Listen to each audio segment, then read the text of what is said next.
Good morning and welcome back to Indie Arena Booth 2023. This is day number 3. I can't believe 2 days have already passed. If you're just joining the stream for the first time, Indie Arena Booth is a wonderfully curated show that celebrates indie games from developers the world over. At the booth, we have over 1,500 square feet of fantastic games from developers from over 30 countries. Now, another new day means another new streamer helping me to go through all of the wonderful gameplay demos we have. And today is LL Cupido. Thank you so much for coming by. Hi, thanks for having me. Wonderful stuff. So how's your Gamescom been so far? Are you tired? You still on your feet? You still energized? I'm feeling really energized today because I'm really excited to play some games. And yeah, it's kind of exhausting, but the fun kind of exhausting. So yeah, the one that keeps you going every single day. Yes, I'm doing that. So obviously we have so many games here on the booth. What are some of your favorites? I'm really excited for a Tiny Bookshop. I really like cozy games, and I got to play it, and it's so good. Like the music and the art style, and I'm really in love with that game and really excited for it.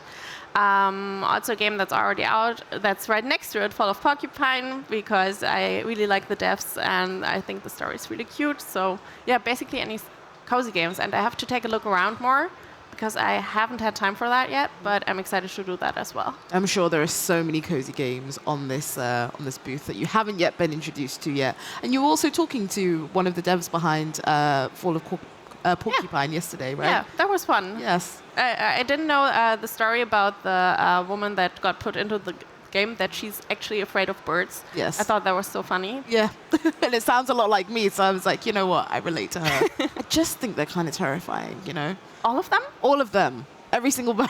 But why? I don't know. Maybe it's like the sound they make when they flap their wings. I don't know. It just it throws me off a little bit. Yeah. So I'd love to talk about, your career as a streamer, because you do so many things. Like, you have your fingers in so many different pies. So first of all, I'd love to talk about your work with Friendly Fire and sort of charity fundraising you do with them. Yeah, so I'm the organizer of Friendly Fire. Friendly Fire is a charity event that's 12 hours long once a year, and we raise money for 7 different charities and our emergency fund that can react if something bad happens. I do all of it basically, and it's I would say it's like if you've never watched it, we actually don't play video games, but it's kind of like a big children's birthday parties. It's sometimes. I love that so much. And then this year you raised like over €1 million, right? Yeah, it was 1.7 million in those 12 hours. And so how are those funds kind of allocated? What goes into it after that?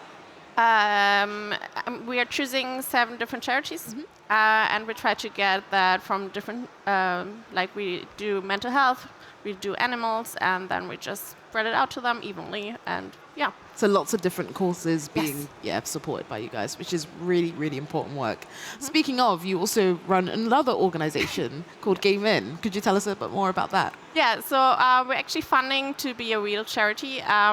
Game In is a collective against sexism in the German games industry that we started last year, and we're trying to make the industry a better place with different things. Like we have a speaker database, so there's more female speakers or fluent speakers, and we also made a safe space policy and guide so that events can be a safer place, and we have a manifesto that companies can sign, and we actually check if they actually do those things that's on there, and yeah, we're just trying to make everything better. Yeah, which is a lot of work to do, to kind of put that on your shoulders. Like I said, when do you find the time to rest, take time for yourself, because that's really important. I mean, I'm here playing games now, so that's good. So this counts as your rest? Yeah. I'm sitting. That's a good start at Gamescom.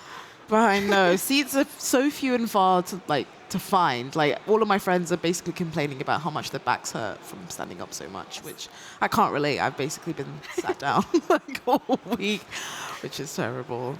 So yeah, I would love to know how you kind of got started streaming, because you've been doing that for a really long time now, right? Yeah, I mean, I'm just casually streaming for, I think, 8 years now. Casually streaming for 8 years. That's a really long time, yeah.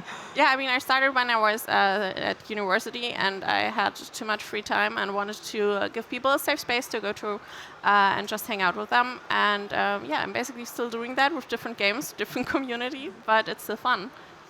That's awesome. And so what are some of your favorite games to play on stream? Right now, I really like city builders. I played a lot of Timberborn lately, and I like to play mostly indie games. But sometimes there's like a big game. Like I used to play a lot of Just Dance. I don't even know why, because I can't dance. I don't believe that. If you were playing Just Dance for a long amount of time, then I believe you got.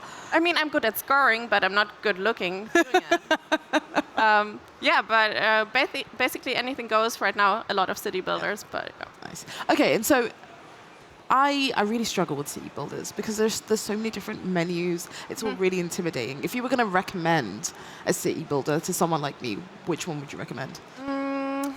So I'm really excited for City Skylines 2 that's coming this year. I think the first one, like, it's the ideal city builder Yep. for starting because it has all the basics and it's really slow paced and you have to unlock everything while you go, so you're naturally doing it well.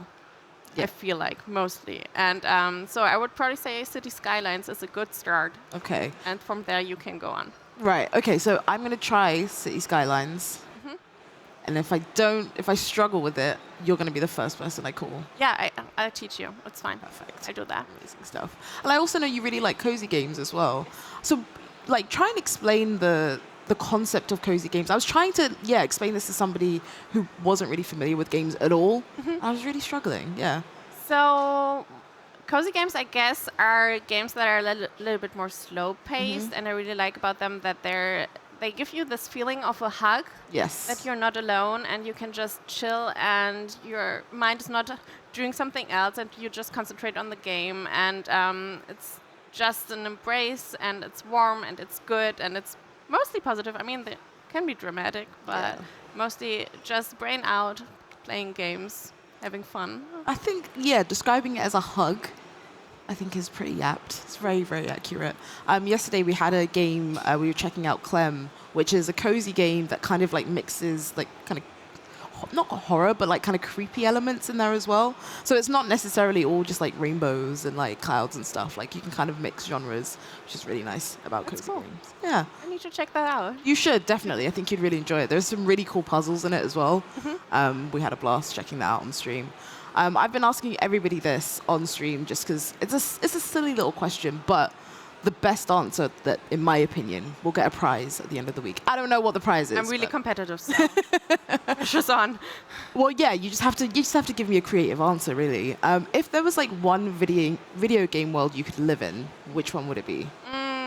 That's a tough question. I would probably right now say Timberborn. Okay. Because it's a city builder with beavers. And they're really, really good at it. Yeah. They need stuff like they need a stone to sharpen their teeth, and they really like showering and sitting at the bonfire, but they also like farming and stuff. And I feel like I could be a beaver. Okay. I can see that for you. Yeah, very cute, but efficient, right? Yes. Exactly. Wonderful. Okay, yeah. All right, I'm adding that answer. It's a very good one. And I can tell you thought about it, so that's good. That's the key thing here. I think we should check out the schedule for today and see what people can expect from our show. So, as usual, we have 2 gameplay blocks. We're starting the day off with Pixel Perfect. When you hear those 2 words, what kind of comes to mind immediately? Speedruns, actually. Yeah. And pixel games, yeah. Yeah, exactly. We're talking, that kind of really gorgeous art style. I love like the kind of pixel resurgence we're seeing right now because it's like mixing kind of old school nostalgic graphics with like, new updated mechanics and all that good stuff. Yes. And then in the afternoon, the theme is sort of like, let's get wild and wacky. Like it's games that are super chaotic, a lot of disarray, like completely off the wall. Like I said, it's going to be a lot of chaos. Sounds fun. Yeah, which I'm really looking forward to. You won't be here for that, but I'm sure you'll be watching somewhere. Yeah, sure. I will sit right there and stare at you playing. Yes, of course. So yeah, that's everything that we've got for the day, and then we're of course closing the day out with the Indie Arena Booth award show, like the award show. As far as I'm concerned, it's the one that you don't want to miss. There will be prizes. You already know who wins? I know everything. I know the categories. I know the winners. I know it all. But yeah, it should be really fun and silly because that's what we do over here. We love games and we don't take ourselves too seriously. So yeah, that's what we've got planned. You can see all the games on screen, what you can expect. As usual, it's loads of gameplay demos, loads of interviews, all that great stuff. So yeah, I'm really looking forward to it. In chat, let me know what game you're looking forward to seeing the most or hearing about the most. As we said, we've got Uni back doing lots of interviews in and around the booth. So it should be a really jam-packed day. Sounds fun. Exactly. So that's everything from our introduction. We will be back with an interview just after this trailer break. Make sure you don't go anywhere.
You could use some company up here.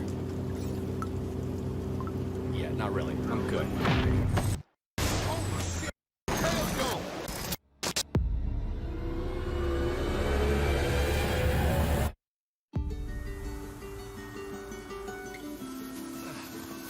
Donovan? Donovan, you copy? Hey, drone, wake up. Hello, sir. I must have unexpectedly powered off. Yeah, so did I. I do want to help in any way I can, Kai. You can help by staying out of it. Oh, get out of here! Hello? Kai? You out there? Oh, thank God. I thought I'd lost you. Was that Donovan I heard on the radio? What, you're spying on me now?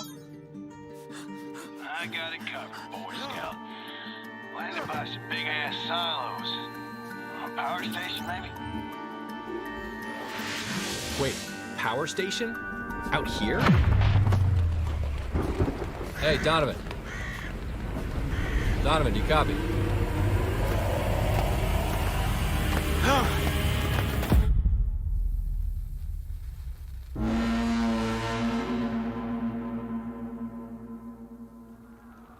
No thermal vision, no lasers, no useful functions whatsoever.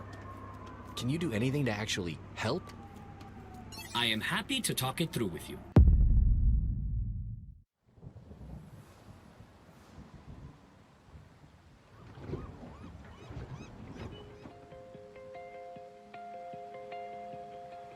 I know things have been hard since I've been gone. I didn't plan to go so soon and leave all of you behind. One day you're just gone, and everyone you've touched is left to pick up the pieces. Everyone in Yesterby is having trouble finding those pieces right now. I need you to be there for them, as I always was for you.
Hello and welcome back. We are starting the day off strong with our first gameplay demo, and we're checking out Turbo Shell. And we have one of the lovely devs who worked on the game here in the studio. Please welcome Maggie. Thank you so much for joining us. Yeah, thanks so much for the invitation. Of course. Could you tell us, give us a brief overview of Turbo Shell? Yes, absolutely. So Turbo Shell is a 2D precision platformer. And the twist is that you cannot jump because your character is an egg, and we all know that eggs can jump. Famously, yeah. Yeah, right at the beginning of the game, he will be equipped with a special tool, which he can rotate around himself, and with which he can pull himself towards walls or push off walls. And you will see it in. You have to see how it's played. It's that very special mechanics that make Turbo Shell what it is. It also makes Turbo Shell fun because once you have learned and got the hang of this special mechanic, you will be super fast in solving the levels. Your level goal is always to collect targets, and if you can do it in a very short time, you will also get a rank on the leaderboard. Oh, very exciting. Lots of incentive there. I'd say we check it out. Let's jump straight into it. I'm kind of scared to play it because I played the demo already, and it's fast. It is I always fast. got a C rank. It is fast and it is difficult, but we made sure that it's always fair. So every step you make is reproducible, and if you got stuck on one part, you can always replay and you will solve every level. So in the intro, we learned a little bit about our small character. As I mentioned, it's an egg, and it's called Craig, the egg. And there he sees his first target, and he wants to get it. So the tutorial, luckily, is kind of easy. Exactly. So Now now I'm you gonna got fail. your tool. Yeah, you got it. Yeah, as you saw, you have the blue ray, and in a second you will get the orange ray in the next level. And with the blue ray, you can always push yourself off walls, and with the orange one, you can pull yourself towards walls. For example, here it's better to use the pull. Exactly. You're super fast. It's still a C rating, but I'm sure if you try again 1 or 2 times, you will get an S rating. I mean, let's do it again. Yeah. Okay, that was bad. Okay, can I just restart it if I it, or do I have to do it to the end? No, you can absolutely. I'm gonna do it really quick. Watch me.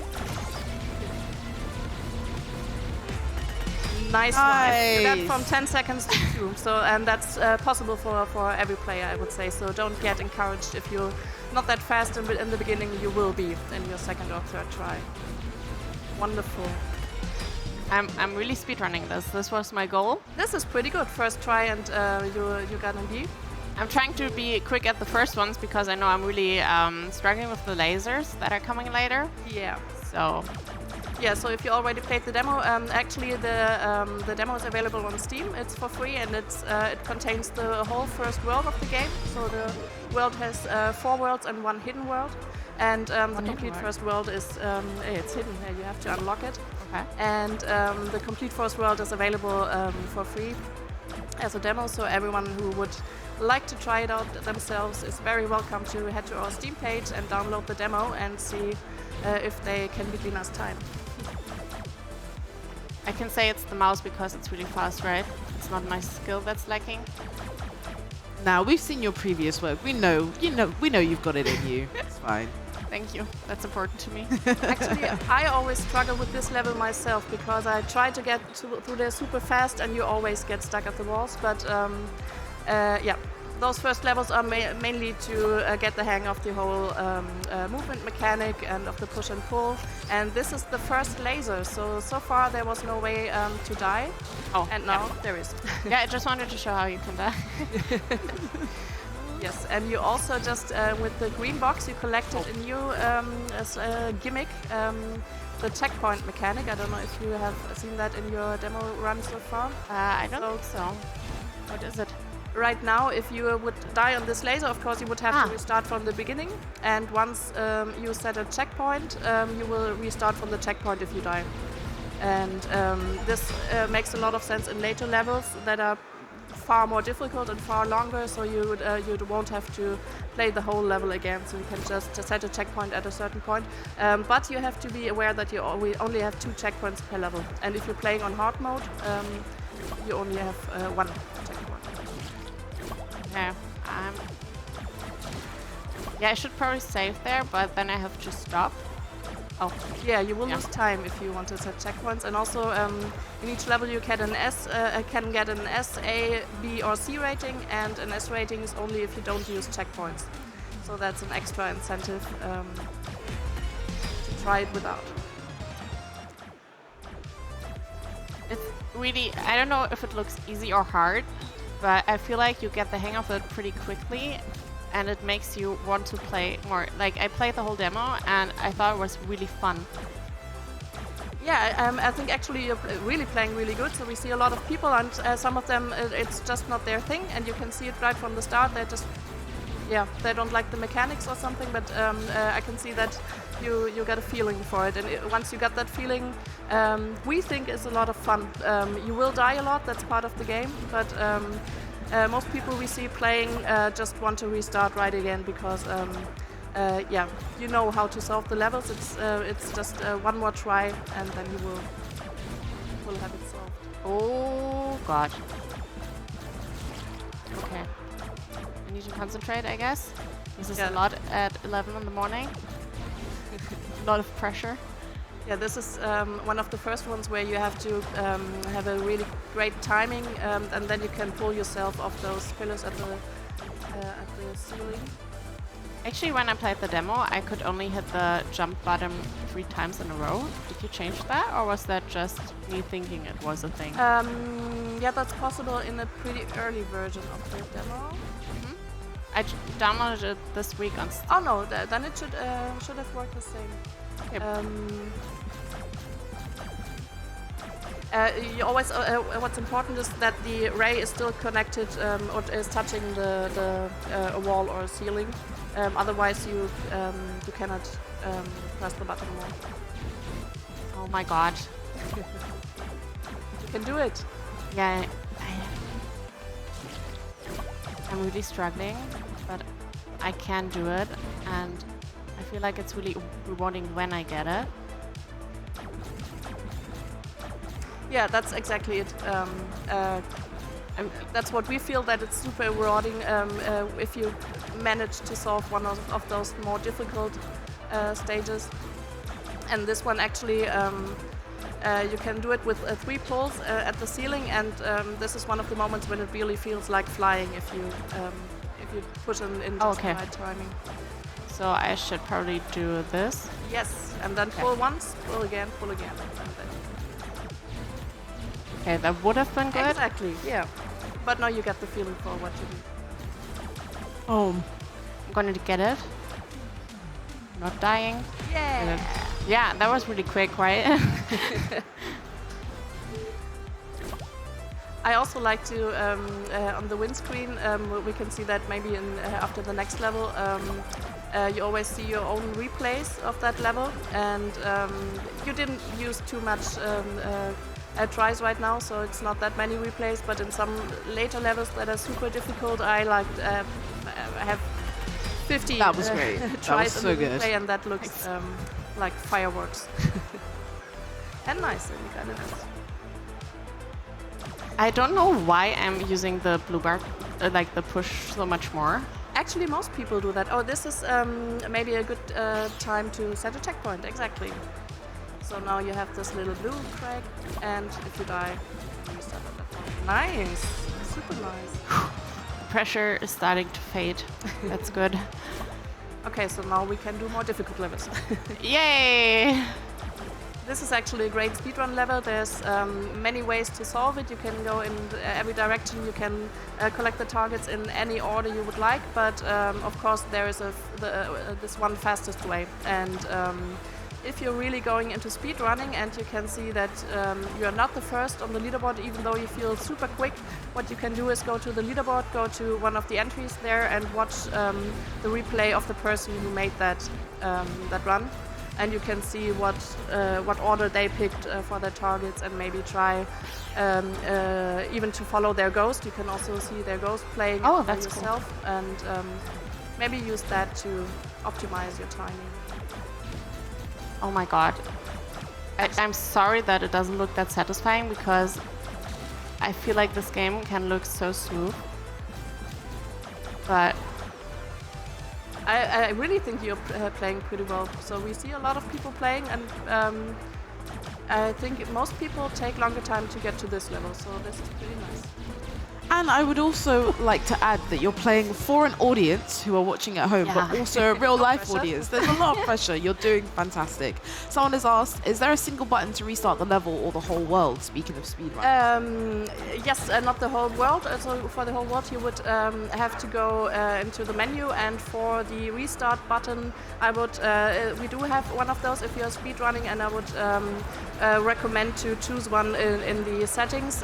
I always play with the controller. The standard setting is the Y button on the Xbox controller, but many people happen to not like that setting because they press it on accident, and but you can just choose for all the settings. You can choose any keys you like. I always forget that you can walk.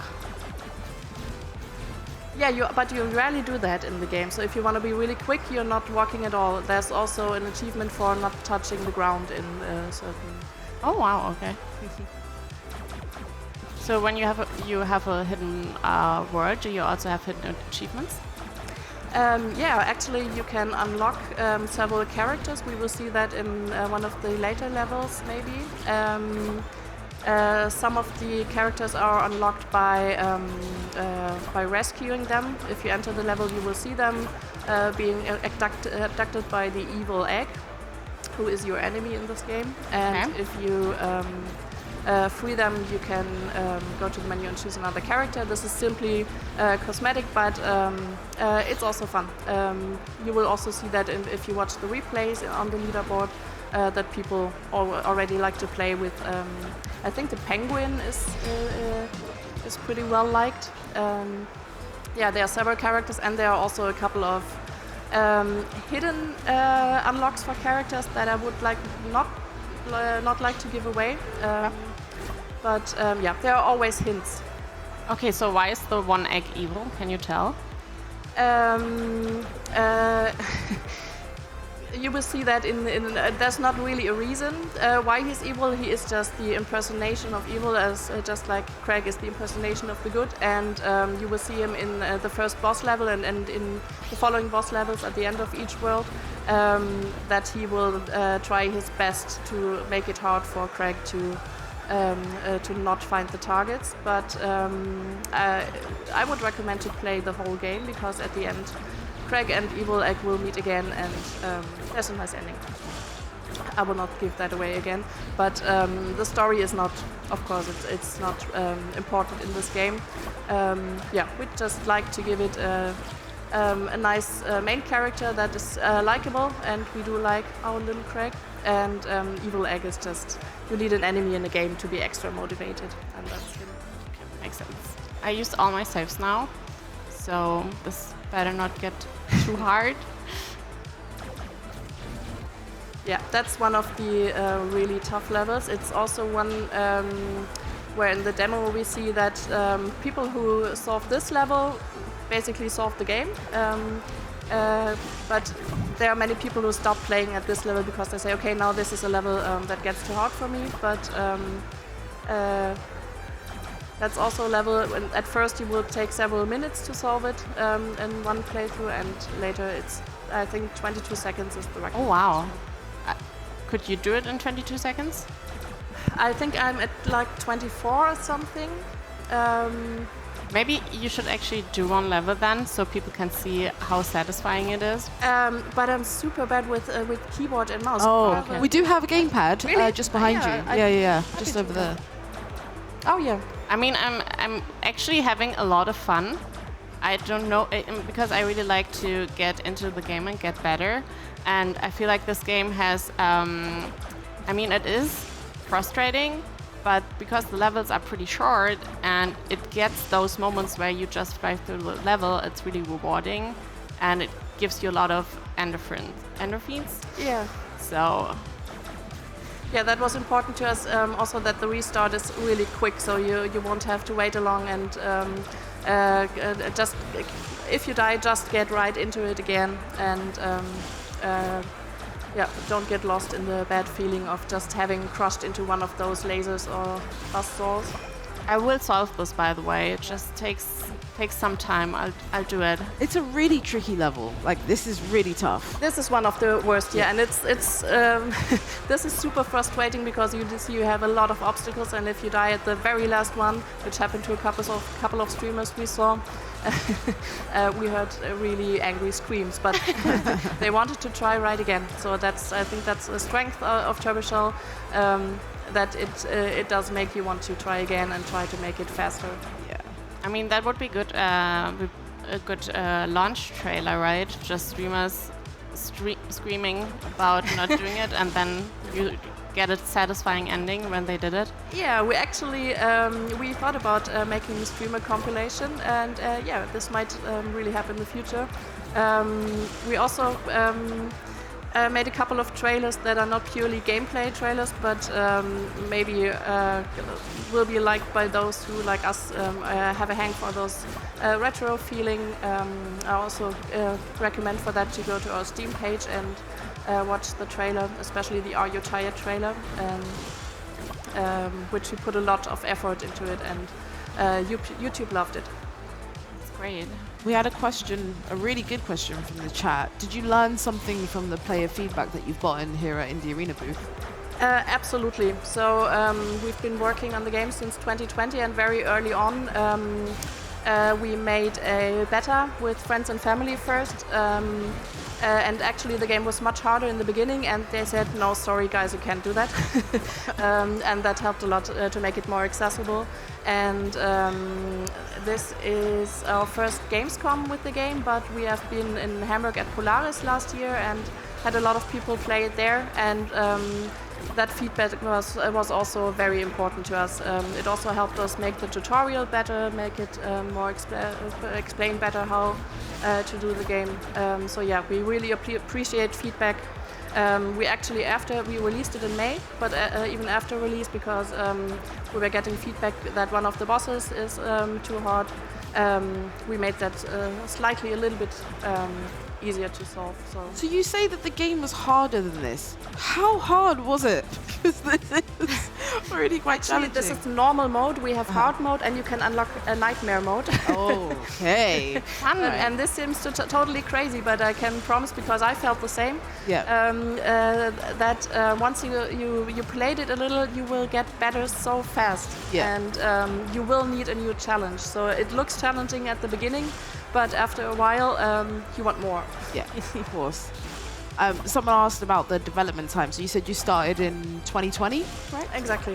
Yeah. Sweet. So we are a team of 3 people. Max and Alex, my 2 colleagues, are programmer and artist for the game, and game designers. So they pretty much did the whole game. We also had help from some external artists and our wonderful soundtrack composer Pete Rocks, who does some awesome music. And I'm in charge of marketing and sales, so that's my expertise that I have gained in the past. So all 3 of us met when we were working for a larger studio, and TurboShell was our first game that we said, okay, now we want to do it on our own, just do the whole process, learn a lot of things by doing everything on our own. Yeah, and it took pretty much 3 years from concept to release. Rixdorf has given us a great pun, and I'm really annoyed I didn't think of it first. You mentioned the hard mode earlier on. Yeah. They said, so is it more like the hard boiled? That's pretty good. Actually, No, oh my god. I'm so sorry. Oh my god. No. You don't have to apologize. I felt for you. That was rough. maybe it will help you to restart and set your checkpoints at a later time. So you, oh no, now you got it. About the puns, actually, making a game about an egg invites you to make so many puns, like excellent and all that stuff. We did all of them.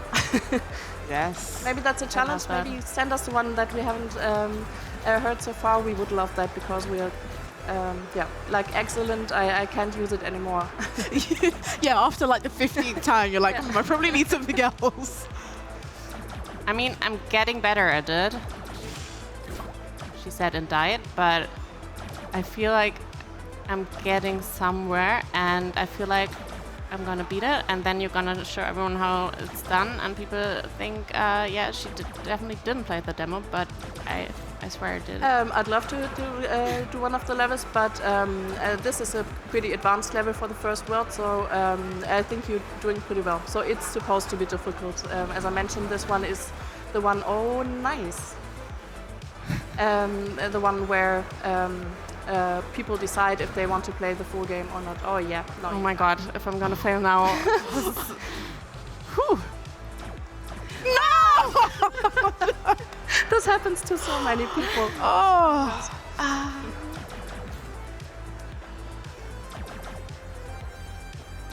Okay.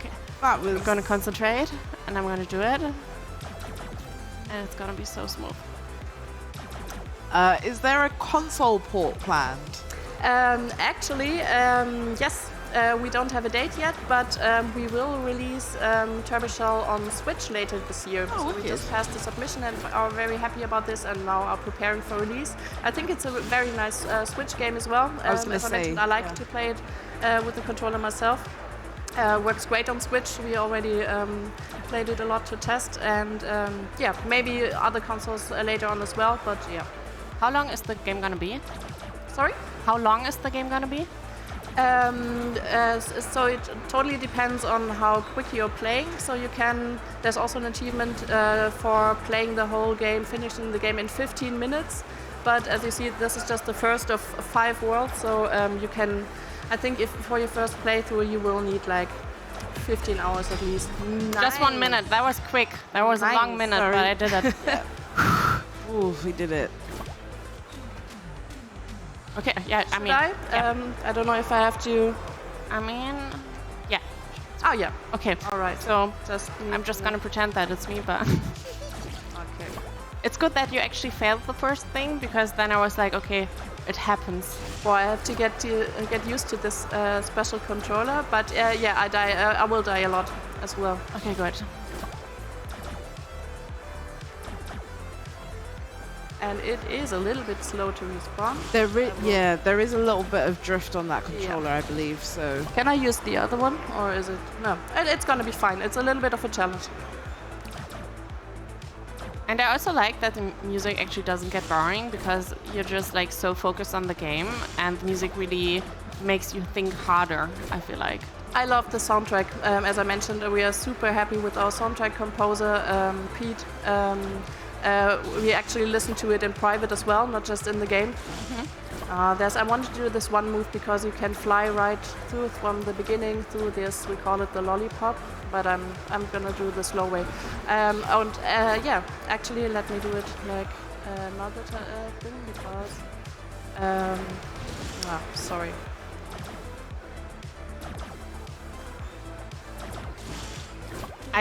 I kind of checked out when I try-harded, but is there a reason why you guys use X a lot? Like, do you just like X? We were thinking about what to use for our main character, and the thing is that it's not really, as I mentioned, there's not a story or something that requires a certain character. And what we really liked about the egg idea, we were pondering several ideas. I think we were talking about pigs at one time. But what we liked about the egg is that, as you know, you die a lot in this game, and we like a lot the splashing of the egg. So you don't have any blood or something. You have just scrambled egg. Smart.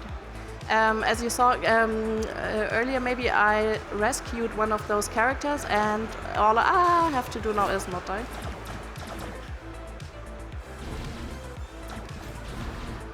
Is there gonna be a co-op mode where you can race against each other?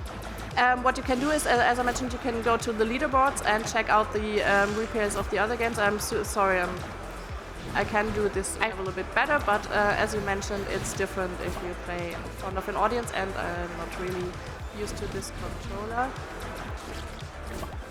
And it's one of the harder levels, but I can finish it. I feel like since this is the first world and there's already so much going on, is there any more game mechanics that you're going to introduce as lasers or different things? Yes. Actually, in the second world, you will get introduced to switches where you have to activate those switches with the push or pull ray, and they will, for example, open doors. They will also or they will also have floors perish, so you will lose floors when. Okay. Oh, sorry. Can't do at the same time.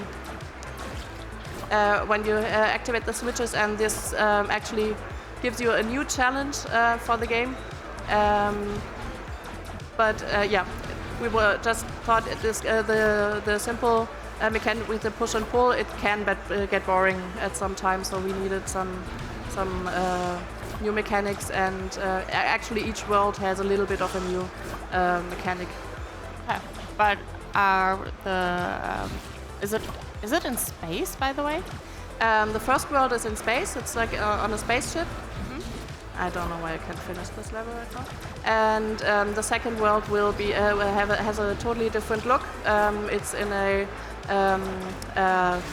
full of lava, and so the whole color world is more reddish. You can see all the worlds in the trailer to get an impression of what they look like. Can you tease us what the hidden world looks like? That's mostly black with a moving 3D grid. Also looks pretty nice. So a third one is frozen world, so you have a lot of ice, but also fire objects, so it's not simply cold and blue. Can't believe it. But there was a really good space for the egg animation that you broke. I feel like you could really see that in there. Looks really cute. Yeah. It is very cute, and the sound is really satisfying for it as well. We have a couple of egg puns. We have excellent. We have activate, which is pretty good. I haven't heard that before. I'm not quite sure if we had activate yet. Yeah, that's different. And are there like any future updates? Anything you're planning to add to the game? For this game, currently we have spent the past couple of months working on the Switch port, of course. Finally. And now I unlocked the character called Connie because I collected him at the beginning of the game and then finished the game. This is all you need to unlock those characters. Okay, cool. I'll take over again. Oh, it's done, right?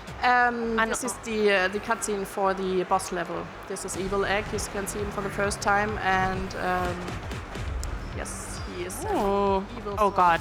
Okay. Okay. 1 second, game. Oh my God.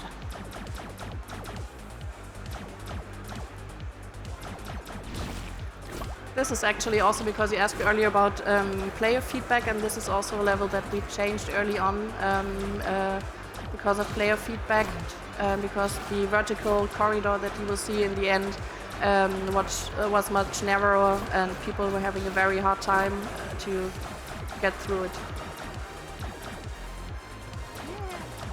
Like when I saw the saw coming at us, I was like, oh, that's terrifying. And then I realized it was homing, so it's going to follow us all the way. I was like, oh, yes.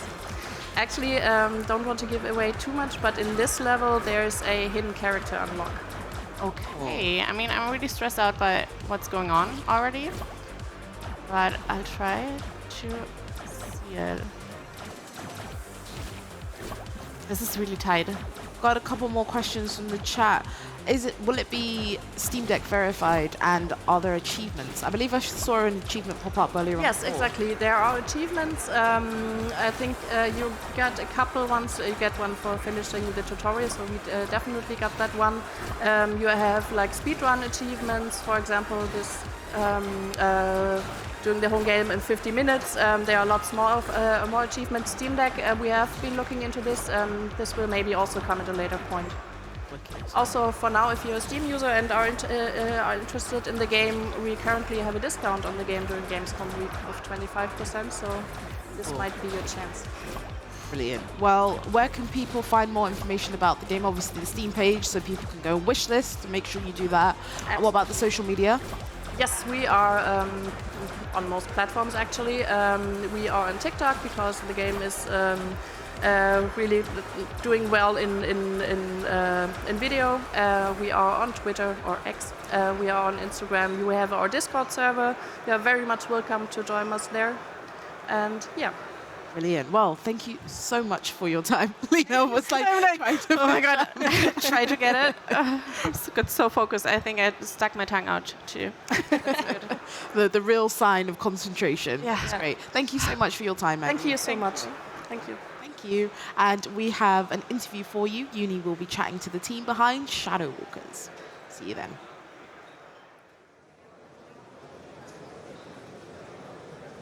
All right, good morning, guys, and welcome to a very busy next day at Gamescom. It's Gamescom Friday, and I'm sure you already had a nice introduction into the stream today in the studio. I'm here today with Thomas, part of the company of Goblins Studio, right? Right. And we're talking about the game Sandwalkers today. So, how are you doing? Yeah, I'm fine. I'm a bit tired, but I mean, we are not even halfway through it, but I mean, yes, that's my secret. I'm always tired. So. When did you arrive to Cologne? On Tuesday, we drove here because we're based in the east of France, so it's like 3 hours drive. So it's not that far, and we're going back on Sunday, like after the event. Are you gonna stay beyond Sunday because of building down the booth, or you can leave on Sunday? No, yeah, we are gonna leave right away and drive back right away, and yeah, be in France during the night, and then get some rest. Awesome. I think there are some developers that are based in Germany that have a longer ride to Gamescom than you do, so I think that's very nice. So yeah, I mean, it's just in general, it's so busy, it's getting hot, it's getting humid today, but I think we are all still very excited for all the indie games that are displayed at ERB. And talking about indie games, you want to share a little bit about the game, what it's about? So yeah, Sandwalkers, it's an exploration game with turn-based combat, and so basically, if people know about it, there's one game we were inspired by called Curious Expedition. And also one book called The Horde of Counterwind, because it's about a caravan going in the desert, and the world is kind of destroyed, everything is dry, and it used to not be dry, so you have to figure out what happened. You know about a tree that's called Umama, it's an ancient tree, and it's not there anymore, so you have to find out what's happening, what happened, and maybe try to fix it. Sounds great. When you are looking at the theme of the game, does it have to do with any of the political situation, any part of climate crisis maybe? Does this feed into the story? Yeah, definitely. Like we as a company try as much as possible to be careful about climate. We're even like the company itself is participating in something in France about knowing about how much a company is polluting. And so yeah, we are really having this one subject to our hearts, and this game is pretty much about that because yeah, something changed, and the one that are there is not their fault, but still they have to deal with it and try to fix everything, and you don't know anything about the world and the consequence of what you're gonna do. And you do have to find out before doing anything. And so yeah, definitely climate change is the main subject of this game. It's not even really hidden, actually, in the game. It's definitely that. I mean, it doesn't have to be hidden because it's such an important topic. And I think games have great potential to educate on this topic and sensibilize players for it as well. Yeah, exactly. I mean, as a video game industry, like we've got so much games and so much people and so much different point of view.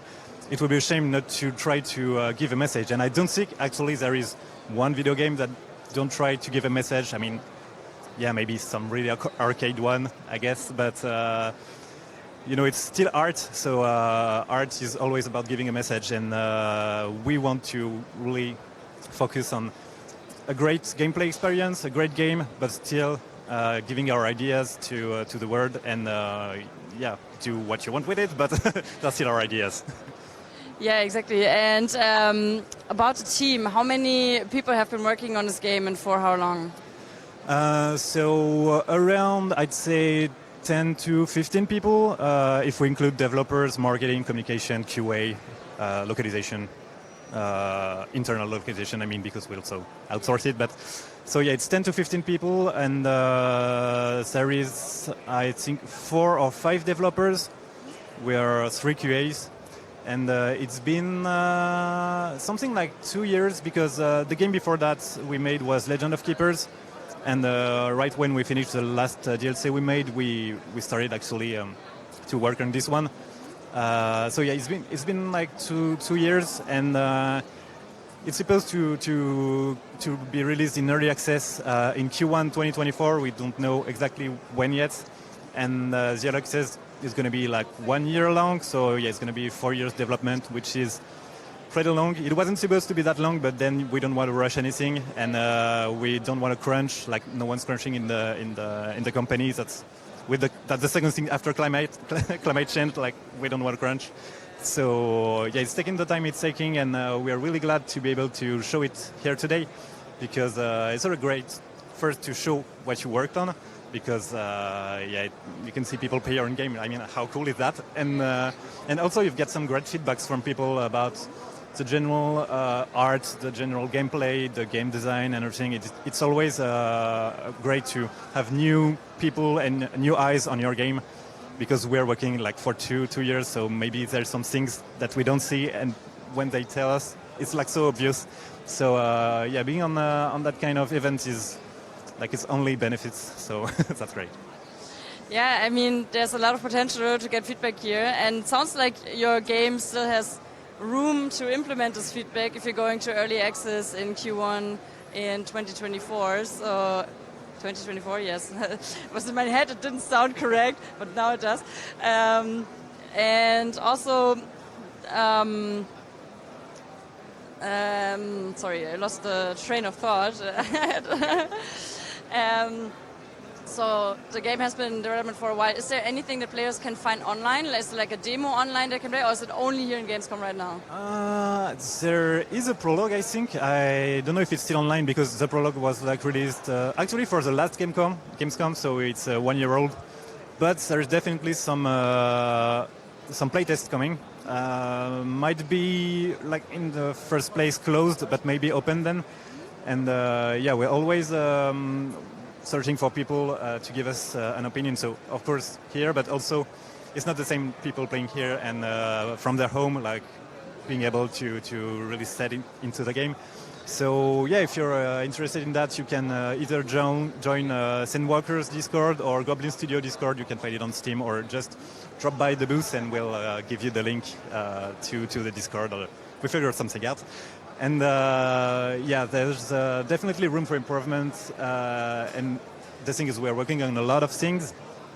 And while we do think it's the best for the game, you still need, like, in the end, it's the players that choose what would be the best for the game. So yeah, we do need confirmation on what we think is good.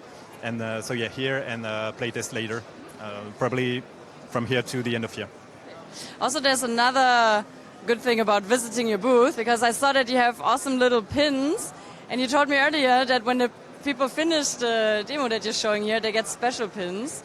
So I would definitely recommend stopping by and checking out the game. You have a collaboration booth here, right, showing more than Sandwalkers. So yeah, actually it's because so we are Goblin Studio developing Sandwalkers, but also Goblin's Publishing, because we are also a publisher. So we've got synergy. To be really quick, it's a cool city builder survival in the kind of Frostpunk and inspired by the art of Mobius, if you know about it. And we've got Shogun Showdown on the arcade thing, and it's a really cool game that you can play fast with the gamepad. And the game is all as simple as it is cool. So yeah, if you wanna come and try it, it's great. And yeah, the extra pins is because either if you finish the demos or if you're super nice, we can give you one too. That sounds very great. So you can just come by, persuade Thomas to get a pin, and I will give it back to the studio for more awesome gameplay. Thank you for sticking by. And yeah, see you later, guys.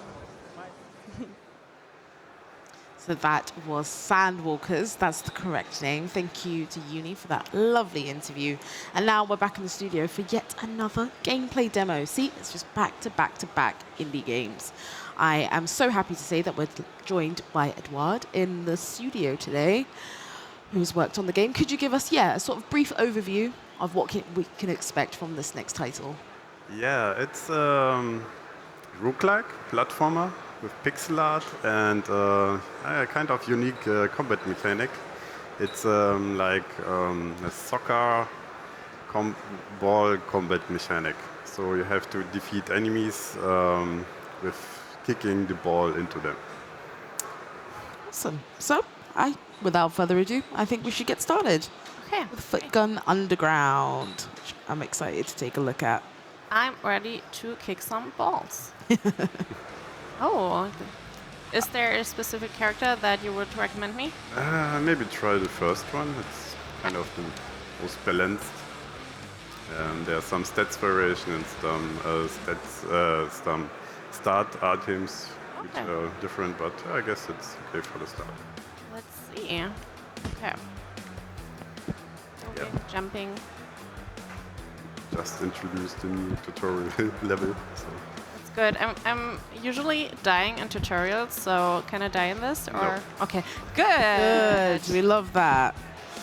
It's a beginner-friendly tutorial. So how long has this game been in development? It's a bit more than half year, and I worked solo for the first half of the year, and now I have some part-time employees which help me out. Okay. So ball is going strong. Yeah. Maybe it's something else to say. You aim like in the Rocket League, so you have to position yourself to the ball and in relation to the ball, and you have an arrow to indicate this. Okay, yeah, I see. And you can also charge the kick to get a more powerful one. So now you're in the first level. So is there going to be more than one ball at one point? You can equip multiple balls with this character. Oh, be careful, there's a spawn. Can I just... How many do I have to defeat? I don't know, like 4. Okay, so... They are spawned when you defeat one, and they respawn like... yeah, that's the last one. Damn, die. What are those? The enemies? Yes. Kind of bugs, like mutant bugs. And why are we in that place? Because I had no better idea. Okay. Basically, I searched for a location where it makes kind of sense to kick a ball around, but like a cave didn't fit, and some random rooms also not. But I guess my wife had the idea with the underground. So do I want to combine them? Yeah, you need this the same ones. So okay. So I take this and this. yeah, and you can equip the round to the ball, the round chips to the ball on the right side. Yeah, there. Okay. You can equip both. The green one is an explosion power up, and the second one is an damage over time. And this can you equip to your character. Yeah. There. Doesn't matter where. Yeah, it doesn't matter. Okay. So what is different now? Yeah, that's it. The left one gives you some explosion damage in the area, and the second one gives you some damage over time, like. And it a just dot. does that. I don't need to activate it. No, it's just Okay. on hit. If you hit the enemies with the ball, they will be activated. Okay. Oh.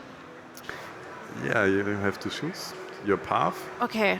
Do you have a recommendation? There's a shop. I see. What's the stars? Do I just get something for free?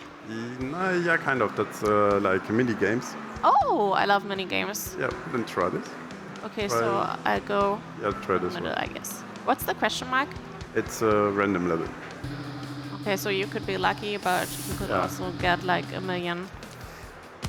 Yeah, there's different types of levels, like normal levels, a bit harder levels, Oh, okay. shops, and the stars with the mini games. Strong. Yeah, be Uh, careful. yes. The ice indicates that they came out soon. So, This one. is there friendly fire? Like if I am standing close to the. No. Okay, so I just have to jump over them and try to kick them. Yeah. So that's the kind of the first step to learn. It's just avoiding the enemies Mm-hmm. and kick the ball in random directions. Yeah, And I'm doing it randomly. But, doing it good, yeah. I'm just seeing where it goes. I mean, it should hit it now, right? Oh, it's not strong enough anymore. Yeah, the ball has needs some enough speed to do damage. So I only have one heart left, right? yes. Okay, I'm gonna get it. Probably. Like, how long does it take to get like really good at the aiming? I don't know. It depends on the player, but I guess after one or two runs, you get the Of the feeling whole for the. of the whole dungeon? Yeah, Okay. I guess it's. Oh, and they always drop items. Please. What? That's new item. That's a shield. That's a good thing because it regenerates every, I guess, 15 seconds, and protects you from a hit. That's good. I need that. I feel like I need that. And this one just got stronger. Yes, yeah, it does 2 damage instead of 1. Okay. So, what's the favorite item that they can drop? My favorite item? Yes. That's difficult to say. I guess I like the. Nice. Yeah, that was a good shot. I like the bounce between enemies item. So once yeah. you hit one enemy with the ball, it bounces in the direction to another one. So you can create some chain reactions with that and hit multiple enemies at once. I have to say the kicking is like really satisfying, like especially with the particle graphics and everything. Like, what made you want to go with kicking and like football, like as a mechanic? Can you repeat, please? No? What made you decide to go with like the kicking and the football and balls, Yeah, like as a okay. mechanic? Yeah, many people expect that I like football or soccer, but it's not the case. I like the mechanic because I saw this once on a game jam and I liked that much, and that was years ago. And then I wanted to create a roguelike with some alternative combat mechanic, and I was inspired by Pecklin. And so I thought about the different mechanics, and then I remembered this one, and I thought that could be a good fit. And it's, I guess, people likes that, and it's really fun. Good. So I have 2 balls now, right? Yes. So do I have them at the same time? Yes. So it's gonna be more chaotic. Yes. How much is the max ball? 3 at the moment. I guess more than 3, it's too chaotic. Because if you have then multiple enemies in the later stages, then Is that a bigger boss now? it's a bit, yeah. So more should I do that? Yeah, I mean, we're gonna try look it, at it. You're like, you're not gonna get it, but try it. Sure. I mean, you have some good balls now. Yeah, there is a boss preview. That's from the second boss we are implementing at the moment. and Was that thing that was walking over us a spoiler for what's coming in this level, or? not in this level, or not now, but soon. We are kind of finished with it, but yeah, we focused on some polishing stuff and didn't manage to create the whole animation assets for them. So he has only the walking animation at the moment because of that. We just wanted to show him anyways. But we have another boss, which Okay, so the bomb just works if I kick it, and then one jump. Yes, the bomb has kind of the same ability as the bomb chip, but the balls have also different weights. So the bomb ball is a bit heavier and feels, the kicking feels a bit different with them. What if I paired the explosion with the bomb ball? Would that make sense, or is that stupid? Yeah, that's a kind of good idea because it explodes anyway, and if it explodes, it loses the most of the speed. Okay. And this way, you have one. The cyber ball is more flying around, and the bomb ball is just exploding and then lie on the ground. Oh my god! Aww. Oh my god, that's cute.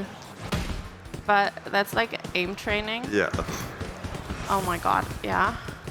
Yeah, I forgot. You have to use the other the other button. The other button? Which one? This one. Yeah. Go to the ball. Yeah, and you can kick it up, and then you can. Oh, it's timed! It's timed! It's timed! Oh my god, no, I'm not gonna get it. Oh my god, I didn't see. I think you hit it a bit. Yeah, I got like 2 coins out of it. I don't want to leave. Don't make me leave. I guess it's deactivated now. Maybe next time? So sad. Would there have been a cool animation? Like with particle effects. I'm sorry. I mean, can people play the demo and just get that themselves? Yeah, the demo is now out on Steam. It's the new polished demo, and everybody can play it now. It's now all, Okay, so now it's a puzzle, I guess, because I have to take the balls up there? No, it's basically a shop. Just go there and you can spend your money. Oh, okay. Electro ball, auto aim. I'm gonna take auto aim. Take it. If you buy it, you get another item. Okay, electro ball, charge damage. I mean, you can just spend all my money, right? Yeah, but take the chip I would get. I guess it's a better decision. The what? The chip on the right side. Yeah. This one? Okay. Yeah, because I think you have one and you have not. I should have hit the pinata more. Yeah. Unlucky. But maybe now with the aim. Yeah, I should have done that before. Yeah, true. So auto aim. I'm gonna put that probably on that one. Yeah. I mean, I have to change those. So. You can merge them together. So. Oh yeah, right. I'm gonna switch those out. So I have auto aim on the one bouncy ball. And what did that do again? I think it's charge Charge damage. Maybe you have to switch it with the aim, because with the aim, okay. Yeah, because it's if it bounces more in the room, it becomes stronger. Oh, okay. And the bomb ball don't bounce that much. Oh, and after the question mark, it turns into a dungeon as well.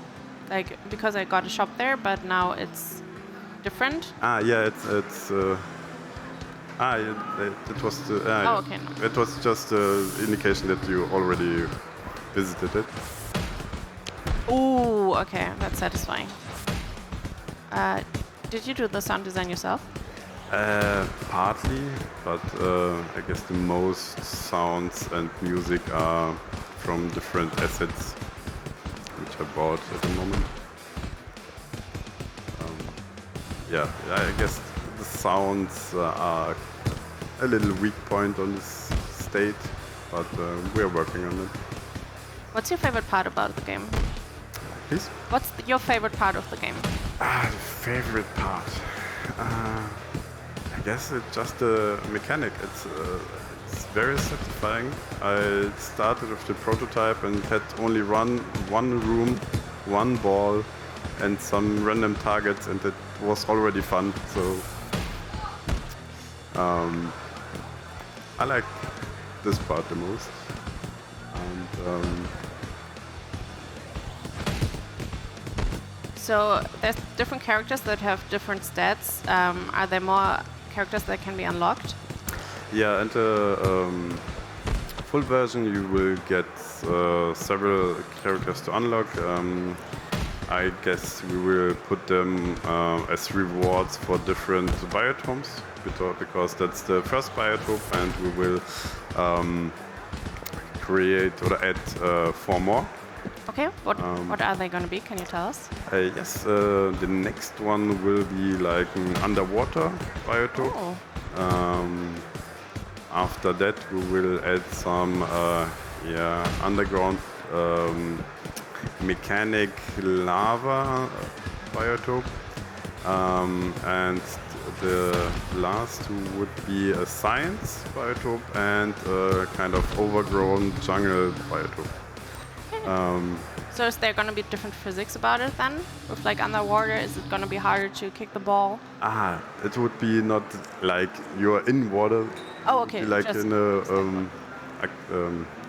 like the setting underwater stations that you have. When you die or if you complete the boss, we have some what's next coming, like a scrolling screen, and there are some already mock-ups for the game, for the new biotopes, and then we can see them. So should I take the new ball, electric Yeah, ball? you can try. Just switch the. Ooh. Oh no. Can I go back? No, it's kind of a bug. Oops. Okay, I but you have didn't to see do- that. It was yeah. fine. It's fine. It's live QA testing. It's all good. I mean, yeah, I'm gonna just kick some enemies and then I'm gonna. Oh God, it's flying. Yeah, I was going to say, how many different types of enemies are there? At the moment, 3. Uh-huh. We have the walking, the flying, and this wall crawler. And I guess that's enough for the first biotope, and for the other biotopes it will be like the same 2 to 4 enemy types, and like maybe 2 bosses per biotope will be at the beginning. Oh, there's so many. But this level is really satisfying because of the bounce of the structure. I felt like this was smoother, even though I fucked up the balls. Can I say that? I'm sorry. Yeah. Oh, I got so many stuff there. Yeah. So I want to do the electro ball. Yeah. Is it all? No, that's a bomb ball, and now I have a new bomb ball. Also- But I want to use the electro ball instead of the bomb or the cipher. What should? Maybe with the bomb ball. If you have like 2 balls which explode, it's not that. So, is there any matches when you can use those things? This is the same. No, it's not the same. Nah, it's the same but different color. You have to match also the color. But you can equip both. Okay, good. What does it do? By I guess it's max health. max Oh, health, so great. it's a good stuff. And character think you wall can- speed up. Yeah, sure. put I'll balls in the. Yeah. And explosion. Yeah, sure. Electro ball that explodes sounds safe. Yeah. And I have to put that in my inventory, right? You can exchange this with the other one, because you have the green one equipped on the cyber ball, and you can change it. The blue one is better. And in cyber ball, yeah. Okay. No. Okay, great. So I have 8 hit points and 4 energy. I feel like I have 4 energy IRL too, so that's good. Relatable. Oh, yeah, that's one of my favorite balls. It's one of the newest in the middle. It's a dice ball, and it's buy it. I guess it's a fun one, because every time it hits the wall, it does another damage, like from 1 to 6, Oh. because it's dice ball. So That's fun. Oh, that's cool. I mean, if you do the extra jump with that, that sounds like it's. yeah, I feel like I should buy that. you have already an extra jump, but Oh, okay. Yeah, just take all the extra jumps I can get. it will be quite useful for the boss. So I'm gonna use the dice ball instead of the. Yeah, instead of the cyber ball, I would Yeah. say. I have to unequip that, right? Oh, I only have 4 inventory spaces. Yeah, How do you I- can just destroy the bomb bolts with white. I have a different controller here. I have to check which one it is. Yeah, Ah, okay. Yeah, just tested them all. Do I destroy both? yeah, you can destroy both. Okay. I mean, it's almost the end of the dungeon, right? Yes. So I'm gonna put that here. I'm gonna take this here. I'm gonna take this. Is that better?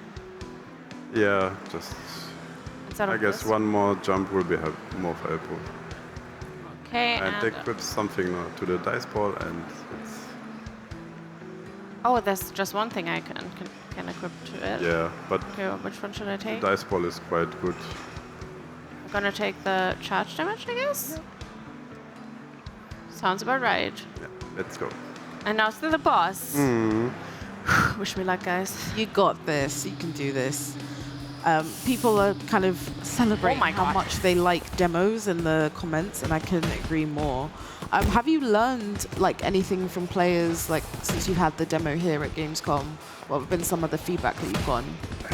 Yeah, many players asking if they can do jump damage or jump on enemy damage.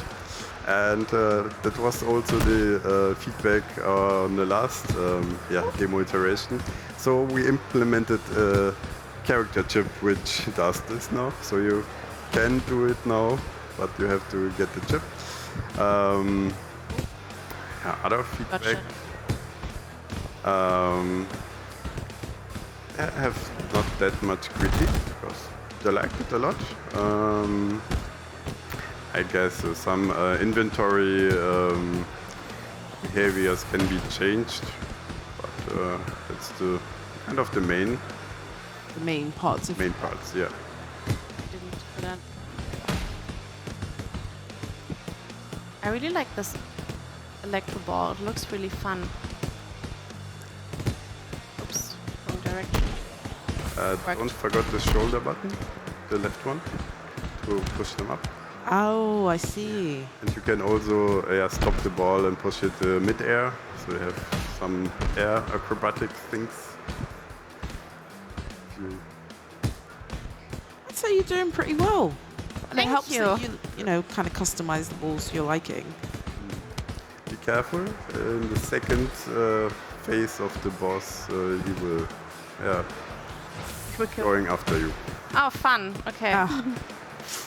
Just a small spoiler because it's a bit surprising. So now. Okay. I mean, I have double jump. I can do anything.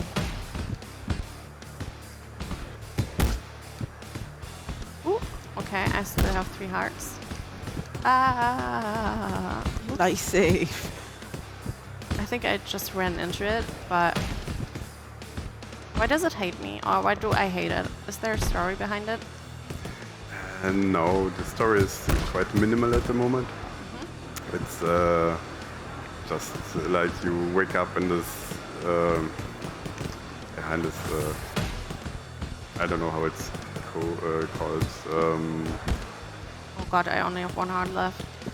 Oh god. Yeah, you're an unknown character. You don't know why you are in this dungeon, and you just try to survive. That's what minimal. I would do if I was in that scenario, so Yeah. that's relatable. And somehow you have a cyborg leg. Like with the balls. The decision to kind of not focus on story is something that we saw in our last gameplay demo. Shoot! What's the reason for that decision? I wanted just to concentrate for the gameplay. That was the main part, and I wanted to be. That's the key selling point from the game. And here you see the the different next coming biotops, some enemies, hookups. I think you did a really good job. You sell that out like once that happened. And I was like, I'm just going to keep talking anyway. It was really good, yeah. Not many people came to the so far. Oh, thank you. I'll take that. Good job. And it was a tough boss, and you still made it look flashy and good, so... I mean, the game speaks for itself. Thank you. That was fun. And I feel like you can do like a real deep dive of like all the ball variation and what's strong against which enemies. It's always the same enemies in the same biotomes, right? Yes. So it makes sense to prep for them. Yeah. Okay, good. I will play this again and I will beat it. Okay. Yeah, I'm confident. I'm confident in your abilities. Yeah, it seems you were really in control there, 100%. Where can people find more information on the game? Yeah, you can find the demo on the Steam, and there's also a link to my Discord. You can join, give me feedback.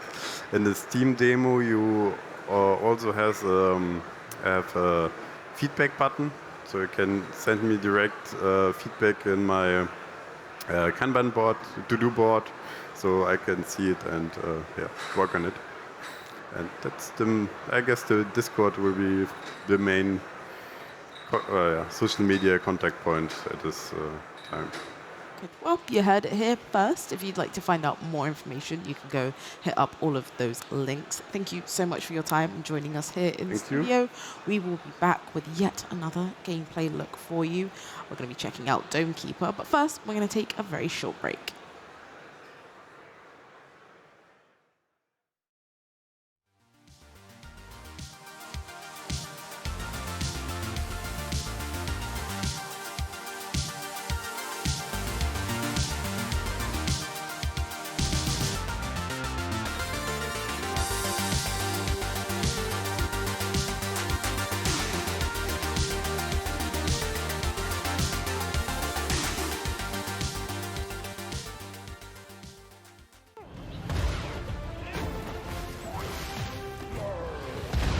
You scallywags! It's time for a new adventure!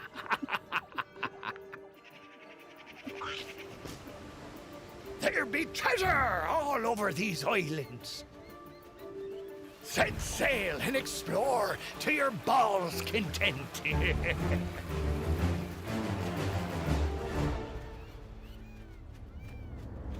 It's plundering time! These be treacherous waters, so maybe gather some friends to sail alongside. Oh, your little cannonball, destroying everything in your path.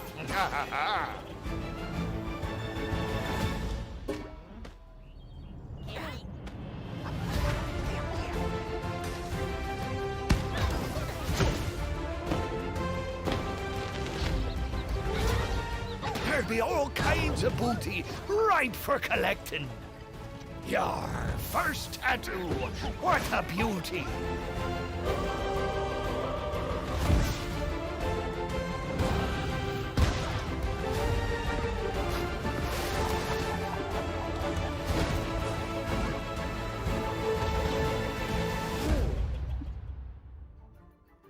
Take heed of the legends, lad, for tales tell of dark forces at work here.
time to unpack our little hero. Can you smell the adventure? It's action time! Whoosh, bam, pow!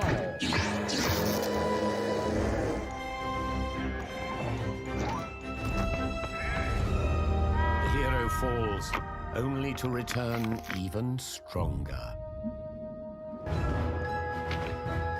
A thunder rolls, a villainous laugh echoes through the night.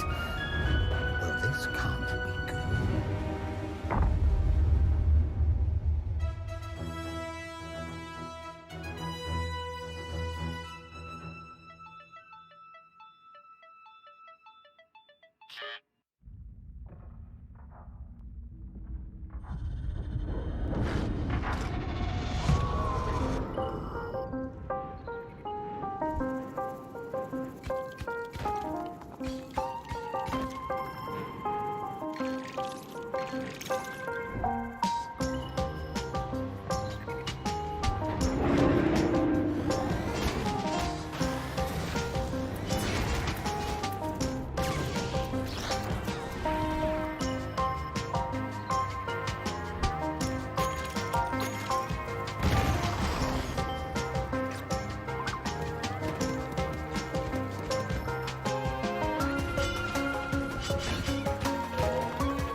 We are back with yet another gameplay demo. It's time to check out Dome Keeper, and we have Renee in the studio. I feel like we have seen each other a lot this week. Yeah. I'm surprised you're not sick of me by now. No, I'm always happy to see you. Oh, I'm so pleased to hear that. So, of course, we're checking out Dome Keeper, which, if you're watching and you haven't heard of Dome Keeper, I'm shocked.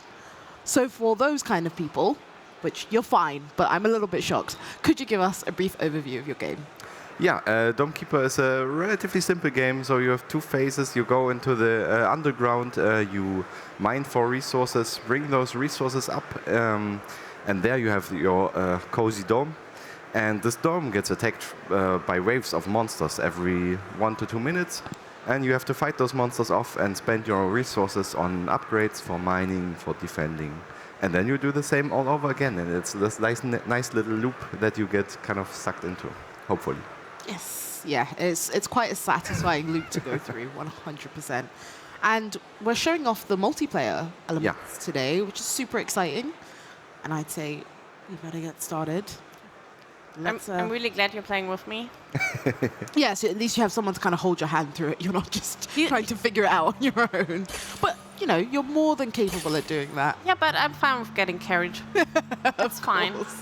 Of course. All right, so we've got like different keepers to choose from. Why don't you talk us through these? Yeah, so this is the engineer, so it's the simpler keeper, great choice if you play the first your first rounds, and this is the assessor, a little bit more complicated. And we even, like, just for fun, implemented a playable drill bot. But it's a little bit bugged, so I cannot use it. So Laser Dome is a classic to choose from, repellent maybe. What pet would you like? What is that? There's a cat, a bird. What? I think I'm gonna go with this one. That's really cute. Yeah. What is it? Yeah, it's something like a kiwi. Yeah. Okay. It's also really funny, like because it's sad, and and Anna wanted to kind of animate it a little bit, and I don't know what the animation was supposed to be, but then it looked like it's doing crunches. So now it's a kiwi that works out, a sad kiwi that works out at the dome. I felt drawn to that.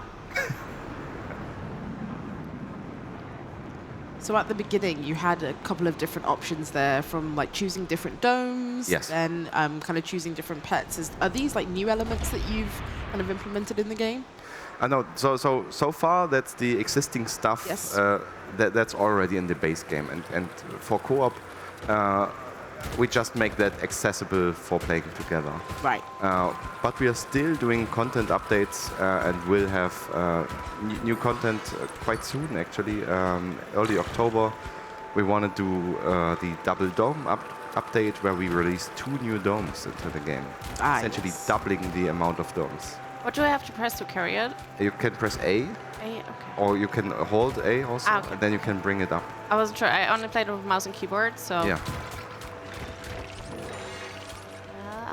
And that's also a nice way the keepers can work together, because the engineer is very good at mining, and I'm good at shooting these resources up into the dome. Okay, so if you like, you can just leave the resources here, and I'll take care of bringing them up to the dome.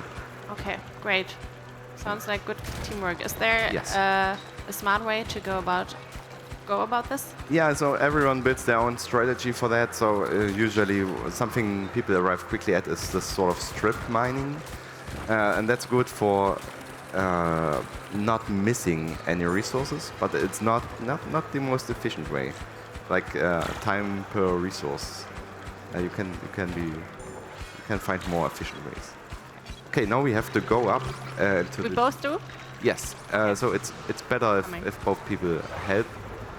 It can work out with alone, but yeah, it's a little bit easier. The seamless switch between split screen to regular is like perfect. Oh, thanks. So satisfying. Yeah, we are still trying to improve that a little bit. Yeah. Like the second player, you see that thing over here, so you can get into that and shoot that little cannon. So yeah, you can try that, and if you pull the trigger, yeah, exactly. Okay. So, and this is how we can both defend the dome. Okay, cool. I'll check for some upgrades. So we want the wave meter, of course. Of And course. if you like, we can already upgrade the autocannon, so you have a little bit more punching power. Yeah. Sure, let's do that. Okay, and then we have to go back to the dome. We already finished with defending. Yeah, we did that. Yeah. I did a lot. So actually, the first time I played this game was last year when you didn't release it yet, and you only had a hard and a super hard mode. Yeah. And usually when I stream, I play on normal or easy, Yeah. because then it's easier to talk to chat. And Oh yeah.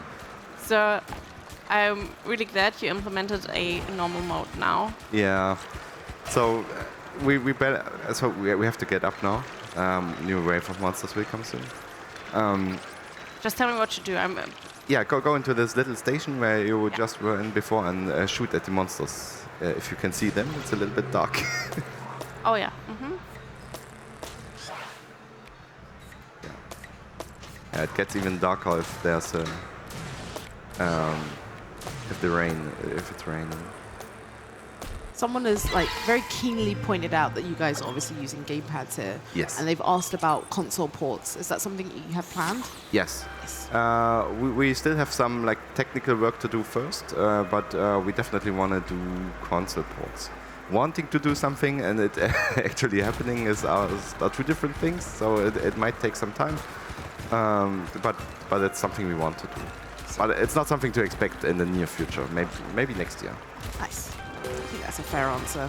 But we were talking about the difficulty. Yes. And yeah, so it was always intended as a challenging game, and I feel like you need this challenge for it to be kind of interesting. Mm-hmm. Otherwise, if it gets too easy, it's just work, and you are not really motivated, like really needing those resources. Mm-hmm. Oh yeah, thank you. I'll shoot that stuff up. So the first time I played it, I was really overwhelmed with how often the monsters were coming. Or am I not drilling? Yeah. Okay. And it was really hectic to be like, okay, gotta go get the resources, and then then you had to be back up again. And I feel like a multiplayer, you can just blame the other person. So Absolutely. That's really good. I thought you were going to say, oh yeah, this is an opportunity for teamwork and cooperation. You're like, no, I'm blaming you for all of my problems. This is like a really stressful game, I feel like. So I feel like blaming would probably happen if you're not a great communicator. Someone has to be responsible. Yes, true. So you have to pick here. Can you pick the maybe the lift? The lift would be a fun one to have. Good. Okay. And the monster coming. Yeah, the next wave will come soon. Coming. I saw. I'm getting better.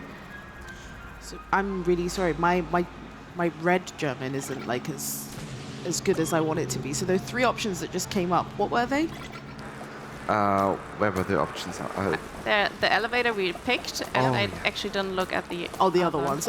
You were so laser focused. You was like, yes, I need the elevator, and kind of disregarded the other ones. Yeah. So if you find these gadgets, you can pick you can pick one, and one was a gadget that would just generate this water resource, so the blue resource, and the last option would be to not really use this gadget, but to shred it and get some cobalt for it, which helps you to repair your dome.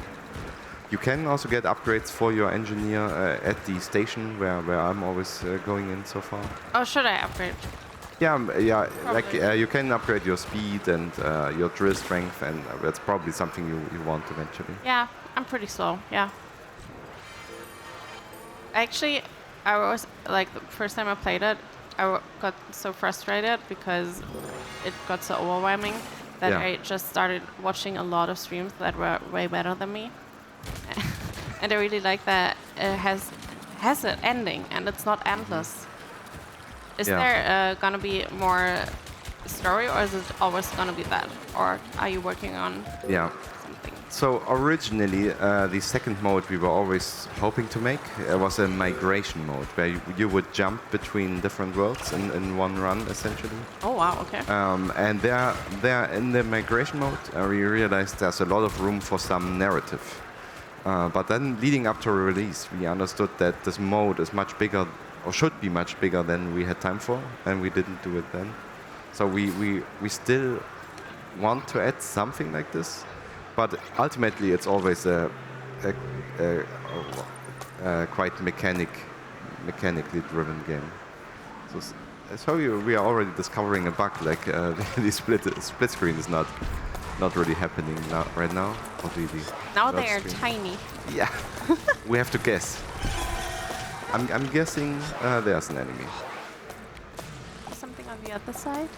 Yeah. So that's why we don't release the co-op yet. So it's something for next year. And how can I upgrade again? Yeah, you can go into the station on the right, and then press the right bumper. Right. The one above it, like this one, and here you can buy your drill. What should Yeah, a drill. That's the drill. You can buy the speed maybe, so you can fly a little bit faster. Ooh, my controller is a little bit bad. Oh yeah, if you use the D-pad, it works a little bit easier. Here. Okay. Okay, so I'm. Where do you see how many points? Okay, yeah, I'm fine. Okay. Got upgrades. Yeah, way better. Yeah, yeah, but you're absolutely right. Like there's a stressful aspect in these monsters showing up all the time, and it's dependent on difficulty too. So in the easier difficulty we added, the time is a little bit longer. So maybe that would have been something you would have enjoyed more initially. But it's kind of, I feel like it's an important thing for the game to have this emotional roller coaster of tension release, where you always have to run up again and make use of your plenty. I love that our pet is just chilling. Sorry, what's chilling? The creature is just chilling there. Oh yeah. So we know that we're not alone. Aw, so it's kind of nice. Yeah, we added a few like creatures into the mines. Good that they're not just all attacking us. Yeah. We do want to do a little bit more with the biomes though, like expand a little bit how lively the mines seem, what's happening there. So as you said, obviously you're still tinkering with things to kind of really perfect the multiplayer. What is some of the feedback that you've gotten from, well, not just today, but the entire week's event? Yeah, people really enjoy it, and it's. Oh, I kind of forgot that we have to watch the monster. Just speedrunning. Maybe we lose the game now. Oh. I feel confident we can probably repair the dome. Yeah, we should be able to repair a little bit. I'll jump in here and do some repair. It's so satisfying when someone just knows what they're doing.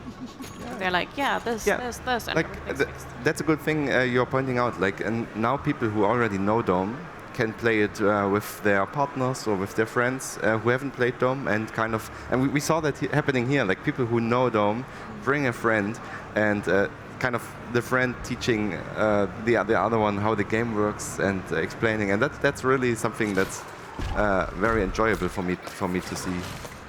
Yeah, sorry that we still have this split here, so something broke, it seems, but yeah, we can still defend. There's a lot of tiny ones that I'm gonna get. Yeah, so you're doing actually really good there, like just even seeing them. So. Yeah. Yeah. Yeah, it's additional challenge. Yeah, we didn't die. See? Yeah. We're winning. Easy. We have such a good team. See, it's an easy game after all. I'm not sure about that, but sure. Yeah. Yeah, and it's interesting that, I mean, that's the game as this right now. There's no new content in this build, but even just having these two keepers and it already feels different because you can share tasks and kind of form new strategies, and that's definitely something that's interesting. Yeah, I think being able to share the burden makes for a very fun experience. I mean, already you guys have like explored more than I've ever been able to when I've been playing on my own. So I'm like, ooh, wow. So I'm gonna take this up. Yeah, so if you take this up, we will actually win the game. So okay. Then I'm not gonna take it up yet? I'm not sure how long the stream is. This map is intentionally quite small for the exhibition situation, so that people have a chance to finish a run and Because on some games you get a time limit in an exhibition, and that's not too fun. People in the comment that they're demanding to see Drillbert. Oh, yeah, we have to. I'm not sure if I can cheat here. No, I can't. Oh, I do love it when that happens. It's like sort of seeing the magic behind the curtain. Yeah. There's a cheat panel that I could bring up, but maybe we can find another gadget. Yeah. Is there any Easter eggs in the game? Easter eggs? Yes. Oh, that's a good question. I feel like there's one, and I've just forgot about it now. Are you gonna put more in? We should. I always really like Easter eggs. I feel like they're so rewarding for people that play the game a lot. Yeah, that's these kind of situations where in 20 minutes I'll remember a super funny Easter egg, and then I'll sit there. Damn, I should have. But what you can do is you can run back to the studio. I'll let you in, and then you can say it on stream, and then you can leave. Thanks. Welcome. Good thing that you're defending. You're doing really well. Yeah, thanks. Like now we got enough resources, then we can kind of afford to split, because we upgraded the laser so much, and now we are in a good spot, and then not every player has to go up. Okay. Your ability looks so fun with the bouncy balls. Is that just the ability the character has? Or? Yes, it's the character's ability. And Is there other ones planned? Yeah. Other characters? Yeah.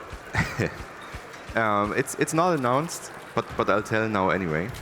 And take this with a big grain of salt, because it's not clear if this will ever make it out of the kind of prototyping phase. So it's not a promise that it will come, right? So if everyone understood that, sure. I can share it. So we are working on a keeper who cannot fly with a jetpack, but who has these tentacles on the back and has to stick to the walls and moves with the walls. And the keeper also doesn't do a lot of mining themselves, but has all these little creatures, like we call them cat goblins, that run around the mine and carry resources and can do the mining. So it's a kind of a beastmaster keeper. Please do that. Yeah. Yeah, you said it now, and there are 3,000 people watching, plus everyone outside. So that means you have to do it. No, I put a big disclaimer on it. Yeah, so exclusive reveal for this stream. We love that over here. Yeah, not sure how my publisher is liking this. They're like sweating out of frame. Like, oh, can't do that. But I tried to put so many disclaimers on, so I have an excuse. I'm afraid those excuses don't fly over here. Yeah. Yeah, then we will get all the questions. Okay, so when can we expect the Beastmaster that you promised? All of a sudden, there are all of these new deadlines that you have to meet. Yeah, I'm digging my own your own grave. Stress grave with that. This monster's coming. Yeah, it's a little bit sad that the screen merge broke. Please let's not lose, because we can basically win. Ooh. Yeah. Oh, yeah. Let me fix that. So we can get an upgrade here that it automatically repairs the dome. Oh, that's good. When it's close to 0 health, so we don't have a problem there. And I guess we can upgrade your autocannon. Would you rather have a machine gun or a shotgun like? Machine gun. Machine gun. Yeah, let's go. So now you should see it fire out much faster. Oh yeah, that's way better. Now I just have to hit them. It was already gone. I'm glad we got auto repair, by the way. Yeah, but Really damaged. yeah, now it looks better. Perfect. Auto repair comes in if you're about to be destroyed, but you also want to have a nice dome without all these cracks. So. Sorry, I just want to upgrade myself a bit. Yeah, you can. Right now, you can only get the carry capacity, so that you can carry a little bit more. That's fine. Okay. I'm stronger now. You mentioned it at the very beginning about the 2 new domes that will be coming to the game. Could you tell us anything about them? Or is it still like super secret? Yes. But before that, shout out to my guys Zimni and Dome Dwarf on the stream. Oh. To my great Discord members. Oh, amazing. Welcome to the stream. It's so yeah. great to have you here. Yeah. Yeah, I'm doing little dev streams with like 10 to 20 people, and they are always there, usually. I love that. Yeah, and they have been there since before release, actually, playtesting the game, so they are very dear to me. Oh, I love that. Yeah, I mean, it's clear that you've built a very passionate community. Yeah. People really, really love the game, as they should. Yeah, and now probably there's another person like them that I didn't see in the chat going, why doesn't he mention me? So I just can't spend too much time. But the domes, Artillery Dome and Tesla Dome. Artillery Dome, you have like a really big cannon that you aim around, and that fires these big shells that make big explosions. So you have to time it right. And you also get a machine gun there to take care of the flying monsters. Oh, there's monsters coming again. Yeah. So stressful. Yeah, I can Okay, handle it. Asher, I you think. got it. You got it. I'm just drilling. I'm Yeah. just drilling. Yeah, it's a relaxed game now. Do you have a lot of fan art? Yeah. Oh, we have something amazing going on over at our booth. We made some Drillbird plushies. So Drillbird is a creature that's super popular, popular beyond our expectations. And we made plushies, and everyone who wants one has to draw Drillbird. And now we got this big wall of like maybe already 50 Drillbird drawings that are that are really amazing. Like just seeing them all together like that. Oh, that's so cute. Yeah, and yeah, we really love it. I feel like I need to get over to your booth later Yeah, and draw. Yeah, please do. Do you have any plans to do something with that? Are you going to take it home, or are you going to leave it at Games? No, we will burn it after the. Okay, yeah, makes sense. Makes sense. Yeah. No, of course, yeah, we will. I want to take them home, and I want to scan them so they are not lost. And I would also love to share them with the community on the Discord. It's really like, it's pretty epic. Like that was only from 2 days, so I cannot even imagine how it will look at the end of Sunday. Yeah, it's going to be tough to fit it all in your suitcase, I reckon, by the end. Yeah, maybe. Yeah, and the second dome. So the artillery dome, it's about timing, or maybe not timing, but about picking the right spot where you shoot an explosive thing, so you really can take out a lot of monsters. And it doesn't turn very fast, so you have to plan a little bit in advance, like lobbing one shot and already turning the other direction. Oh. So that's something that's interesting to play. And we have a new member in Bip and Bits, Rafa, and he is really expert in juicing things up. And the dome is just insane, and how it goes boom. So, oh yeah, we are a little bit early here. We can just chill and yeah, chill enjoy in the the dome. dome for a second. The Kiwi is also relaxing on the station. That's good. Just the Sleeping a team little bit. moments Yeah. that are important. Oh, nice. exactly. It's good for building morale, all that Yeah. good stuff. Yeah. That's the first time I feel relaxed in this game. See the benefits of co-op.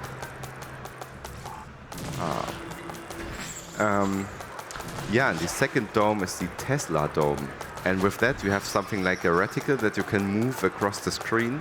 And it is really about timing. Oh, I'm letting you down here. It's fine. As long as we win, I'm fine. Yeah. It's really about timing your shots right and hitting the right monsters. Because you can shoot anywhere you want, but the timing is really important. Actually, I'm the little sister, so I'm always used to be like Oh, yeah. player B. Yeah. And that's kind of what it feels like. It's kind of nostalgic to just have the little gun and just help. But I feel like I'm helping, and that's pretty good. Yeah, I have 2 little sisters, so this also feels familiar to me. And it's also something I actually thought about. So we also have a daughter, and she also likes to play Dome Keeper since she was 3 years old. She understands it. She can mine stuff. She uses the probe to detect resources and recharges it. So it's really good to see. And yeah, there I thought about that was one big reason to implement Drillbird as a playable character. because it's reduced in complexity, so you Yes. don't have to go up. Because for smaller kids, the fighting is basically something they cannot do well. But they enjoy the mining, and as a drillbot, you don't fight your peaceful creature. You just mine a little bit, and that's perfect for like having a smaller sibling or child play with you. Awesome. It's better than giving them a non-connected controller. Yeah. I always felt bad about having to do that, you know. You actually did that? Of course I did. Oh my god, my family was like really competitive and they made me, yeah, you can play, but we're not letting you win. Oh no, that's so mean. Oh my god. Yeah, I'm all behind that. I would do the same. And I've done the same.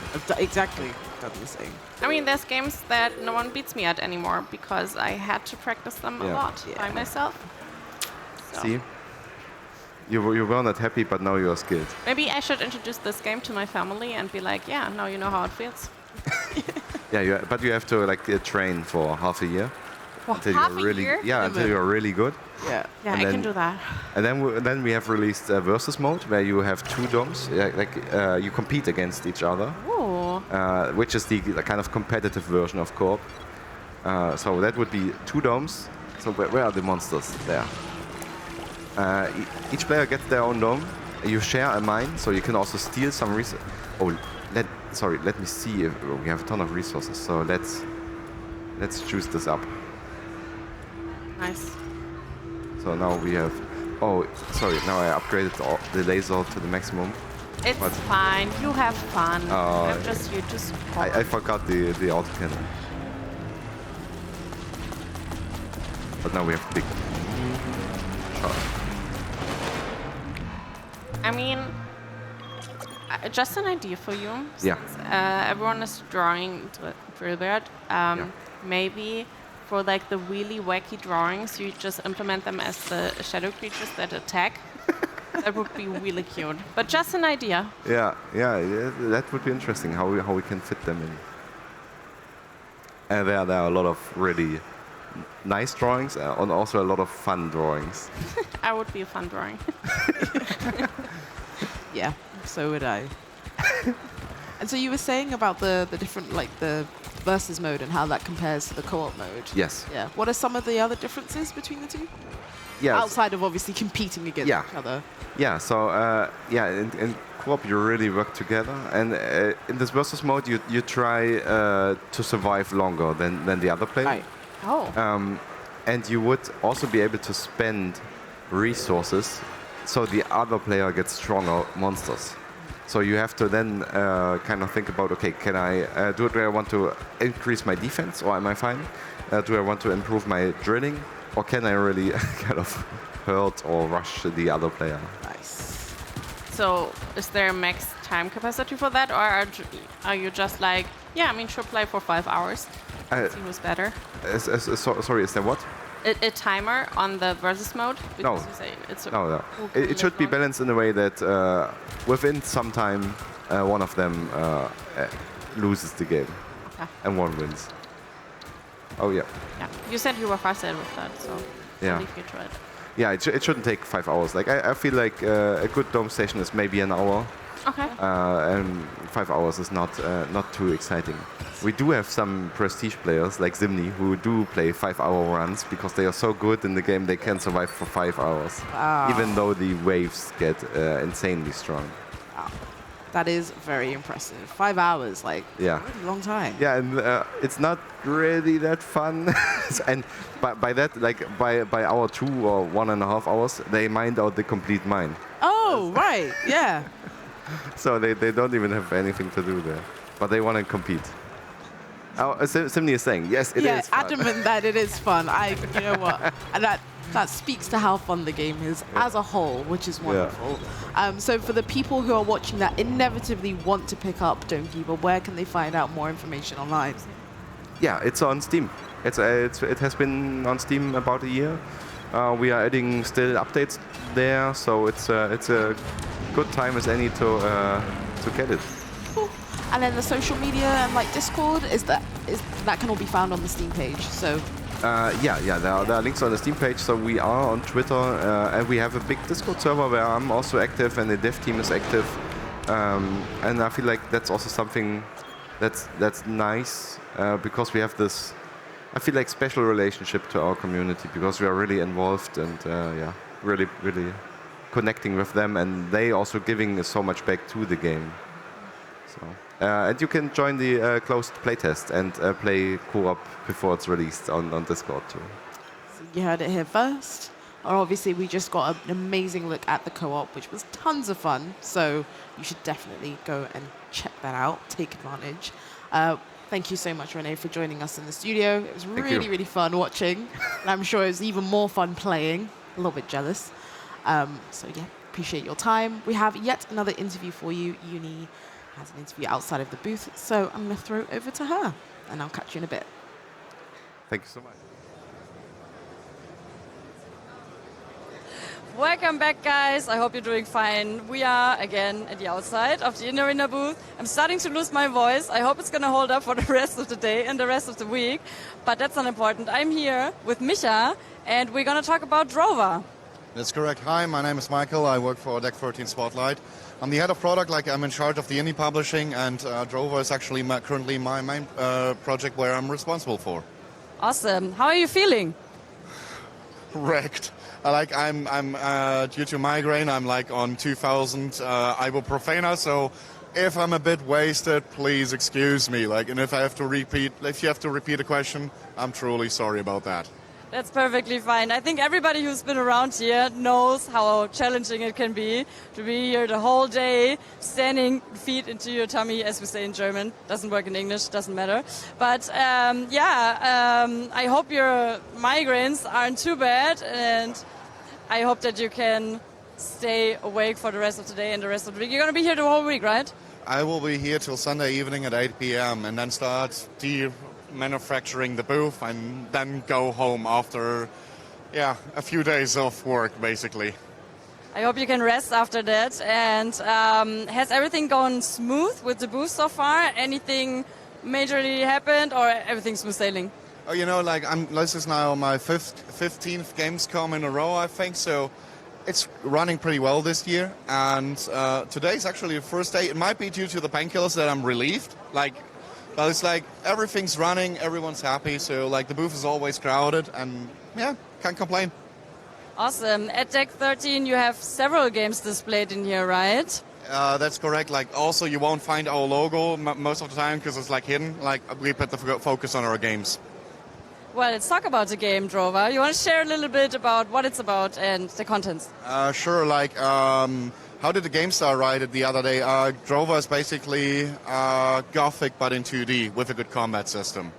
That's a compliment. We take it as a compliment, and in fact, actually, the Gothic series is one of the main inspirations from the team. By the way, the team is also in the chat with the account Entwickler WG. They have a TikTok account. They also have a raffle going on. I can explain that later. And they grew up on the Gothic games from Germany, and they wanted to create a tribute game, and that's basically what they did. They created a game which catches the spirit of Gothic pretty well, but has its own ideas, its own world, and honestly, I'm really proud of what they achieved so far. Awesome, yeah. Entwickler Games also Entwickler. What is it called? Entwickler WG. Right. Developer shared apartment. Exactly, Entwickler WG. I know them also, and I heard that you have a challenge going on. They're trying to make you laugh. Is that correct? Yeah, that's correct. I'm allowed to laugh during press appointments, like this one. So photos taken from this stream are not allowed. But if you take a picture from me laughing and send it to them via TikTok or via Discord, you can win the game once it releases. The first one who finds me laughing, takes a picture, sends it to them, gets the game for free on release day. You just told me that the feedback has been good so far. Can you tell me a little bit where the project stands at the moment? How's the process going? Actually, the feedback has been amazing. There was only one negative feedback so far, but that's because that person didn't know how to play these type of games very well. So luckily we can ignore that. That's a good thing. Regarding where this game is right now, it's currently in alpha. The team is working hard to finish up the beta status. It will release 2024, and I think 2 weeks ago, for the very first time, I was able to complete the game after they fixed my save game 4 or 5 times, something like that. Sorry, Johannes. Great, yeah, that's part of the process as well, right? about the team, can you talk a little bit about how many people are there, what are the departments, etc.? Sure, it's a small indie developer called Just2D, located in the beautiful city of Magdeburg. And they were founded for Drover. Actually, Deck 13 owns 30% of the company because we're the publisher. We help them founding the company, financing the project and everything. I'm not sure how many people they are right now. I think they have 8 to 10 core employees and quite some freelancers as well. Great. Given that it's not your first time at Gamescom and you've done this many times already, I'm sure that there are not too many surprises for you. But is there something that you're especially proud of, either at how things are going at this Gamescom this year or in the game in general?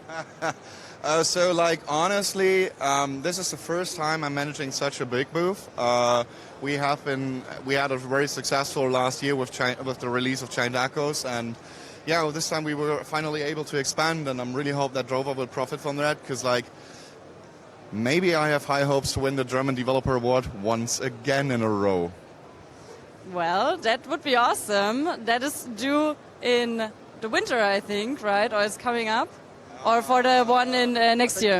I think the Computer Video Game Award is in April, May somewhere. So the game needs to be released before that. Let's see. Okay, great. Well, let's see about that. You also told me about a giveaway or a raffle beforehand.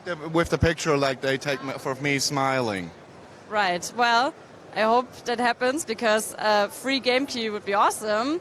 And if you want to come by, play the game, it's again in the Arena booth. Very nice spot here, very easy to find. It's right next to the desk where... Also, just look out for that, right, if you can film that one. If you find that, you find the game. Yeah, how could I miss the greatest landmark of your booth? That's awesome. Anything else you want to add? If you don't happen to be at Gamescom for whatever reason, that's your own fault. But then again, the demo is also available on Steam. Come by our booth, have a chat with us. We're always happy for feedback. But if you don't happen to be here for whatever reason, check out the demo on Steam as well. It will be there till mid-September probably. Right, and make sure to come by. Give Micha a hug. I think he needs it. It's tough, but I'm sure he can make it. And I'm sure that the people are giving back energy also to the developers and everybody showing their games. So thank you very much for this interview. You're welcome. And I will give it back to the studio.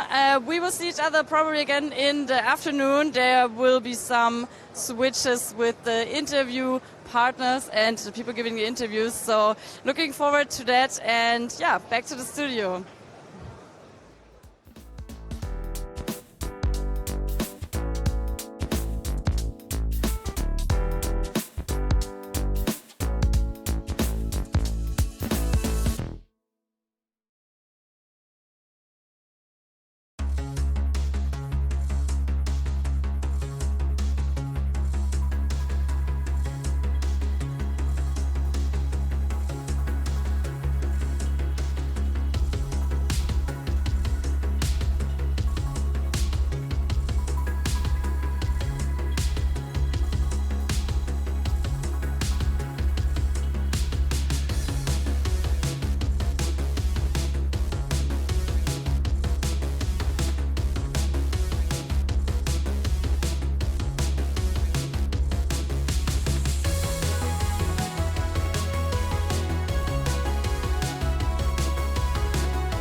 Okay, up next, we're going to get a little bit vulnerable here. I'm about to do something I haven't done all week long, and I'm about to play something on stream for the first time without having played it before.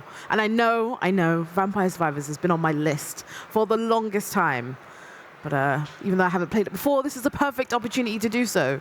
Yes, it is, because there's now a multiplayer mode, so we're going to play together, and that's awesome. I mean, quick disclaimer, it's addicting. Well, that's all I need to know, really. Like, that's what I'm hoping on. That's what I'm banking on. So all I ask is that in chat, you're very patient with me. Be nice, okay? We're just having fun. We are having fun, and I know that I'm going to have loads of fun, so... I mean, the good thing is, I don't think we have any... we do have power-ups. Never mind. I was going to say, we don't have power-ups, so it's really hard. We're not going to go far, but no one saw that. We just pretended it's Exactly. Yeah, I should... So I'm going to explain the game a bit to you, Please. I guess. Yeah, we're going to jump straight into it. We have different characters, and they all start with a different weapon. And you can just... I mean, if you like something, some character by its look, I can explain what if it's a good starter or not, because I would say, for example, the Pascarina is not as good as a starter if you've never played, because the prism is just going randomly. I see. And so in the beginning you have to dodge a lot. And it's way more straightforward for, like Poe would be really easy because you have the garlic, and in the beginning the enemies are so weak that you can just walk through them and farm them, which is really nice. That does sound really cool, yes. But in the later game, garlic is not that strong anymore. I see. There's actually, I put something on my phone because I don't know by heart anymore. We have like, we can just jump into it. We can and then jump I into explain it. everything that's important, kind of. So who are you going for? Who are you like naturally inclined to pick? I would probably go for Imelda because that's a basic, easy start, I guess. And she has a wand that shoots like, I think it's 3 blue things. I don't know what it's called, but yeah, you should go for. I was going to say, I'm going to take the suggestion on board. It'd be really fun if you sat here and explained all that, and I was like, you know what, I'm going to do what I want, but no, I'm going to take the advice. Yeah. I mean, he has less health. So, Okay. Oh yeah, God, that's. But you can max that out later. That's fine, and yeah, we can see it as we go along, right? And we can go to stage 2. It's the library. It's a little bit harder than the first one because it's it's like a long hallway. Okay. And you can't dodge that easily. But we go there and we do great. We will do great. I love that energy already. So you just have to move a lot, basically. Yep. And because you have the garlic, you can just walk through them in the beginning, I guess. Oh, maybe. Yeah, I mean, you're doing great. And then we get the level up. Like, I have a level up now, and I can decide what weapon I want. You can have up to, I think, 5 or 6 weapons. I'm not sure right now, or maybe it's less in the co-op. And that's the different things. They operate differently, and I could also just upgrade my magic wand, which I actually do right now because I don't know what I want to go for. Okay. What it's gonna be. And yeah, you just want to get those crystals because that's the leveling up bar, and we want to level fast so we can we are stronger than the enemies. Yep. And that's your level up. Nice. Okay, so what are we working with here? We've got. Oh, there's a friendship amulet. That's fun. Every player gets a level up for one of their existing weapons. Okay, that's cool. I feel like I want to pick that one. I mean, you can. I mean, yeah, sure. Thank you. Yeah, of course. We're doing this together. Yeah, so I think we just have to be careful that we walk in the same direction. Usually you stay at kind of the same place in the beginning so you can farm all the crystals. We get the level ups, and that's basically it, and it gets harder. I'm gonna take the whip because the ultimate of the whip has lifesteal. And I like to get more HP. I'm always kind of conscious about that. Of course. So now you see one more animation with me. That's the whip. Oh, I see. And the more you upgrade it, it will change its look as well. So if you wanted to, I mean, you already have garlic. So yeah, so you don't really need the King Bible. The Bible is gonna spin around you.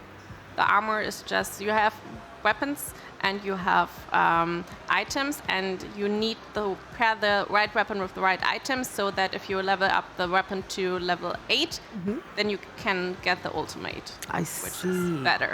And you have to know which one is which. That's why I have my phone here, so we can look it up if what the ultimate is, because there's new items. I love how prepared you came. Like, you came with notes. You came with the whole thing, the whole 9 yards. So what would you recommend I go for here then? I mean, sure, go for the King Bible. Yeah? Yeah, sure. I always like that. It's really a preference thing with the weapons. Sure.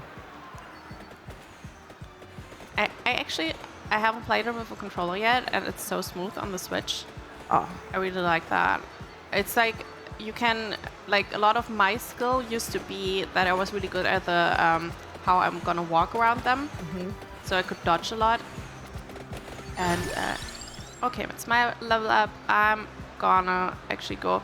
The pentagram is a fun one because it erases everything inside, and everything means also the crystals. So that's probably not that good for multiplayer, I guess. Yeah. Because But there's like, in the beginning, I used to play this a lot. Like every week, when there was a new update, I played it, and I'm just talking a lot. So I'm glad that you're doing so well. I mean, I hope I'm doing well. You're doing really great. I mean, we have full health. We're just walking. Yeah, I was going to ask you if you could guess, like, how many hours you think you've put into Vampire Survivors already? I think about 40 hours in the beginning. That's not bad. You're almost shy about that. I feel like that's a reasonable number. Yeah, I mean, I stopped because I got so addicted that it was too much. Because I dreamed about the crystals. Like, actually, I saw them. When I closed my eyes, I saw red and blue and everything spinning. Yeah. But yeah, we should really try to level up a lot, and then we're fine. Cool. Yeah, but in the beginning, there were like people, there's like the longest run you can get is 30 minutes, and then there's a really big boss coming, and people were trying to kill that boss, and that's basically, it's possible, but basically it's tough, impossible. Yeah. I'm gonna go upgrade my whip. I love that chat is being so supportive. They said that I haven't died yet, so that bodes well for me. At least I hope so, anyway. Yeah, I mean, you didn't even get any damage. I mean, the garlic is helping a lot, I guess. So from your perspective, you know, what makes this game so addicting for you? 40 hours is obviously, you know, a good chunk of time. The sounds and the animations, for sure. Like, there's chest in this game. You can probably go for maybe the lightning. Yeah, that was what was calling my name. Because the sounds are really satisfying. There's chest in this game, and I mean, it's like gambling. It feels like gambling. It's not, but it feels like you will get so excited if we get a legendary chest. You will see what I mean. So it's like that kind of feeling of gambling, but while still being really responsible and ethical. Yes. That's a good way to explain it, I think. I actually have the sounds as my stream alerts. Oh, nice. Because I just like them so much, and I started judging games. See the turkey there? If you're low HP, you can take it, and then it will... I mean, I wasn't, but... Yeah. There's some items that you can find in the chandeliers if you break them. Like here, there's the chandelier. That's the first boss, by the way. Like, there's small bosses coming. This is so much to explain. I hope I'm not overwhelming you. No, not at all. This is perfect. Probably go for the Bible. Yeah, to level up. I actually have to look up how we have to pair that. Or chat, maybe. Chat, maybe you can tell us if what we have to pick to get our ultimates. That would be good team effort. So that was the first boss. He dropped a chest. You can just walk over it. And nice. Just a small box, though. I love it. And there's also like legendary box that has 5 beams of lights and more intense music. Cute. The nice thing is Vampire Survivors is not a super hard game. It's just addictive.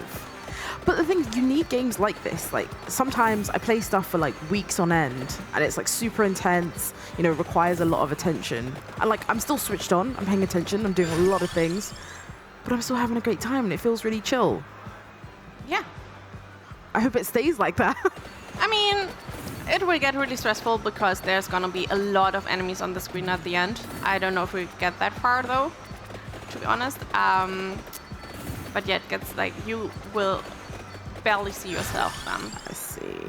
I think I'm gonna upgrade us both. Nice. I like that that's an option. Yeah. It's very wholesome. So I'm trying. So there's basically a pointer that if you don't level up in the beginning a lot, you will lose by 30 minutes usually. Ooh. I mean, I always really like the eggs. Okay. I trust your judgment. You're the one coaching me and guiding me through this. I mean, the axes. Don't. Now you're not strong enough with your garlic anymore, so you have to dodge a little bit more. Oh, I see. Because you just took some damage, and you just walk around like that. But you're doing really great. So the axes, as you can see, it makes sense to be on the top of the screen for you because they fall down. Right. And that would make more damage. And yeah, those are tough, but you're doing really good. So, armor combines with Rune Tracer, okay. Okay, I mean, we're not there yet, I guess, but chat just tell us what we need to do to get the ultimates, and then we'll skill that. That's a good moment to do that. You have the Bible, okay, wait, I'm gonna look this up. Magic Wand plus Empty Tome, plus Hollow Heart. You have none of this. Wait, you have garlic needs. It's like this. That's great graphic to have on hand. And you have the Bibles. I'm sorry that I don't know what that is. You have the lightning ring and the eggs. Okay, there's nothing there for you, so maybe just take the garlic. Okay. I think. Thank you, Sid. That's helping a lot. I used to know this by heart. And it's like really intuitive. Yeah. There's another boss. I mean, the boss are spawning a lot, and right now we can just take the chests if you want to take it. But later, sometimes you save them because that's how you get your ultimate. Sure. They just drop in the chest when you have the right items and level 8 on. Okay. Yeah. So how do I come out so I don't... Just open it. Oh, it's fine for me to open it? Yeah, okay. Sure. And it's... I really like that it's on Switch. Yeah. It seems like a good game to play. Just yeah, now I'm like... Because I have it I have it elsewhere, so I was like, okay, I'm going to get around to this at some point, but having it on my Switch is perfect. Yes. Yeah, as people have said, it's like perfect for couch co-op, which, yeah, all about that. Actually, we used to play that we made up our own game modes, kind of. Like, we played versus, or we actually played blindfolded. Like, one person was blindfolded, and the other person was like, up, right. And we actually did that. Like, it worked. And we were so into it that we tried a lot. There was this big thing on Twitch Germany where people tried a really hard run. You can take the perks that you do in the beginning, you make them really hard, that you take more damage, and it doesn't help you that much. And they basically try to do it on the hardest possible way ever. Oh, wow. I kind of like that though, because that's the kind of joy of playing with other people that's like not online, right? It's like making the weird things happen in person. So playing around with like the blindfolds is hilarious. Yes. How do you like it so far? It's great. And I think I'm doing well. And like, as you're explaining it, as I'm sort of playing through it, like you said, it's really, really intuitive. I feel like I'm picking it up and I'm not doing too badly, right, chat? I'm just going to pretend that they're saying yes. They're doing great. And they're saying yes. They do. I missed the Hollow Heart. I think it was my level up, right? I think so. Chat is saying you're doing great, Shay. You're doing great. Thanks, guys. So, yeah, we're level 20 now. That's fine, I think. I hope so. And I'm confident that we get sooner. Actually, library wasn't always my strong suit. I always was better at the more open maps because I was like into moving and I felt kind of restricted with that map. So my strategy wasn't working that much. But library actually has some perks, like if you go all the way to the left or all the way to the right, there's something waiting for you that gives you an upgrade in the game, kinda. That's kind of fun. But yeah, you see, it gets more stressful, right? Yeah, because where you're just sort of moving at the beginning, moving through the enemies. Now I kind of I have to think a bit more about like my positioning. As we progress. Just as the level up popped up, I took like a ton of damage. But we're still fine. It's fine. We're fine. Yeah, actually. That's good. So I really like that game. I mean, there's a lot of clones of that game because it was so successful. Yeah. But I always just stuck to this one because the chest sound is unbeatable. That's basically what I like about it. And I really, it's really impressive that Solo Dev just did that and is still supporting the game. Yeah. As it continues to go on. You need a turkey. I do need a turkey, like real bad. I can get you some probably. I have to be a little bit lucky, but yeah. Oh, there's another boss. You see? The big yes. So be a little bit aware of that, but should be fine. I'm gonna go with everyone gets something.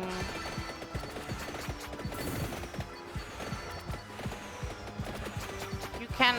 There's no max level, but. When you have everything unlocked, you can just choose between money and health. Oh, there's a turkey. But yeah, I was actually going to ask that, you know, is there a cap? But I mean, answered already. Yeah, there's a cap. Like, not really a cap, but you can. Yeah, like you said, you can just kind of switch between, which is quite handy, which means like you can kind of adapt your play style, like depending on what what enemies you happen upon, right? Yes. Nice. I think might reduce the cooldown a bit. Right now I wouldn't take the chest because we're behind and That's a lot of enemies. That's a lot. I mean, if you have to walk through it, doesn't matter, but right now we could get an ult out of that if we had the item. Yeah. And we're getting so much. Yeah, I'm gonna check real quick. Do you need the hollow heart? Hollow heart was whip. Yeah, I need it. Awesome. Maybe I could get an ultimate now. I'm not sure. I would just like to make something clear. Before we came back from the break, my producer said, if you make it past 5 minutes, then you're not a noob. And we have done that. We're almost at 10 minutes, so I'm very proud of myself right now. Yeah, you're doing really, really great. Really, there's always this certain bosses that people can't handle, and usually at 13 minutes, it's really tough. So I feel like we could get problems there, but let's see. It's like 3 more minutes. So it's really disappointing if in the end when you're at like 29, 50, and then you die. That would break me, I think. That would really, that would really upset me. So I'm gonna go for the chest when there's less enemies. It's your level up, good. Oh. Are these items unique for each character, or is it possible to stack 2 Bibles? Do you mean that? That's a good question, but I think I could take. I mean, there's not that many weapons, right? So we should probably be able to do the same build. Oh. But let's look for that. Yeah. Maybe. Maybe someone in chat knows. Okay.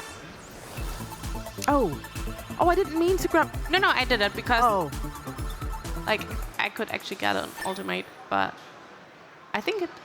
No, it's not. I didn't get it. But that's fine. We still got an opportunity to find it, I'm sure. Yeah. There's the next boss, so it's gonna drop a chest as well.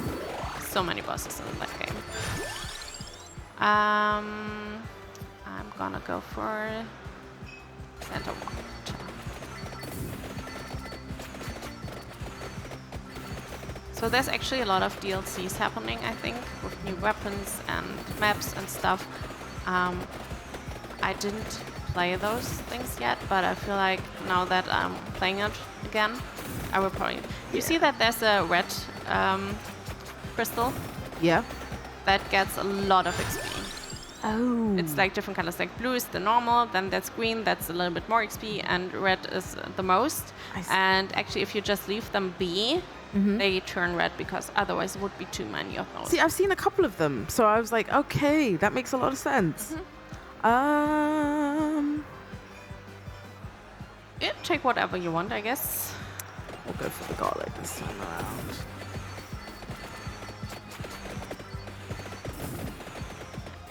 Chat, do you think we're gonna make it for like 15 minutes? It's only 4 more minutes. Seems doable right now. You're really good at picking up the crystals. That's so good. Because it was like one of the first things you said, so I was like, okay, I'm gonna Yeah, that's try my best to like actually remember to do it. I'm gonna go with the color. So do you have, you mentioned the sort of builds, do you have like a favorite build from all the time you spent playing? Yeah, I mean, I always kind of pick the same stuff because I just like playing with them. Like, I always really like the Bibles. I don't even know why, because they, like in the end game, it gets a little bit easier to see the enemies because you have this spinning really, really quickly. Like right now you have those 3 and that gets like a propeller, like a fan, basically. That's exciting. Yeah. Oh, sorry. No, I mean, I don't know if you're at level 8 with any weapons yet. Oh, I think I may be approaching level 8. Maybe that's a lie. I don't know. I'm gonna go for the chest, so maybe I can get the ult. That would be awesome, but maybe you get something. And then you have a level 8 weapon. I hope we get a big chest. That's the ultimate, that's the whip ultimate, and that's gonna do critical damage and absorbs HP so that I get more healing. Or that I do get healing. Oh, the animation for that is amazing. Yes. There's actually, I think it's the, I don't know which one it is, but there's like this laser ultimate that's like lasers and they look really pretty and you get so overstimulated by the game. I love it. So fun. Sure. And I feel like it depends on the map what weapons make a lot of sense, like if you're in the confined space or not. But it's basically just preference because they're all pretty balanced, I feel like. And we're approaching 30 minutes. Level 32, that's looking fine. Lasers a boomerang ult? Yeah, right.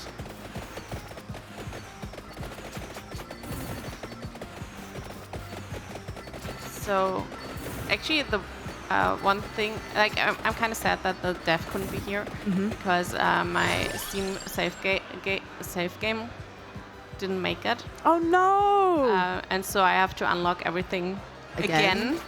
And I was hoping the dev would maybe. Oh yeah, see it on the bottom. That's where I think we're at the end, and we can just get this, and that's like a little present for us. Oh, cute. And I was hoping the dev may have a cheat code so that I could just unlock it all again.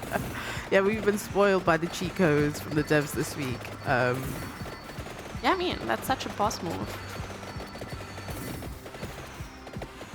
So this is looking really good. There's also items on the map.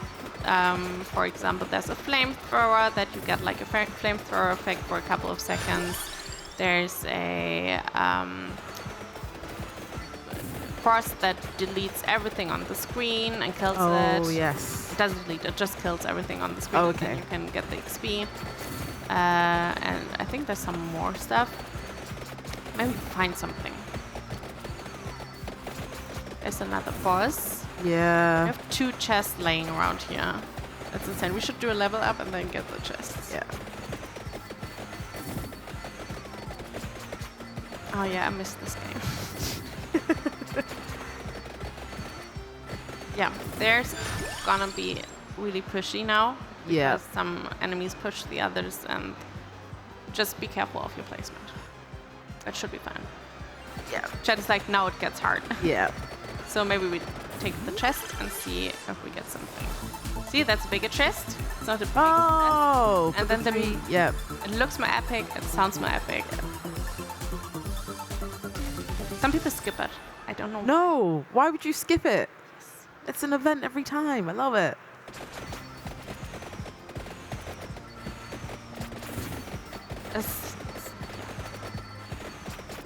Yeah, you see, it gets a lot, but we're Yeah. doing fine. I mean, since we're sticking together, I feel like that's a good It's move. making it a lot easier. Yep. Because we're doing so much more damage on this space. Makes sense.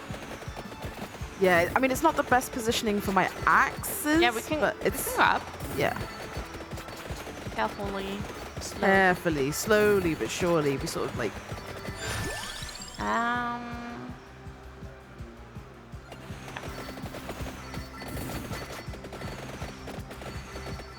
So there's we also did like challenges with like no move and stuff, and you need the garlic in the beginning, for example, and it was really lucky. And sometimes you were lucky and the chest spawned like right right here and there. you got it, but sometimes you just didn't get it. And it was always fun to come up with new stuff. Yeah. I can't. I'm trying to like articulate why this is like so satisfying for me, because it's just enough. Like the mechanics are really simple, right? Yes. It's not like you need to be super dexterous to pick it up, but I'm using my brain enough to like make me feel smart and strategic. So it's like, yeah, perfect balance. Yes. I think I'm gonna. Actually, no. I'm gonna go for another axe.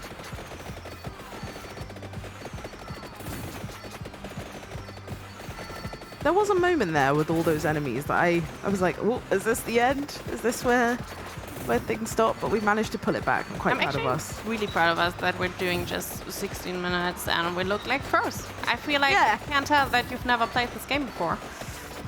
Like, seriously. You're natural. Yeah, my ego doesn't need this, but thank you. If you told me this, I'm going to get like really overconfident now, and then we'll start dying. I mean, I don't know what happens if one person dies.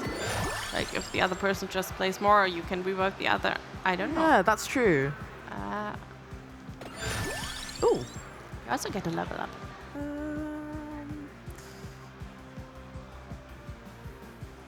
Yeah, is it worth kind of, as I've got like the spinach on the go, is it worth me like implementing new armor, or what would you recommend here? I mean, basically, since you only have like limited spots, you always just take the thing that matches your weapon, because otherwise you will not be able to do your ultimate, and you need that. Right. So usually you don't pick it because of that, but just because of the weapons, I feel like. So maybe I mean, right now you could pick the armor, because we're not going to play it all the way through. That is true. But usually would be, if you were like, okay, I want to do an armor run, then you have to look up what the weapon is. Yeah. Because I was going to say, because you mentioned everything sort of matching my weapon. The other items that I have, do they match my weapon, or have I got a very disjointed build? I'm not sure about it. I know it doesn't with the lightning ring. That doesn't match, but I'm not sure about the rest. Okay, that's all right. I should have done my homework better. No, that's so fine. But I feel like since we're doing co-op, I feel like the difference is that we only get 4 weapons. Yeah. Usually it's 6. Oh, I see. And maybe we are really not able to get the same weapons, so that we actually do have to play together to be more effective. Yeah. I mean, it would be overpowered if we both had 6 weapons. I think so, yeah. Oh, isn't that so satisfying walking through all of those? Honestly. Oh, there's The another sound. chest. Ah.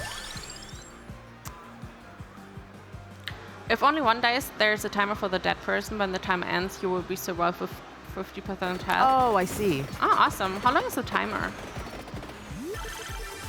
I was hoping for a good chest. I mean, you can get better chests if you can skill luck, actually. Yeah. So if you do that, there's a higher chance of getting big chests. Oh, I didn't mean to walk on the chest there, but A small chest. And I like that it's also random who gets the chest. yeah. Otherwise, you would be like sprinting, it's mine. It's fine. Yeah, that's when it comes like versus instead of co-op, right? Yes. Actually, usually Twitch has problems with the bitrate because there's so much going on. So much going on. I'm wondering how it looks like for you, chat. Is it good? I mean... So we have our gameplay demos we have like a set time for it. I really could have kept going, but I believe we're at the end. I should pause it. I don't want to, but I have to because we have other things that we need to play. But I have to say, this has been so much fun playing on stream. And you were playing that with me. I wasn't worried. I knew we were always going to have a fun time, but playing things for the first time can be a little bit daunting.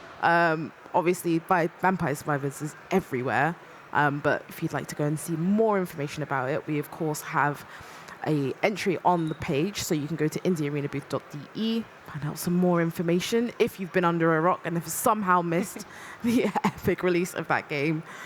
So we're going to throw to a little break, and then we will come back with more interviews and more gameplay demos for you.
Wrong. You're in my crypt, and you're coming on a quest with me through a mysterious underland filled with peril and adventure.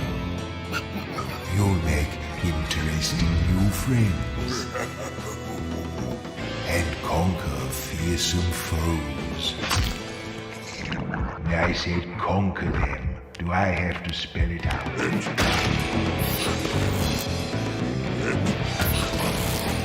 Stop. That's enough of that, I think. Now, are you ready to join me?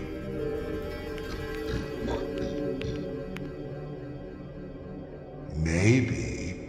Well, you'd better make your mind up, because I'm coming for you very, very soon.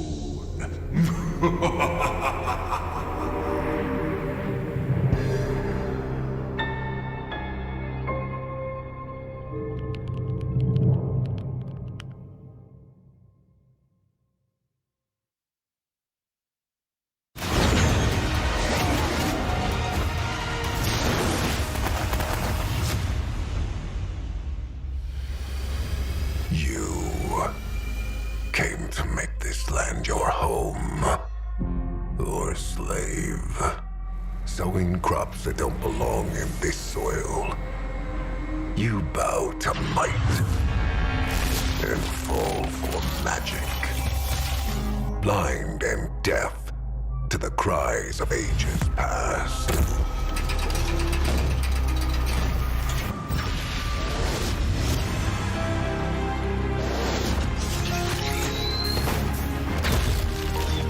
Tearing apart what's left of your kind, until you no longer know right from wrong.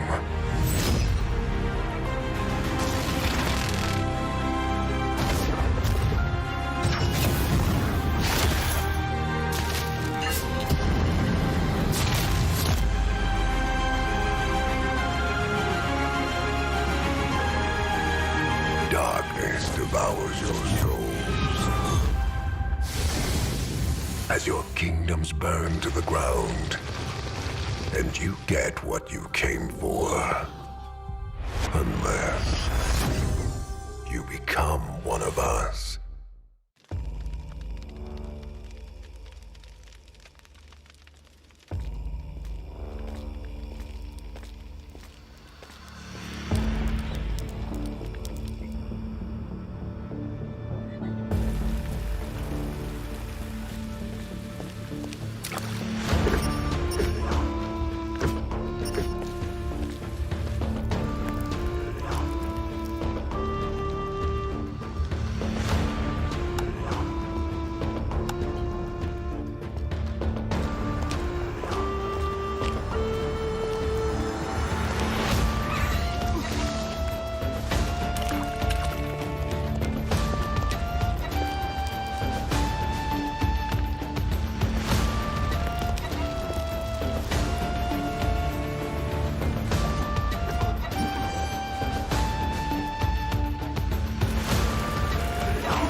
From home, Ragnar.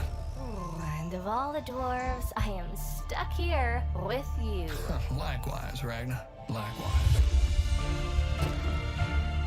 But let's make it our home, then.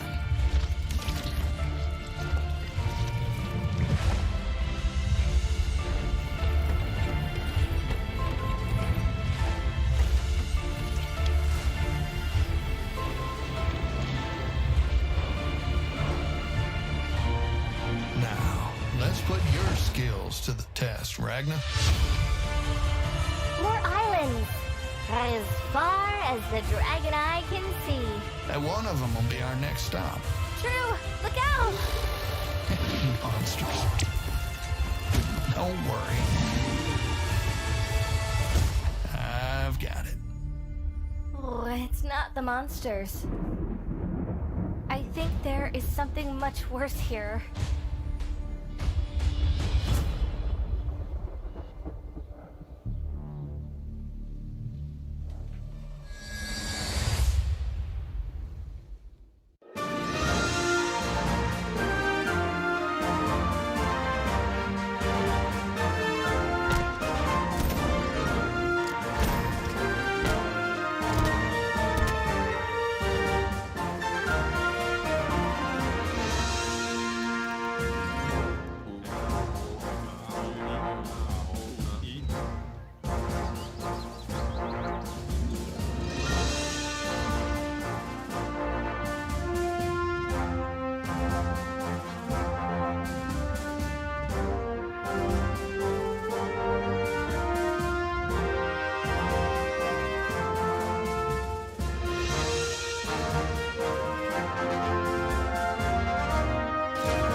And welcome back. We have another gameplay demo for you, which is not surprising at this point. We're spoiling you here.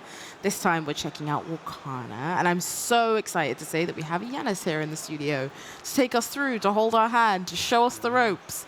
How's it going? Oh, it's going pretty well. I mean, Gamescom has a lot of stuff going on. I've actually worked on the build during Gamescom, so we had 3 revisions. This is the 3rd one that you'll be playing. Wow. Well, I feel especially spoiled now. This is wonderful. Yeah. So could you tell us about the game, and so for people watching at home, they can get a bit more insight? Yeah, so Warcana is a fusion of Battle Royale, base defense, and deck building. It's an online PvP game. We also have a single-player mode, which is what we'll be playing today. And it's about essentially the fusion of base defense and deck building is like you build buildings in order to get more cards, in order to build up your deck, and then summon thousands of units. We built our own game engine for it actually. Oh, wow. So you'll be seeing a lot of little critters running around. Yes. Well, I'd say we better get started, have a look at the game, play through it. I'm excited excited. Me too. So you said we're going to play the tutorial, right? Yeah, we can start with the tutorial just to get you up to speed. I mean, I can Sure. I can accelerate it like a little bit, so you can click through the messages because I can Okay. explain. I can do So you want this your main building. It's like the heart of your base, and you don't want it destroyed. If you lose that building, you're game over. Up there is the health bar in the corner, right? And you have an opponent, of course. This is their island, and you also want to defeat them. So you want to destroy their main building. Okay. You can use this button over there on the right, or the one key, to build. I'm going to go with buttons today. Yeah. To build walls. So you just like click the button, and then click on screen where you want to place a wall, and then you just move the mouse. Where would it make sense? Yeah, so just in front of the building. Okay. So you might want to go for like a line from the top left to the bottom right. So you can just like click once. For the tutorial, it's not that high intensity yet. So basically, just do this. That looks great. Perfect. Good. And now we're getting into like the card play. So you'll be getting some turret cards now, and those are like your first starter buildings. You can see like in red here, this is like the range. And okay, yeah. Unfortunately, we're having some trouble with the icons. They haven't loaded in, so that's a bit unfortunate. But well, I would recommend placing them before your wall because they are really short-ranged. And it doesn't matter where I place it? Yeah, for now, we don't have to think too much about it. Okay, good. I'm good at that, yeah. So I just place it here. Yeah, and then you can choose either getting 3 structure or 1 mana on destruction of the building. I'm not sure why the icons are missing. It's a bug. Sorry, guys. Just place the other 2 cards that you have. They're down in the middle. Down, yeah. Yeah. And do I want them to touch or no? Yeah, like you want to cover like the area in front of your wall, ideally, because soon you will have like a few thousand units spawning in, and you want to prevent them from reaching your main building. So are they coming from the? Yeah, they're coming from the top right. Okay, so I'm probably gonna go here. Yes. Yeah, sounds great. Okay, let's see if I got it. Yeah. So a new round started. The game is round based, and we use the rounds to like draw new cards, refresh your resources. Down there on the right is your mana, and then you have structure. Ah, okay. Structure is usually used for building buildings, and mana is more used for summoning units. And now you'll be getting a bunch more of the turret cards. I like the animation. It reminds me of the really satisfying end of this Windows installed game. Oh, Solitaire, right? Yeah, yes. yeah. I like that. Yeah. Do you want to place those things as well? Yeah, you want to place some more of these buildings, place some more walls. So just like build up a small little defense. You can also play the Death Lotus. It has like a bigger range. Ooh, so that's big. Yeah, it's stronger. It doesn't make sense if I put it in here because unfortunately there, this is like blocked, so you can't build there. So that would make sense. Yes. Yeah, absolutely. And I'll place another one, I guess, Yeah. because materials are not an issue right now, and I'll place it here. Yep. And do I save them for if something gets destroyed? You don't need to save them for now. You'll never lose any buildings, actually. If they get destroyed, after the round ends, they'll be rebuilt. Oh, okay. So I just place yeah, them. you can just place them. So that's a stinger. Is that more like a last defense thing, or? Yeah, I mean, follow your intuition. Okay. Feel free to be creative. I mean, it looks like I could do something with the wall. Yeah. Oh. And now you get to choose a new card. Like as I said before, you build buildings to get more cards. On the left you have like another tower, like the Rim Guard, and on the right you have a spell card. So feel free to pick what you like. I'm gonna go with the buildings, I think. Yeah. Yep. And Then I'll place another one right here. And also, I do the spell this time. Yeah. Just so we have it. Feel free to build also another wall, just to have like a second line of defense. Because some units are really good for destroying walls, and some are really good at destroying turrets. Does this make sense? Like yeah, if I you can't checked usually have like one space distance between towers, so you can't like go right in there. But it makes sense? Yeah, you can do it.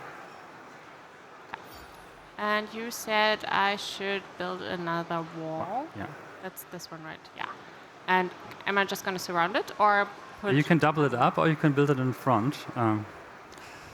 Feel free to build another one, like in front of your towers, or like in reach of your towers. So like while the wall is being attacked, the towers can do their work. And it doesn't matter if that's in the orange space? Okay. Doesn't matter. So I'm going to put it here and protect those. Yes. Awesome. And I'm going to place this. Yeah. Maybe. Maybe just to be safe if something comes around. That's actually a good idea. Cool. So, now enemy, where are you? What are you doing? So the next round is about to start. Oh, this looks so much smarter than what I did. No, you're too harsh on yourself. It looks organized. Yeah. Yeah, we're starting out. It's just a tutorial, so we're still at low stakes. Oh my god. Yeah, I said like there's a bunch of critters coming for you. Oh, and there's just earthquakes. Yeah. Wow. And I'm gonna zoom in so we can see that. You can get so close. That's a lot. And there are still more coming. So you feel free to keep building if you want to. You are allowed to panic build. I love that. I'm just gonna do those here. Grab some more. There's something going through, so I want to protect it here maybe. Do it on the other side because they come through. Yeah, and you see on top there's a timer running out. Once the timer runs out, the battlefield will be reset. Okay. There's so And many. all the buildings you've lost will be rebuilt.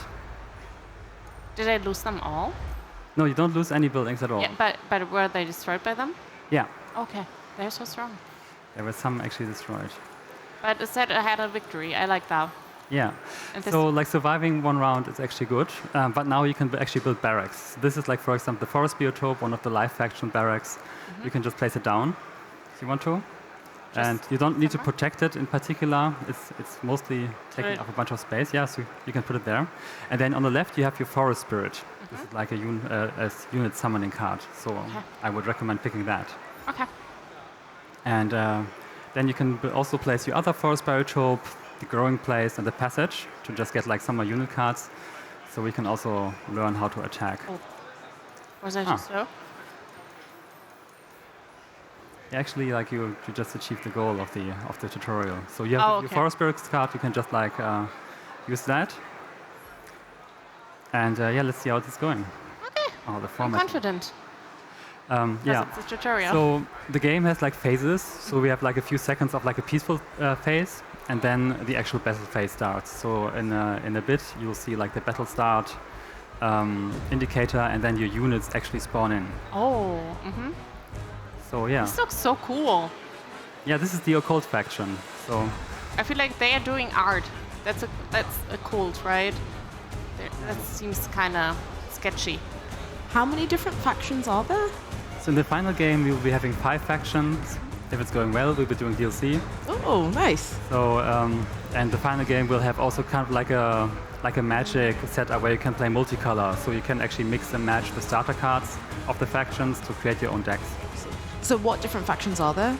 So we have the Life and the Occult faction. Then there will be like a desert Lovecraftian themed one. We call it Dust and Death so far. And then there will be like a cyberpunk themed faction with like more mechs and robots. Yep.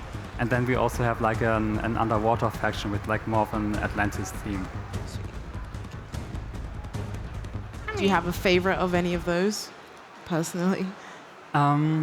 Oh, that's actually tough. Like, I like the cyberpunk faction quite a bit, and I also really like the Dust and Death faction because I mean, they're like more like eldritch and have like more of a spacey theme, like lots of floating stuff. Yeah. So what you want to do now is like also place like more of the Growing Place and the Passage, so you get better unit cards, so you can do like a bigger attack. Yeah, you can. Around place, here? Yeah, you can place it right on top if you want to. What do I do with those?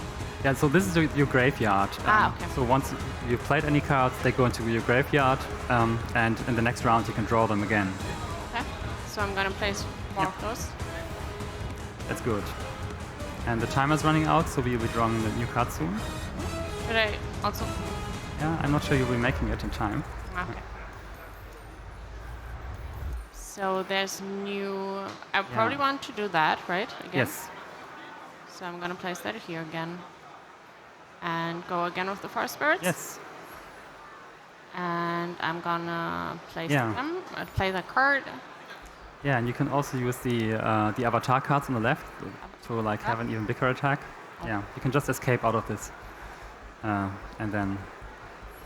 Yeah. Okay, awesome. Better start already. Can I still do that when the better start? Yeah, right. What does the poison storm do? Yeah, so this is the spell card. You can drag that. Oh yeah, if you drag it out over there, you will be attacking your own base. That would be bad. Did I do it? Oh no.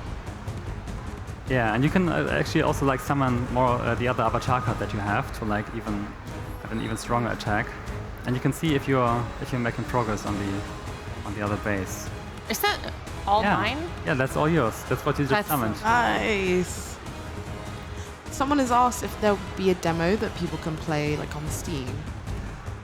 Not yet. So we've just announced the game like last week. We've signed our publishing deal with Team 17 6 weeks ago. Congratulations. So we really hit the ground running for Gamescom. But we'll be doing probably no early access, but we are likely to do like open tests over weekends, because it's like a game that you can play with up to 30 players in PvP. Yep. So we should do a lot of testing on that. Yay! Yeah. So you made it. Awesome. So that's the tutorial. Do you feel ready for like a challenge? Sure, let's do it. So do you want to play occult or the live faction? I want to do the occult. Yeah, then you can do occult faction challenge. And there you go, completely new cards. So on the very right, the Tower of Faith is your basic tower, and your Spider's Nest is like your basic barracks to get units. And I mean, I see what you do. Okay, sure. I just do that. Some Tower of Faith. Do I have to be really careful about mana and stuff? Yeah, now you actually have to manage your resources quite a bit, but structure is like more relevant. Do I already do that? Yeah, that makes sense. Where do I place that? You can place it up in front. It's not too important if it gets destroyed, so you can like kind of. And I take those. Go for the Mr. Spider Legs. And I want. Yeah, sure. Crystal Lab sounds fun. Yeah. Maybe I place that here. This is one of the economy buildings. They give you new cards and more resources. Yeah, then I place it there. That's yeah. And what's the difference between those? So on the left you have something that gives you more cards that have like economy effects, and the fortress is a barrack.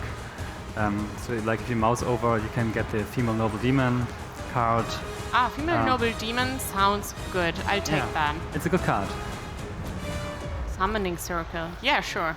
We are occult. We need a summoning circle. That makes sense. Yeah. It's something that you might want to place up in front, because if it gets, you can pick the destruction effect, which gives you more card draw. That's actually really powerful. So not in the front? Oh yeah, really in the front, because you want it to get destroyed. Okay, then I place it here, like welcome home. You can see on the right, there's like the destruction effect. Okay. On the very right, yeah. So I take this? Yeah, I would recommend it. Okay. You can feel free to experiment. And I should probably play the spiders. Yeah.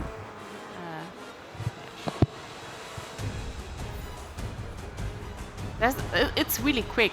Like it starts quite. Yeah, it puts a lot of pressure on you. Yeah. We will be having like for the final single player scenarios, we'll be having like a pause button, so you can actually have more time to read through all the card effects and have like more time to properly learn them. Yeah. But this doesn't look good. Yeah, but it's also not too many. It's only like 50. That's not bad. Oof. Yeah, and that's your fortress. Okay, so I want to place this. Yeah, you can. In the back or in the front? Yeah, for the fortress it's not too important. Okay, so I just place it. Yeah. And you have the demon on the left. Demon on the left. Oh, nice. Good. I mean, round is over. I survived. You did I have no idea what I did. but they. Oh, I should have done another wall, right? Should I do Yeah, another so wall? you have your female noble demon card in your hand now, and the Mr. Spiderlegs card, so you can actually like launch a big attack. Okay, so I use this. Yeah. And this. And where's the female? And this. Yes. Mr. Spiderlegs. It brings me a lot of joy, that name. Yeah. Like we have, if anyone knows a better name, but I like it. No. I'm not sure. It always has been just Mr. Spiderlegs since we came up with that concept art. I don't think you're going to find a better name than that. You nailed it. Yeah. There you go. There's a lot of spiders. Spider legs. Yeah, this looks promising, I feel like. And I mean, I should do another wall. Or maybe some more towers. I don't feel so confident about what I'm doing here. I'm just going what my gut instinct tells me. I hope that's okay. Yeah, absolutely. So you probably want to do the first destruction bonus if it's in the bag and not distracted that much, I guess? I think you're about to win on the top, actually. Really? Yeah. Yeah, it looks... You can see the health bar, but it's also like 10 seconds left on the clock, so I'm not sure if you Oh my quite god, make it. please. Go quicker. I mean, that's really a lot. Yeah, we sent a lot of people over there. Okay, yeah. Yeah, not quite. But that was already pretty good. Thank you. You're a good teacher. So probably gonna do this again. This again. So we have a big. Why are there so many? So many spider nests, right? Is that the reason? This one again, and now I should have won, probably, right? If I don't.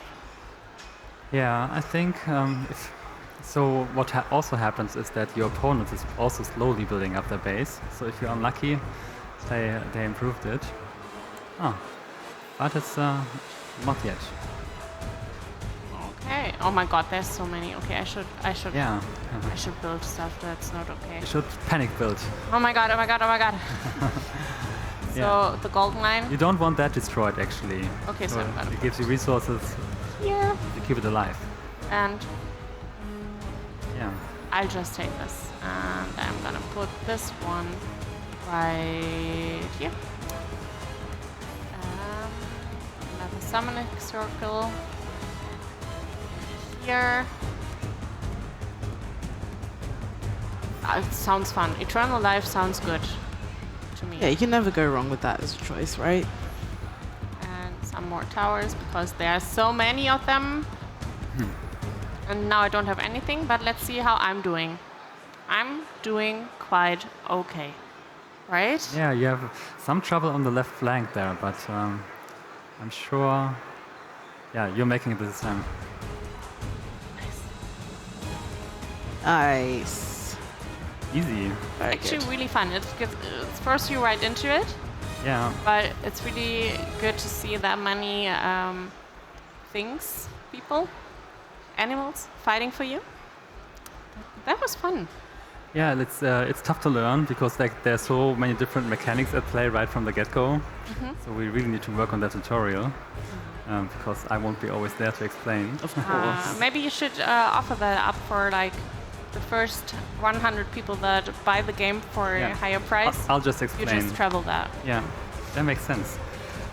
So we had a question. Do enemies search for the weakest defense point or change their behavior when you change anything on your build? Yeah, so we have different unit types. This is also like something that comes on top. Some are strong against walls and some are strong against towers. So we need to kind of reason about when to send which type of unit, and also kind of optimize your attack. Because otherwise, if you have like someone that is like really walled up, and you send units that are really weak against walls, then they just get stuck, and you have like a big traffic congestion, I guess. So you kind of need to optimize for that. So it's actually like kind of your job of figuring that out. But of course, you don't have to micromanage them. So they try to go like for like a broad attack on the entire base. So like they try to spread out, and usually also go around things. So they are, if your main building is exposed, they will try to go straight for that. How did you come up with the enemies and the people helping you, like spider legs and stuff like that? Yeah, I mean, this is like for our awesome art department. I mean, we've been at the very start of development. We made like a big PowerPoint with like all the different like types of magic that we could come up with, and then we just like voted on what we like. And this is how we came up with the 5 factions. And and then we just do designs and pick what we like. Do you have a favorite card that is not your favorite card because it's really powerful, but because you just have bonding to it? Yeah, let me think. So I really like the the summer and winter mechanic that we have in the live faction, where you have like a card that gives you a lot of resources, and then you need to pay for it to convert it back to the card that gives you resources. So these sorts of mechanics are really nice. And what I also find really nice is the types of buildings that trigger on destruction, because then when you're being attacked, you're actually getting more resources and are able to draw new cards, and it's kind of like nice to get attacked for once. So yeah. Nice. And I would just love to know, because obviously this is a very involved game and you are playing on your own here. So how does the game change when you have, like you said, up to 30 players involved? Yeah, so the Battle Royale mode is actually interesting because you're not fighting everyone at once, but you can imagine all the players standing like in a big circle, and you're always fighting a left and right neighbor. Right. So you can also pick whom to attack, and if someone drops out, the circle just gets smaller and you get a new opponent. I see. And of course, you'll be rewarded with a special card if you defeat one of your opponents. Brilliant. I can tell the more competitive viewers watching at home, their spidey senses are tingling, and that sounds like one for them. Did you want to try maybe another challenge? You can go for the live faction challenge, or if you just want to die, you can also pick the last one. No one has made this one yet, the last one, but this one, the third one, is actually doable. So. Okay, let's do the hard one. Yeah, I guess. why not? Why not? But you're gonna help me, right? Yeah. So I'm gonna build a wall. You have a bigger map. I mean, I'm just gonna do this, and I can place as many walls as I want, right? No, not as many as you want actually. So you see the 160 over there. Okay. Unfortunately, the symbols are not rendering. I'm sorry about that, but. But I can do this. You can do one more. Okay, yeah, I see. And I want. And then I recommend building like the acid bulbs as well, so you have like some defenses. Yeah.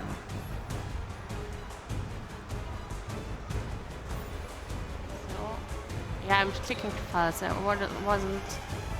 That's probably gonna get destroyed. Should I also already do this? Yeah, like having building that is also nice, and it's interesting the choice here. You can get the unit card, or you can get the right card, which gives you 100 structure, which is also really good. So depends if you want to invest more in resources or. I mean, we're gonna build the base first. Yeah. So let's do this. And what did that? Yeah, not enough structure anymore. Oh, damn it! Yeah. But the round's about to end, and you're back at 99. Back to 99. So, okay, I have to. Oh my god, this gets deep. I guess I'm gonna need more structures. That's really important because otherwise I'm just gonna get. Yeah, so the left one is structure, and the right one is mana. On survival, the left effect. And any recommendations? Yeah, I would recommend you play the Grow Strong card, which gives you like 100 structure. So that's always good for the walls. And you can place the grove. Maybe, a bit further back. We actually want to protect that one. And pick the right effect, which gives you even more structure. No, the very right, actually. Of the card. Yeah, this one. Okay. And then I would recommend also building some acid bulbs in front of your wall. Because you can see like they don't reach that far. What's smarter? I would pick the left one for now, just to get you more walls and more defenses, because you will need them for this scenario. Okay. Oh, they're coming through. And you can play the forest biotope again, but I think you're out of time. Yeah. I tried to be so quick. So we're gonna play the grove to get the stuff, right? Yeah. Then I'm gonna do more. Oh, yeah, but I want to put it in the back, right? Mhm. Yeah. And take this again. Yeah. You can also experiment if you want to go into the place of healing. That will give you more units. Like with the place of healing, you can unlock the deers. Then I'll take this and do this. Yes. And also place one more of those and this, and on the other side as well. And this, and I still have stuff. I can do that. And I'm gonna put that here. Probably go for destruction there, right? Yeah, because it's more likely to get destroyed. So it's yeah, you need to kind of reason about where to put what. Where do I want to put that again, Twisted Tree? You can put that down. It's actually it will lead to like more. So on the left you have like the facet, which gives you like more units. And You this is like said this, you like the summer winter. yeah, I like the right? summer winter card. I'll take that then. And I feel like we're losing. Yeah, but it's also 10 seconds, so you're still good to go. And you also have 141 structures, so you can also build another wall if you would. Yeah, I should probably do that. Like, it's gonna get rebuilt. I mean, I'm not dying right now, Yeah, but I'm close to dying. you're inching closer. So I'm gonna do walls. And actually, oh, does it? I'm gonna do a double wall just because I can. And do this one. And I'm also, I should probably just, I don't know, maybe do some stuff here. What does Summer do? Should I do Yeah, like this, maybe? you can place it down. And then go for the Geogrove if you would like to. Okay, yeah. This is so stressful that they're all coming. Get me. I mean, sure. Considering this is a pretty tough challenge, you're doing pretty well so far. I need more defense.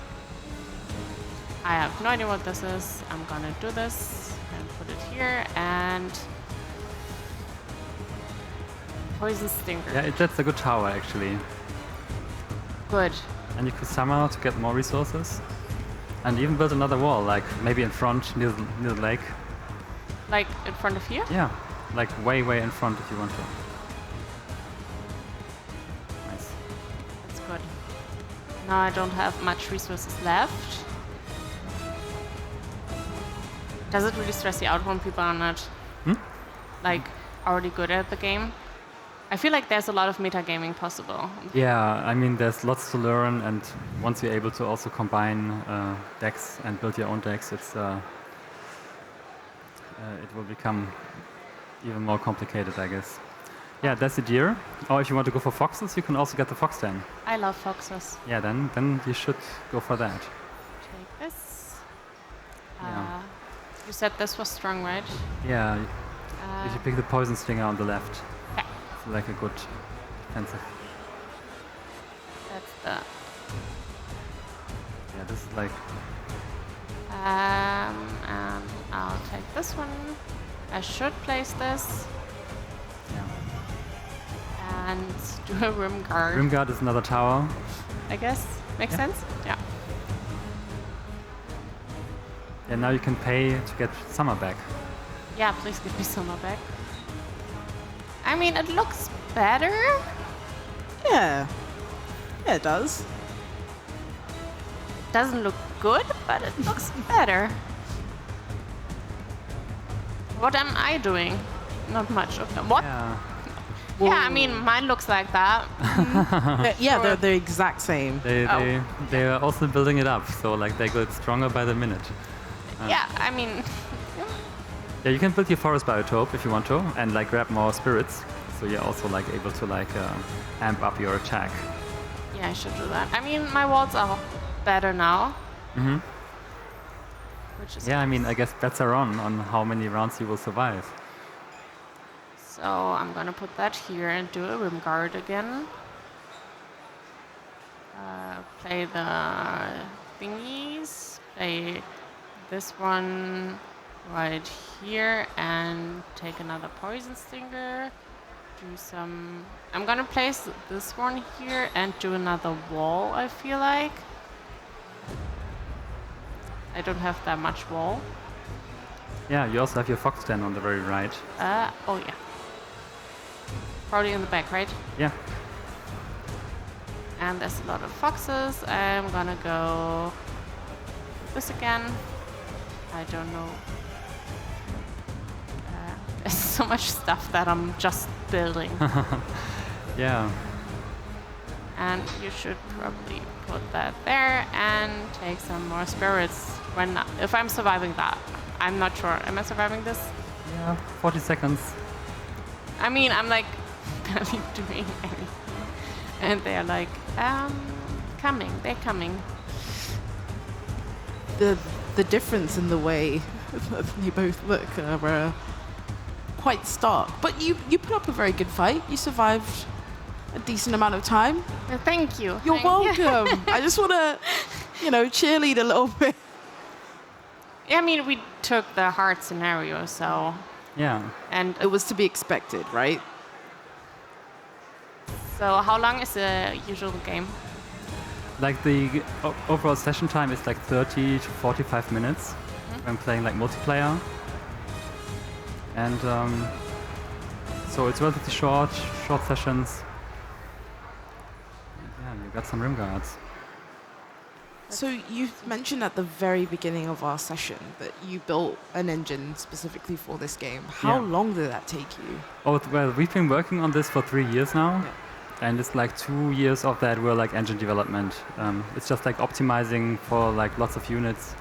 Like with this engine, a really beefy computer can handle up to 4 million units. Oh. But we're not even close to that with that. And if you go to the other island, you can see your foxes attacking actually. Like they're coming in. Aww. Little ghost foxes. They have lasers? Yeah, your foxes are being lasered, I'm sorry. Oh my god, poor foxes. Yeah, it's not a cozy game. It's fine. Not everything has to be cozy. Winning can be cozy. I mean, they look definitely meaner than we do, but we look way more natural. And I mean, chat, if you had to choose where you would want to live, like on this island or this island, I mean, it would be obviously this island. Yeah, but maybe without the spider legs? Maybe here. Yeah. There. Yeah, the very That's a good spot. Or maybe in the lake. They seem to skip that. Maybe just build a house there. Exactly. So where can people find more information about your game? Yeah, I mean, the best thing to do right now is to wishlist on Steam, actually. And we have the Twitter, or I guess X now, up. I refuse to call it that. It will always be Twitter to me. Yeah. Yeah, it doesn't really stick. No, it doesn't. But I'm glad, like, that if people go back to calling it Twitter. Yeah. So I think the best way is right now is to wishlist. We also just launched the website, so if you want to follow our mailing list, that's great as well. And on Instagram, we have lots of pretty pixel art pictures, so we'll be doing that weekly. So yeah. Awesome. Well, that was an amazing look at Volcano. Thank you so much, Janus, for your time and for explaining everything and very patiently taking us through the game. We enjoyed looking at it, and so did chat. Thank you for checking it out. Of course. And thank you so much for playing through all these very, very different games. Thanks for such a fun time. It was amazing. You had so many different challenges thrown at you, but you handled them perfectly. Thank you. I mean, I'm coming back tonight when the stream is over and we play that round of Vampire Survivors, right? Exactly. We need to get back to it because I'm not done. I still got some more moves in me. Well, that brings the first part of our day to an end, but there is still more to look forward to. We got more interviews, more gameplay demos, and of course, the Indie Arena Booth Award Show. We will be back in about an hour, so I will see you then.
Wait, is that my camera? Hello and welcome back to Indie Arena Booth Day 3. This is the second half of the day. We took a little break, we got refreshed, and now we're back and ready for some more incredible indie games. A new portion of the day means another new streamer, and I am so happy to be sat here with an amazing friend, Lou, who you might recognize, helped us kick off our show on Wednesday. So you're back for another taste. Hello, it's so good to be back. Welcome to me and to you, to all of you. It's been a long day, but it's been wonderful. I was going to say, what's new since Wednesday when you were last on the show? Oh, I think things are starting to get a little bit easier. Like the first day is always so chaotic, like in a fun way. But today everything is going a lot smoother and people are just having a good time. And there's so many people. I mean, you just have to look outside and you see so many happy faces. It's great. I really like it. I love that. So, yeah, I think we kind of spoke about what you do generally over here. Yeah. But I think we should maybe speak about what you like to do outside of that. Nice. So it's not about my work persona anymore. Yeah, well, yeah. Well, it depends on how you see this. So your kind of streaming journey, I'd love to know more about that because you, of course, are a fantastic streamer on top of all the other things you do. Thank you. Well, I try my best. But I basically started streaming, like most people, I would say, in the last couple of years during the pandemic because I wanted to, connect with people. I felt really isolated at home, and so I thought, Lou, you already talk to yourself quite a bit while you're, just in general. I just talk to myself quite a bit.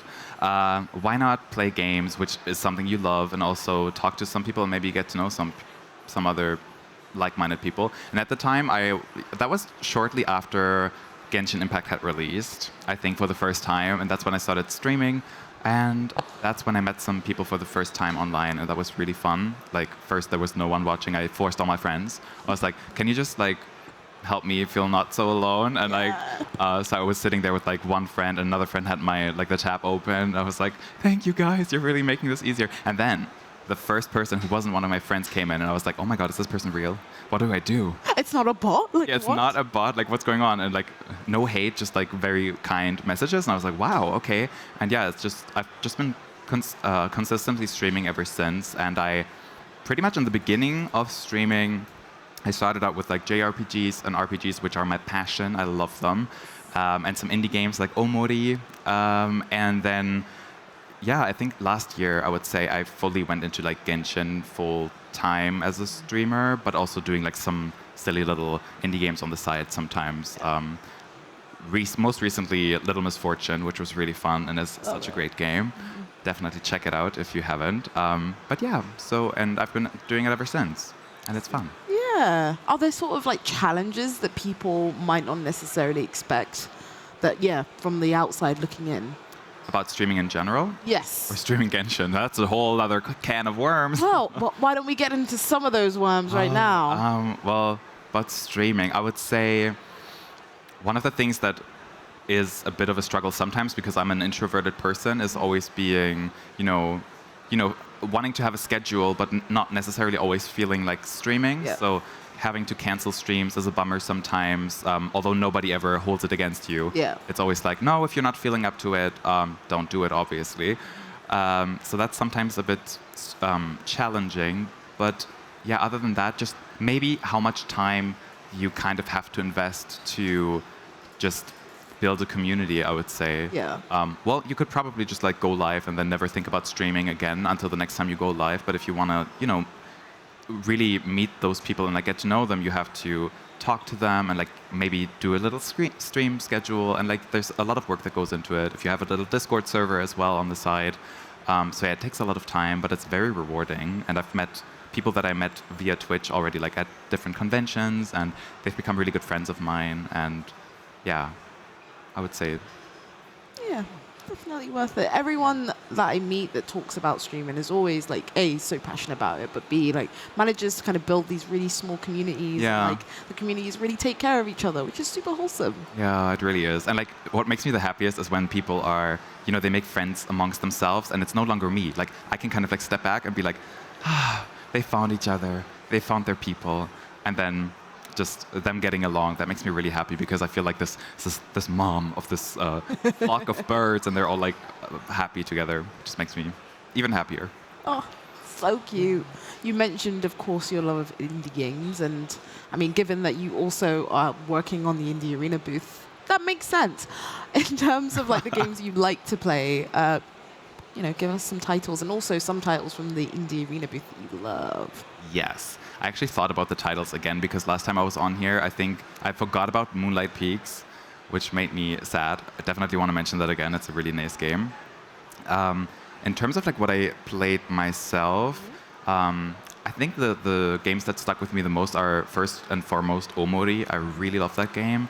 Have you ever played it? Have you heard of it? I've definitely stumbled across it, but I guess for the people at home who might not necessarily know about it's essentially like a psychological horror RPG, which I already kind of mentioned in the last time I was here. I really like the dark stuff, the kind of more spooky stuff. And it tells a story of a boy. I don't want to give too much away because there's so much to that game, but a boy who is in a very strange parallel world, and you don't really ever know what's going on in the game. Kind of make your journey through the game, find different things, and journey with your friends. But not everything may be as it seems. And the music is very brilliant. There's a combat system that's quite clever. That's not just like, oh, you have this weapon, like you have a sword and you attack, but it's very much a place with like there's a lot of plays on words, and it's just very charming and very eclectic, eccentric. Yeah. Those are different words, I think. Anyway, one of those will apply probably. No, and that's a really it's sad. It's a sad game. It's a very deep, emotionally touching game, but I really liked it. And the same goes for Little Misfortune. I feel like I'm just repeating myself, but that is also a very tragically funny game. You know, it's kind of like a point-and-click adventure where you play as a little girl, and she's called Misfortune, which is misfortunate. Unfortunate, I guess. They both work. They both work. Yeah.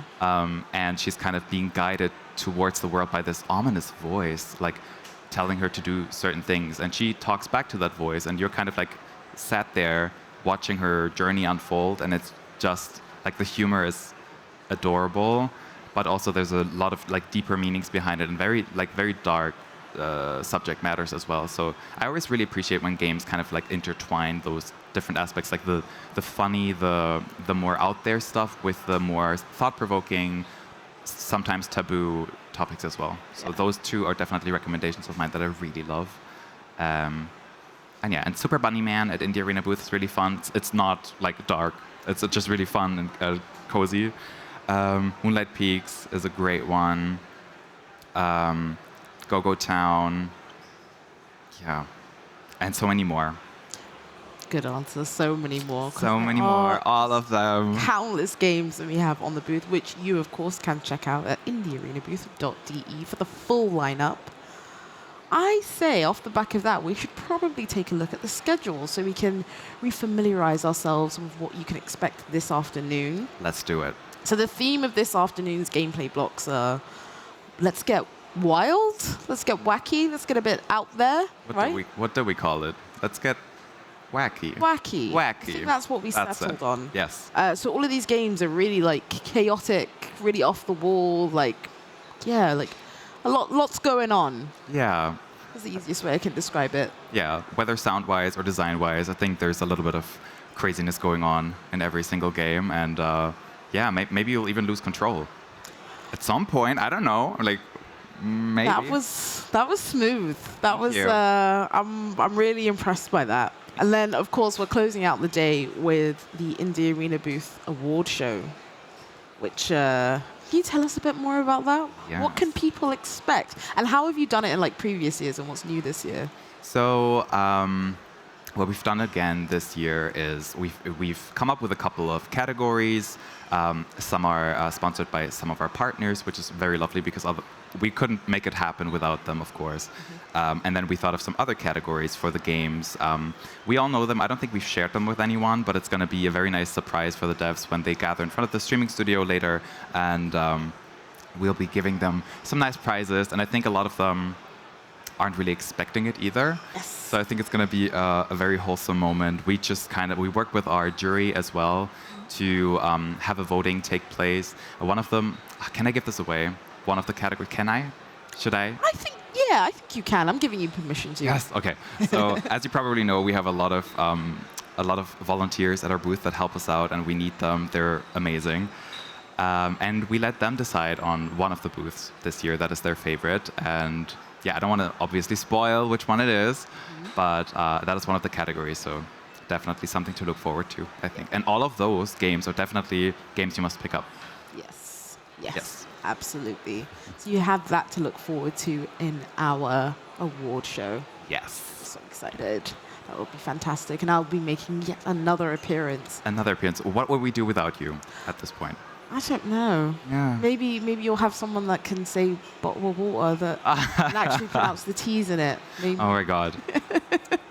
Yeah, let's not get into that side story because I feel like we would go on a tangent. A massive tangent. Massive tangent. But yeah, I have a couple more questions for you and digging into your lore a little bit because you are like so interesting and you speak 3 languages at least, right? Oh my personal lore. Yes, oh, your personal lore. Yeah, well, I do speak German.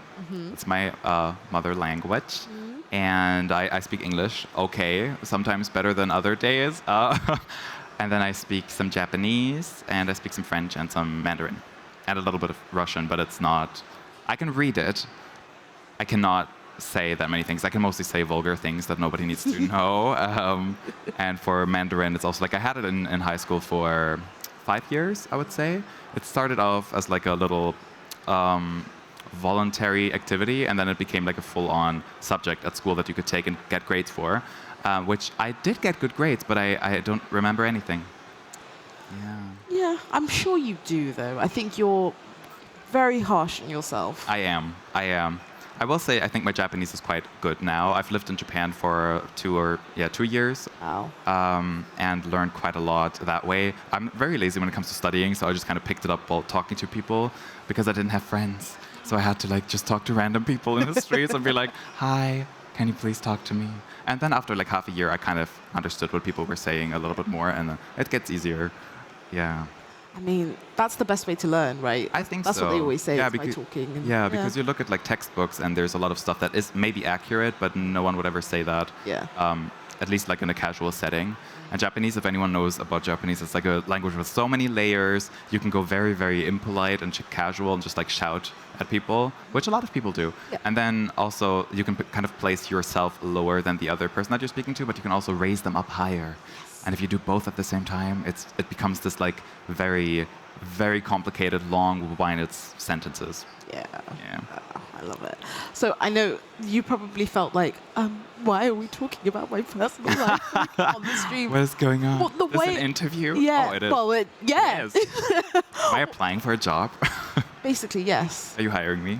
Yeah, you're hired. Yes, I got it. Mom, I got it. I got hired. No, I like to ask personal questions like that, not to just throw people off and make them feel really nervous, but because, we're on a stream. We're going to be here for hours. Like, I know you, and I love you, and like the viewers love you, but I want them to fall even more in love with Aww. you. So. I was going to be like, well, you know me already. Why are you asking me this? No, I'm kidding. I just like to know things, and I assume like everybody else operates the same way. And if they don't, then tough. Tough. Exactly. Tough for them. Wonderful. So we are, like the next segment for us is we're going to be interviewing the dev behind Lisa Definitive Edition, which I'm really excited to get into. And then we have our first gameplay demo of the day, which you very handily introduced earlier on. We're going to be checking out Lose Control. Yes. Yes. But before all of that, we're going to take a very short break. We'll be back. Don't worry.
All right. Well, we've got Friedrich in the studio with us. Welcome. Thank you so much for joining us. Thank you for having me. Wonderful. And you're here to talk about Lisa Definitive Edition. So to everybody watching, so they've got like a good idea of it in their heads, could you explain the premise of the game? Of course. Lisa's a quirky RPG, narrative-driven. It takes place in a post-apocalyptic wasteland where all the women have disappeared. And the protagonist finds a baby girl, and vows to take care of her until one day the baby goes missing. Oh. Actually, the child by that point goes missing, and then he does everything in his power to get the child back. So, I mean, that's a really bold setting to kind of go with. Yeah, could you talk a bit about like the design process and crafting the story? Of course. The game has a couple of different inspirations. One of the driving factors is fighting and beat 'em up games, which we feel like is a very interesting combination, this RPG setting. It has a very unique combat system in the sense that there's a combo system that you utilize to defeat the enemies along the way. And then as far as inspirations on the story side, this is also the story of the game is something that is very important for us. We know it's very important for the fans. Obviously, this is the definitive edition, so this had a pre-existing fan base that we wanted to make sure that we treat the game in a way where we honor their love for the original release, and so keeping the story in the forefront is very important for us. And actually, one of the big inspirations of the story was the original Last of Us game. Oh, okay, yeah. Yes, the original game was released around that time, and that was a big inspiration for this kind of parental relationship that the game talks through. And some of the even though the game is very quirky and is full of jokes and it's great humor, but it also deals with heavy and dark themes along the way. It's a nice mix. We were just talking about that. Yeah. Exactly, and it's kind of that violence-filled world, and again dark themes that even The Last of Us deals with. So those are some of the big inspirations. Awesome. What about the art style, which I'm particularly interested in because I think it looks really nice? What kind of inspiration did you have for that? I was thinking some sort of like early 90s inspired like Japanese cartoons for some of the faces that I saw, but I'm not sure. What's your inspiration behind that? I mean, there's actually in the game there's very heavy martial arts influences in the game. The creative force Austin behind the game is a very extensive background in martial arts, and that shows up in all the elements of the game. So that might have been where you made probably that connection. Okay, Exactly. awesome. So as you mentioned, the game had an existing fan base, and obviously it was released a little while ago. What's the difference between the kind of original and the definitive edition? Yeah, so obviously, as being an older title, we wanted to make sure that some of the quality of life, newer systems, or compatibility, those are all taken care of. Obviously, like graphics and resolution, and just anything to kind of make remove any barriers when it comes to older titles. That was the first thing. But of course, we wanted to make sure that this is a definitive edition of the game. So any kind of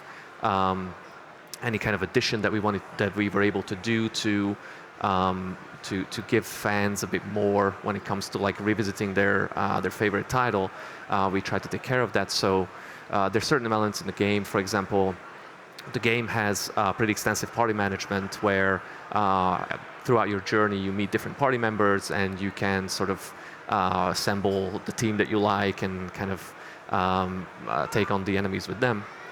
And as part of this system, we created a campfire conversations that are along the way. The party members get to interact, and the fans who we know they all have their favorite party member and who they wanted to know more about, and it really was a good way for us to kind of deepen that connection, deepen the narrative experience. I think that's a really good idea because it doesn't take anything away from the original game, but it just adds this layer of like intimacy between the characters, and you can get to know them better. That's Exactly, and we were able to do some very emotional, even though there you know it's not something that was in the original game, but it was a good way to expand on some of these things and get those extra emotional beats from characters that fans just wish they could have spent a bit more time with. Yeah.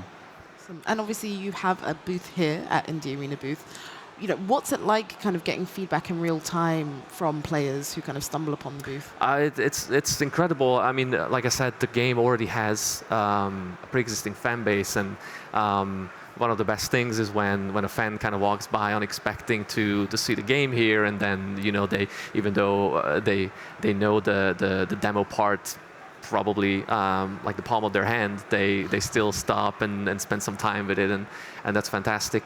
But also, it is, I think it was important for us to kind of bring this game back into the forefront of the current conversation. Like I said, it deals with important themes, and we feel like it can exist very well in the current landscape. And so newer audiences are people who come to our booth and our station and to check out the game. We can tell that it has that effect of wow, like I didn't know this title existed, and there's an immediate draw. So we're very happy to be here, and so thank you for having us. Of course. That's awesome. Wonderful. Any future plans for the game? Well, Yeah. those are all the questions that the fans wants to hear, really. I mean, That's why I'm trying to do solid, try and find something out. But some tell, like some secrets. No, you don't have to. Well, we've got some plans in the works to. Obviously, we're bringing the game to as many places around the globe as we can, so on all platforms. So that's kind of our first priority, getting the game to a lot of people. So localization, for example, and kind of newer markets on all the platforms is what the immediate plans are, because, like I said, I think there's a lot that this game has to offer, and we want to make sure that it can get into all the hands. Awesome. Well, it sounds like fans have a lot to look forward to, for sure. I do have a question. Can I? No, yes? Please. Because I'm interested in, I really love stories where you have different sort of ways the game can go, right? Do the choices in the game or the way you play it influence the outcome of the game? Because it's a very dark subject matter and it deals with, you know, some stuff that is quite heavy. Is there any way you can influence what's happening as well? Absolutely. I'm going to try and not to spoil the fun, but there are significant hindrances on the journey that you can bring on yourself, depending on how you make the choices. There's a variety of outcomes. To give you an example, the main character Brad at one point faces a choice where one of the options is losing one of his arms, and as the combat system is inspired by fighting games, you can imagine that that has a significant hindrance on the journey. Of course, yeah. So players making decisions should consider the repercussions, because there's a lot that the game has to offer. That's a hard decision. Yeah, really hard. I don't know how I would respond in that situation. Right? Any limb. Like, yeah. What are you going to do without it? Yeah, it's pretty hard to say goodbye to, you know? Yeah. When you're fighting, especially. Yeah. Thank you for sharing. Oh, that's why I'm here. Awesome. Well, thank you so much for your time. Is there anything you want to let anybody know before we say goodbye? Just that, you know, thank you for all the love that the fans have been showing us when bringing this game to all the platforms, and we're looking forward to all the conversations coming out of it. Awesome. Well, awesome. Wonderful. You can find out more about Lisa Definitive Edition on the indiearenabooth.de website, along with all the games we have here at the show. We will be back with another gameplay demo right after this very short break. I never imagined anything like this could ever happen on the Zephyr. Decades of peace, the entire mission, the survival of mankind itself, suddenly jeopardized. It's all coming undone, and I might be the only one able to stop it.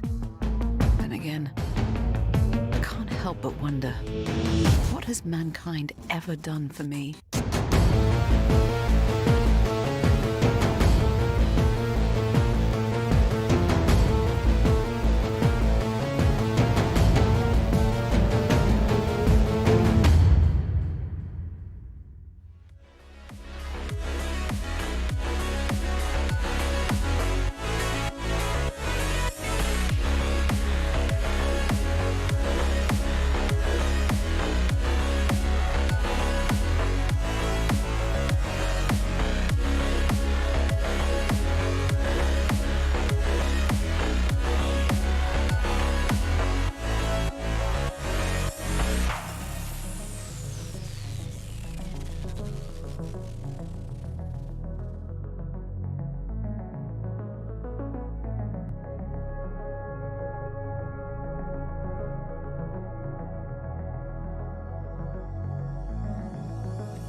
And we're back. See, I told you it would be short. It's time for our next demo. We're going to be losing control. We're playing Lose Control, and we are joined by... I appreciated that. You're welcome. One member of the dev team. We have Martin here in the studio. Thank you so much for joining us. Thank you for having me. I'm very excited to get into this game. So before we do that, though, could you give us a quick introduction of the game? That would be great. So Lose Control is our first project, like our debut, and the main theme is changing controls, like playing around with how you control a game, how a game is played. And you'll see, I hope, in the demo, like what we do. And yeah, but that's the core idea is you have simple tasks, they get harder and harder because the controls get weirder and weirder. Oh God. Rap for a challenge. Yeah, I'm excited to see you play your way through this, Luz. So oh God. Yes. I'm good at losing control, so maybe I'll be good at this. Yes. Oh my Hopefully. God. Made for you. Alrighty. Let's get into it. Shall we? Let's get started. So we'll start with we have a 2-player split screen. Yes. Shows. And so it's basically a car race. Mm-hmm. We play on one keyboard. You see your controls in the your bottom left corner. Yeah. Like you can try. It's like these ones. Yes, JKLOI. And I is your forward. Yeah. And like the rest is, you can try. And I play with WASD. Oh right. Oh, I couldn't see yours. Okay, yeah. Perfect. So I'm Yeah, that's the reset button. Oh, sorry. That we have like established. There's a reset feature. Yeah. Wait. Okay. Oh. Okay. Never mind. Okay, I think I got it. I'm purple. All right. I'm purple, right? So we just make our way downtown? Yes. Okay. Driving fast. We're trying. And then you'll see if you drive through a checkpoint, your right got changed. Oh. So that's basically, I'm now with like... What? Oh. My forward is a U now, and your right is an E. Oh my god. So okay, so like the E is like over here now. Yes, and I have to go Right. to the D, I'm sorry. It's like... The hands right now, it's like you're playing Twister. Yeah, I was going to say, this is Twister. Hold on, so what's my forward now? I. It's still I, it's just... Is, oh my god, I'm already losing control. And we're only on our way to work. This is the... Oh, I'm resetting. Okay, that was not on purpose. I have to reset as well. So that's basically the main idea of this mode, that you just have to arrange yourself on the keyboard. God. Oh god. Oh god, okay. How are you doing? I think I'm almost at work. Well, probably not, because all the signs say work. Yes. So I'm not quite sure. Oh, something changed. Help God. I'm rolling backwards. Yes. Wait. Now K is your forward. Oh, right. That makes sense. Yeah. Oh. Okay. How often does it change? Every checkpoint. Oh, I see. Yes, no, of course. So but it's like sometimes it changes the keys. Sometimes it swaps around the keys to make it a little... No, I don't know. Oh, oh, I can jump, apparently. That's good. Pull some airtime. Nice, nice. E. Okay, I think I'm doing good. Oh no, something changed. V is now my forward. So how... I was gonna ask... Wait. Oh my. Okay. Can I go backwards? Yes. Oh, I can. Okay, perfect. Oh my god. Is this what it... Like, I don't have a license, right? So is this what it feels like to drive? It's very realistic. I would hope not. Wait, how do I get forward? Oh, yeah, I'm sorry. Yeah. There we go. Wait. Oh my. Now I'm a little lost. Oh no, I'm going backwards. Help me. Okay, am I almost at work? Oh no. No, you're... Oh, it's changed again. Why is there a checkpoint? How do I know that there's a checkpoint? I is here. Is it when you pass through the work sign? I think Yes. that's the checkpoint. Yeah. Why is there no road? You can see now I'm passing through, and now my right is an N. So I have to... No. Okay. You're doing I was doing so well. Oh no. Okay, I think it changed again. I is now my right. V is my left. Sorry, I feel like you can't play when I'm like twistering my way around. The So what we figured out during Gamescom is that the track is maybe a little long because people are like... Is that the feedback that people are giving you? It's like, we can't get to work.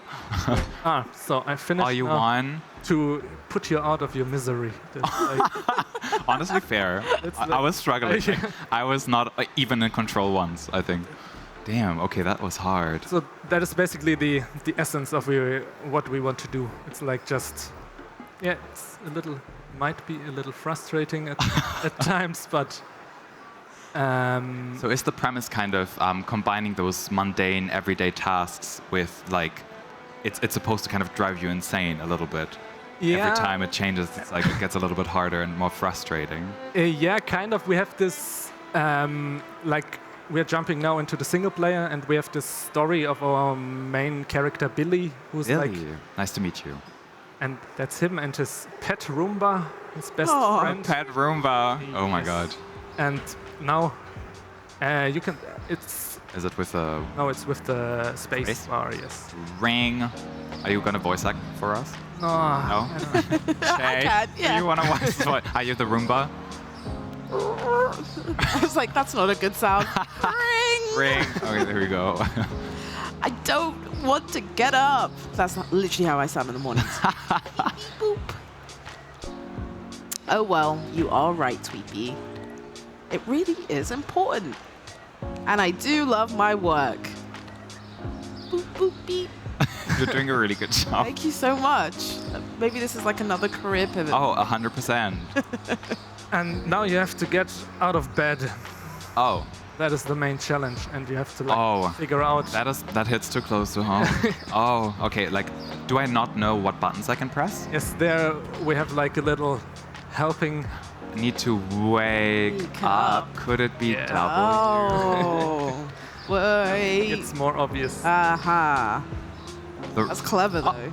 That's exactly how I move in the morning. Like, oh, everything hurts. Oh, sunshine, don't come in. Oh. Did I fall asleep in my suit? Yes, you sleep in your suit because you love your work. That much. I love yeah, working. that's dedication. Wow. Ready at all times. Oh my god. And now oh no, is it the same one? But it's the start of the game, so it's way easier. It's just... All right, well, it says okay. And now I'm just creative making up freedom. my own... Yeah, no creative freedom. Okay, go ahead. Let's go. Just like yesterday. Here we go. Just follow the signs. It's gonna be fine. I wonder if I'll ever need a car again after today. Oh, that's a good question. Or will I just be driving my Segway from today on? Oh. Just a Segway. You get access to a Segway. Yes, if you work hard and work good. If we do our best, then we get a Segway. There's some incentive, right? Yeah. It's not bad. Do I get like minus points for driving on the left? No. Okay, good. Okay, that changed. Yes. That changed. Okay, let me try again. What happened? Somehow the steering wheel got twisted. Oh, that's the narrative behind it. Okay, that makes sense. So now, that's backward. Oh, this is okay. They're just swapped. Left and right are swapped. That's not such a drastic That's change. the start. Oh god, I'm too Try fast. to Oh ease god. the players into it, like not kind of train them to get used to everything changing so much. Yeah. Exactly. And oh. So what's sort of like the inspiration behind it? Like, when did you come up with it? What was like what made you go, oh, I want to make this kind of game and like incorporate these tasks in it? like the main idea for the mechanic is basically when I was young, playing games where I didn't know the controls and just have to like smash on the keyboard till something moves. I'm doing a stunt. Extra point. Nice. Extra point. Yeah, I sort of remember those days back, you know, when you were little and you liked video games, but you were just button mashing your way through. Still do that to this day, honestly, Basically, yeah. with a lot of games. Like the fighting games is bad. Oh, no, Okay, we're going back. We're You going can also reset with R again. Oh. If you feel stuck. I did feel stuck. Thank you. Okay, so the left is not my friend. Oh, the right. Oh god, I don't know what left and right is apparently. Oh no, I'm learning so much about myself today. I love it. Someone has like correctly pointed out that this is a good way to train the brain, and I think so because like you're being kept on your toes like the whole time basically. If I have my mouth open, you know, my mom always said back in the day, like, shut your mouth, a fly will fly in. Yep. You know? Yep. And I feel like I'm just like focusing way too much right now. Oh. Okay, here we go. Left or right? I can't see where the sign would You can both ways, but now you can go to the far left. Far left. I got you. There's another work sign. Okay, so that means a change, a swap. I'm prepared. No, right now there's it's traffic. Yes. The room. Did you see the Roomba? Oh, in There's the back. Yeah, it opened. Oh no, I want to go back. I didn't need to reset. I'm good. I know how to drive. The Roomba is like with you at all times, and he's also driving with you to work too. Aw. You. So the Roomba's basically like our best friend. It feels like. Yeah, it's a little companion. He's also your only friend. Oh. Like yeah. Oh, okay. That's where we're going. Okay. Yeah. Is it okay for me to go past them? Yes, I think so. Porter. Oh, hi. Mr. Well, Mr. Okay. Do not say a word. Like his hairstyle. I like his suit. Don't you dare say your name. Hey. I almost have it. It's on the tip of my tongue. Tomorrow, I'll know it for sure. Oh, that's me and customer service. Like, oh, I know who you are. Like tomorrow, but tomorrow I got your name down. Bora, Elabora. Ooh. Okay. 10,000 days worked. Yes. And that's a lot. He's a good worker, yes. Okay, the controls of the mouse are also throwing me off. So left and right are swapped. Yes, that's basically the same as with the driving, but it's a little. You know what? I pressed right click thinking that would be swapped too. Oh, that's I was too trying smart. to be smart. Hey, Billy, welcome back. I have good news and I have bad news. Which do you want to hear first? Bad news first. Bad news is that I had to talk to the boss due to your poor performance yesterday. Ouch. That stings. That's tough. Oh, ouch. I know it pains you to hear that, Billy, but I had to do it. The boss wasn't happy with your interaction record at all. Damn, you're doing a terrible job. Oh, God. Good news is that I put my neck out for you, and you are not getting fired. Ayo, we're safe. See this as a gentle warning. Oh, my God. Greg has a microphone, too. Oh. He looks important. He does look important. He's kind of like me. You've been with us for a long time. Yeah, I'd say 10,000 days. It's a lot. How many years is that? I think around 30. Oh, God. My God. But this is no reason to become complacent, especially now. Now that you are finally getting your Segway privileges. Imagine getting a Segway privilege after 30 years of being with a company. Wow. Speaking of which, you should make an appointment for your first Segway briefing. So official. I love it. That does sound exciting. But please, start with the questionnaire. Okay, I got this. Okay. Oh, we're going left. Okay, there we go. Oh, I got it. Oh, yep, there we go. Almost had it. There we are. Just 1 second. I'm getting that file for you. Okay. Oh my God. Wait, is it changing while I'm doing it? Or am I just really bad at this? Shouldn't. I shouldn't. I hope not. Oh God. Okay, I'm just gonna wait for it to pass by. It's not going to, is it? Oh my God, this is so sad. People are gonna think I'm really stupid. But this is actually, okay.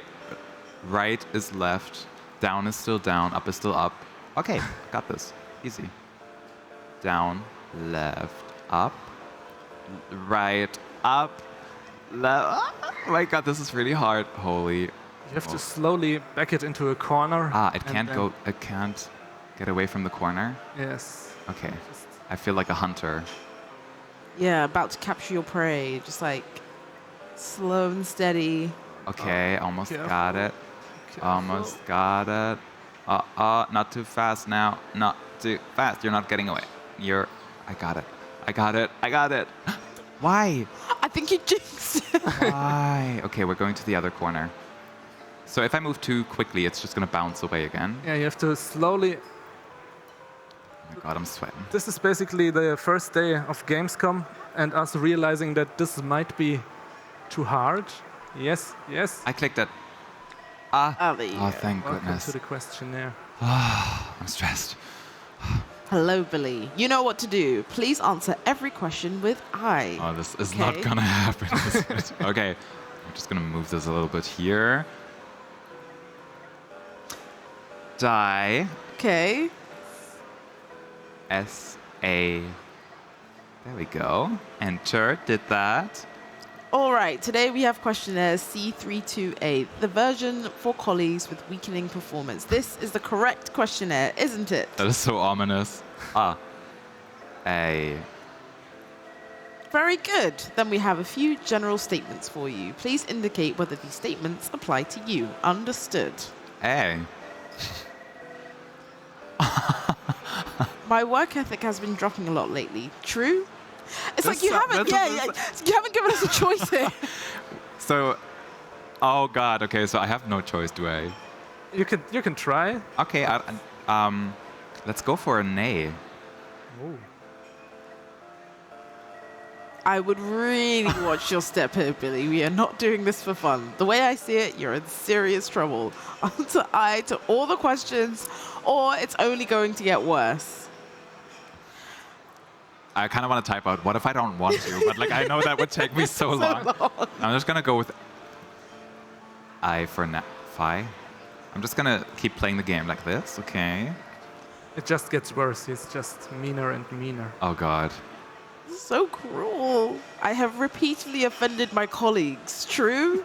I mean, What's Billy been saying? Yeah. I'm a bit concerned. Like, I'm questioning myself here. Like, who am I? Am I really that bad of a person? My only friend, Pet Roomba Tweepy, often distracts me from getting my work done in a specified amount of time. True? This is such a setup. I feel backed into a corner. Thank you very much. Your answers give a deep insight. Truly, the disturbing picture of a failed personality. Wow. Wow. See, I'm saying this with a smile on my face, but the words are me. Yes. Objection. My honor. Does this do anything? Can it really? I feel bad saying I was like, I really like you. Can it really be that you are so stupid? It's really not difficult to just answer I to all the questions. Everyone else can do it too. I'm getting defensive now, but I'm still going to play along. Okay. Oh, that was all right, I guess. On to your appointment. Greg is not a fan of ours. No, doesn't love it. We have a special tool for booking appointments somewhere. Somewhere. Let me just open it up for you. Okay, let's do it. So now you have to book an appointment for your first Segway lesson. Okay, easy enough. I got this. And then you have to hit refresh, and then some appointments will show up, and you have to snag one. Okay, in a certain amount of time, I'm guessing. Yes. Oh God. Okay, so up is not. Where am I? Down is down. Left is right. Okay. You have to hit refresh. Refresh. And then you'll see. Wait. La la la la. Got it. Nice. Reserved for 60 seconds. Name. Billy. That one's easy. Got it. Appointment. Which one did I select? Yes, I think it was 13. Oh, thank goodness. Yeah. 13. Easy. Repeat. Oh, password. We love Shay. Oh. Aww. Oh God. Ha. Damn it. Submit.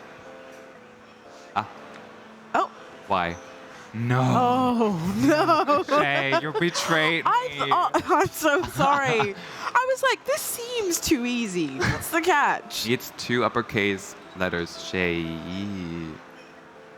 And there's a space bar behind Billy. You also have to delete it. But No. Oh, that's so unfair. Yes, it's... Oh, I failed. Oh my God. Like, this part we cut out of the Gamescom demo because people were like, oh. Like, people hated it. Let's just be honest. It's just. I don't know. Did they have like specific feedback for this section? Like, we had some people who were just trying it one time and then just said, no, I'm done. I don't want to do this again. Okay. Yeah. Just left. But we had some people who tried it for like 15 minutes and were really into it and really glad when they finally made it. I think it's funny because you have the sort of rug pull of, right, okay, I'm putting in the information, this is super easy. And then all of a sudden, it's like, no, we're going to make this 10 times harder. I'm obviously not the one doing it. I'm just like watching, but it's, it's fun to I watch. can't remember the time. Oh. I didn't pay attention. I'm sorry. I wasn't looking. But if you don't know the time, you have... But, like, we can also skip this part because, like... Yeah, maybe if I can't make it this time, which I don't think I will be able to. Because we don't have the appointment time, right? Yeah, I can't remember it. Was it like 11:30 or something? No, I think that's the one I was initially going for, and then it just disappeared on me. Oh, la la la la. Okay, we love. It said something about having to have a U in it, I think. Yeah. Shayu. Love the energy from the chat. Never back down, never what? Never back down. Okay, submit. No. Oh, E-I and U. Cannot Can't contain. Did it change? Didn't it say it could only? I It don't had to? think so. I'm Okay. Third time's the charm? No. No. Okay, should we skip past this? How do you feel? Okay. I did it. I did it. Oh, thank you. You tried, but it's like, it takes forever and stuff. I feel like Shay would have done it. You would have been like that. You have a lot of confidence in my capabilities. I do. So, this is the Segway level, where you Right. finally you put in the 10K days, and now you have finally your Segway. And this is a fairly long dialogue, so you're free to skip through it because it's like all about how good the Segway is as a tool of getting around. Yeah, I think we want to see it in action a little bit. Yeah. Yeah. Sigh. Oh, that's a long identification number. Let me have a look. Oh, okay. Yeah, that's like... Segway trainer, he's taking his sweet time. There you are. Have you been here before? Several times. Oh, they're also not very nice to us. That's what I meant when Tweepy was like your only friend. Tweepy is like a safe space. But you know what? I have to say, what did our character do to make everyone so mad? You know, like, because everyone seems to have a problem with him. It does make me think. What did he do? Was he stealing lunches? Like, are we an awful person? Like, should we be mean to ourselves? What is happening? I don't know. Does he strike you as an awful person? To be fair, no. He's just a guy trying to make it in life, you know? It's, Yeah. Okay. Ooh. Okay, we're gonna get started.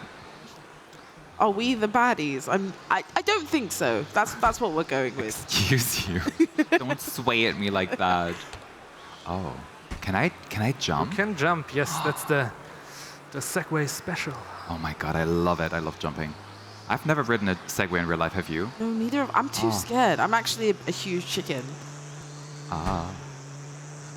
Okay, the controls are way different than the car. Yes. Which is It's a just Segway. Which is You're right. It's not a car. Lou, it's not a car, so of course it would be different. Oh. I'm glad we figured that out. A Segway is not a car. It's very unforgiving with the way you like maneuver around. Okay, there we go. I'm gonna go slow. Slow and steady wins the race. How do I jump? Oh, that's fun. Ooh. Okay, can I fall off this thing? Yes. Should I fall off this thing? No. If you, it's up to you. But you will just get reset. Oh no. Like special. Okay, I thought maybe there was a. I got it. Nice save. Who in their right mind would put me on this obstacle course if it's my first day on a Segway? W. Nice. W. I got a W. No. The game is always like, whenever I bump into something, like, would you want to reset? You're not good at this. Just reset. There's no shame in it. Okay. What's the fastest you can come? I was gonna say you were picking up speed. Yeah. I was gonna say, how fast have you completed this? What's the fastest you've done it? This level? Yeah. Oh, I don't know, but it's like at some point you get really used to the controls, and then you just make it in one. In one swoop. One go. But I mean, that's not really the standard. Another question I had about the like we can hear the sounds of it. Is there a soundtrack, or is it specifically so that you're just like hearing the kind of tasks that they do? Like, is it to focus on? Like there is a soundtrack, and like I don't know if you can hear the Segway or if I can hear the Segway. And that's basically we have a sound guy, and he does all the sounds with his mouth. So it's basically him going bzzz, and that's like. So this me braking. That's him. Oh, that is a bird, I think. We took a bird sound for that. A bird. Is it gonna be sway? The final word. Oh, okay. Like the. Oh, look at me, Mom. I'm doing tricks. Oh. No. Oh. Okay. So where can people find more information about Lose Control? On Steam. So we are on Steam. You can wishlist on Steam, and we have also for Gamescom we have a demo. So basically, all you see now and a little bit more. Is there a demo on Steam? There's a demo you can play on Steam. Yes. Yeah. Just and try also with the split screen if you're into that and want to play on one keyboard with a friend. That's all of that is possible. Wonderful. Drive the Segway. Get a little bit frustrated while working.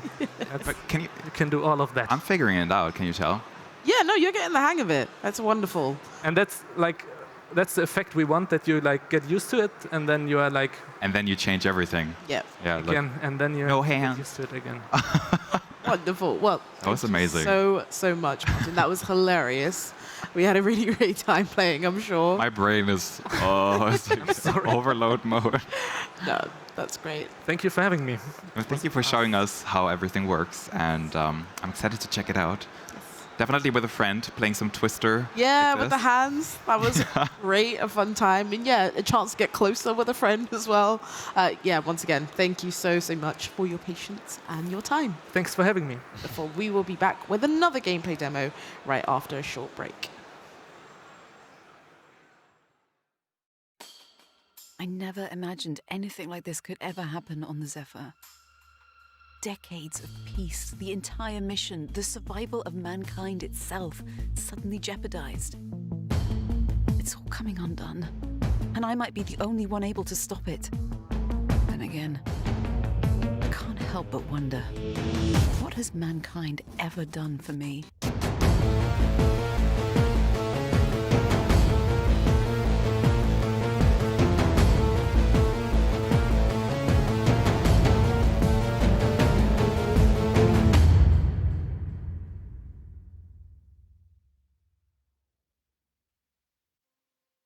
Hey, you. Wake up.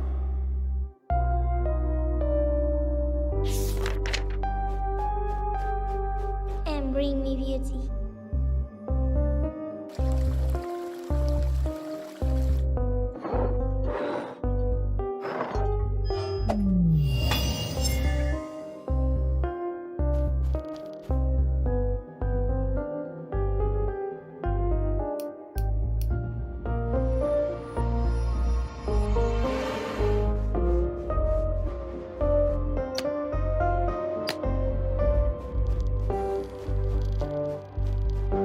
Yes, that's what I need.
me hear that.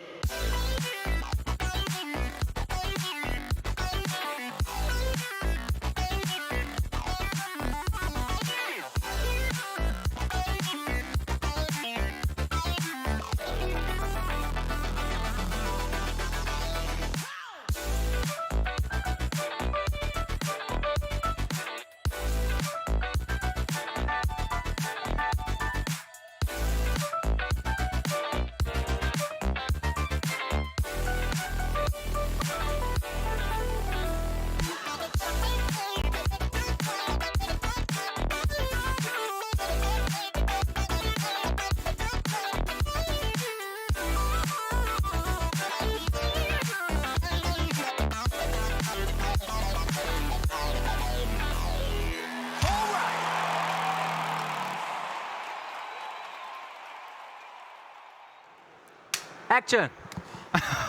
It worked. I love that so much. As you can tell, our next game it's got a theme and we've got props. We're very prepared over here. Well, of course, checking out It's a Wrap. And here in the studio, we have Dominic. Hello. Thank you for joining us. Thanks and thank for you for having coming so prepared. Of course, I'm going nowhere without my tools. I love it. I mean, I'm well informed about the game, but for people watching at home, give us a short overview. All right, so It's a Wrap is a puzzle platformer set in Hollywood of the 80s, where we make trashy, low-budget movies. I'm hooked already. Right. So, like, you play as both the director of the movie as well as the main actor. So you take on two roles. First, you have like a timeline, a video editing software-inspired timeline, and you can like rearrange all the timings of the things that happen in the scene. You can change when props like fall down and stuff like that. Fall down. And then when you press action, right? Sounds dangerous. When you press action, you actually switch the role. You are Johnny Rush, our hero. Yes. And action star of the 80s, the biggest. I mean, you know him, right, Johnny Rush? Johnny Rush. Yeah. Who hasn't heard of him? I mean, Household name. Right, yeah. Yep. yeah. And then you have to try to actually get through the level to the goal, but you will only succeed if you have solved the puzzle first. Awesome. Right. Sounds like something for everybody, especially movie lovers, right? Especially movie lovers, anyone who ever edited a movie might be very interested. And yeah, in general, just puzzle lovers, I think. Wonderful. Well, how's your puzzle-solving skills? You feeling confident? Well, my brain is still fried from losing control in the other game, but I think I'm a logical thinker. I can do this. I think, yeah. I believe in you. Yeah. Thank you. Thank you. I feel all gassed up. And I can do it. Yes. Yeah. I believe in you. Let's do it. Let's jump straight into it. Action. Oh my God, that was amazing. I don't know if that was audible on stream, but. All right. Alrighty. All right. So, It's a Wrap. Is that Johnny already, or who is no, that that's little? just a guy who's painting the wall. I can hear him like whistling, like, oh, he loves he his is job. whistling. I love it. Preparing the set. Oh. But yeah, once you start, you will start as Johnny Rush. Is there English? Should we go to English? Oh yes, Yeah. if you the second one, yeah. I'm guessing maybe here. Right, and then. Oh, there's to the a left, I lot think. of You can go to languages. the left. That's a lot of languages. Yeah, it's I think eight Oh, languages. lovely. I don't have to confirm, right? I just go Oh, back. yeah, Okay, perfect. Let's start. Action. Action. We're gonna say that a lot. I feel like in the next couple of.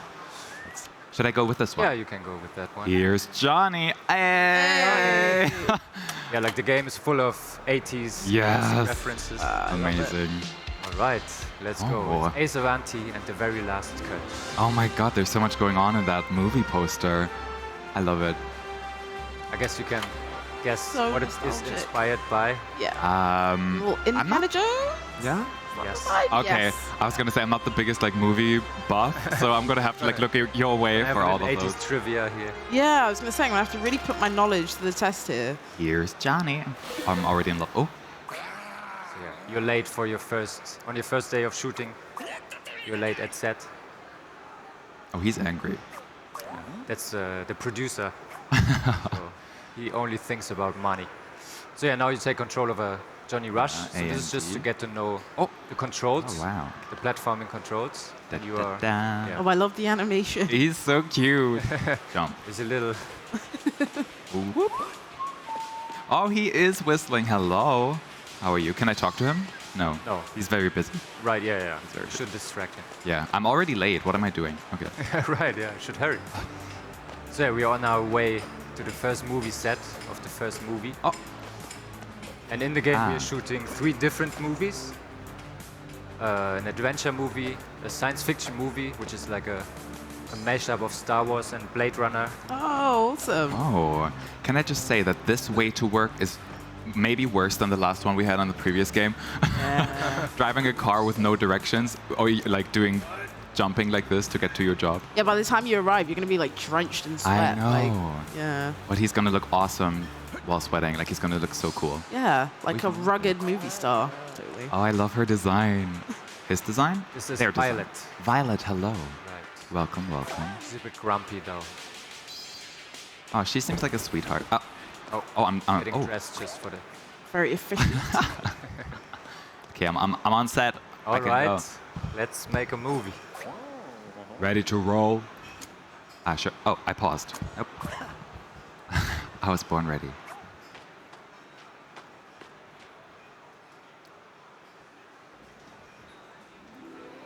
Deadeye Mountain. Right, the first set. Oh. Are those dragons or crocodiles? To crocodiles. This is Mike. It's his very first movie ever. Wow. Okay. Should I read it? Oh, you don't have to. Actually. Okay. You just gotta It's like talk to us give through you it. A little lore of Yeah. what's going on in the scene, Mhm. but it's not mandatory to read. Press S to open and close the script. Right. Got you. We're getting ready to play out the first scene. Press action to enter action mode and reach the flag. Right. Well, I'm So just once you press action, you take control over Johnny Rush again and have to get to the goal. Okay. Or try. You can try. Always try. I'm doing it. Ah. Oh. We lost Johnny. Need a navigator. Ah, punny.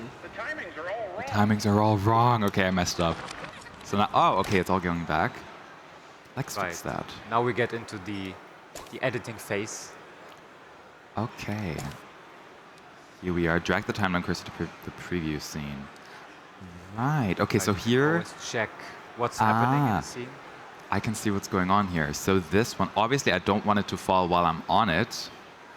So Right. You just have to quickly go through the tutorial and move it once Mm-hmm. right and left.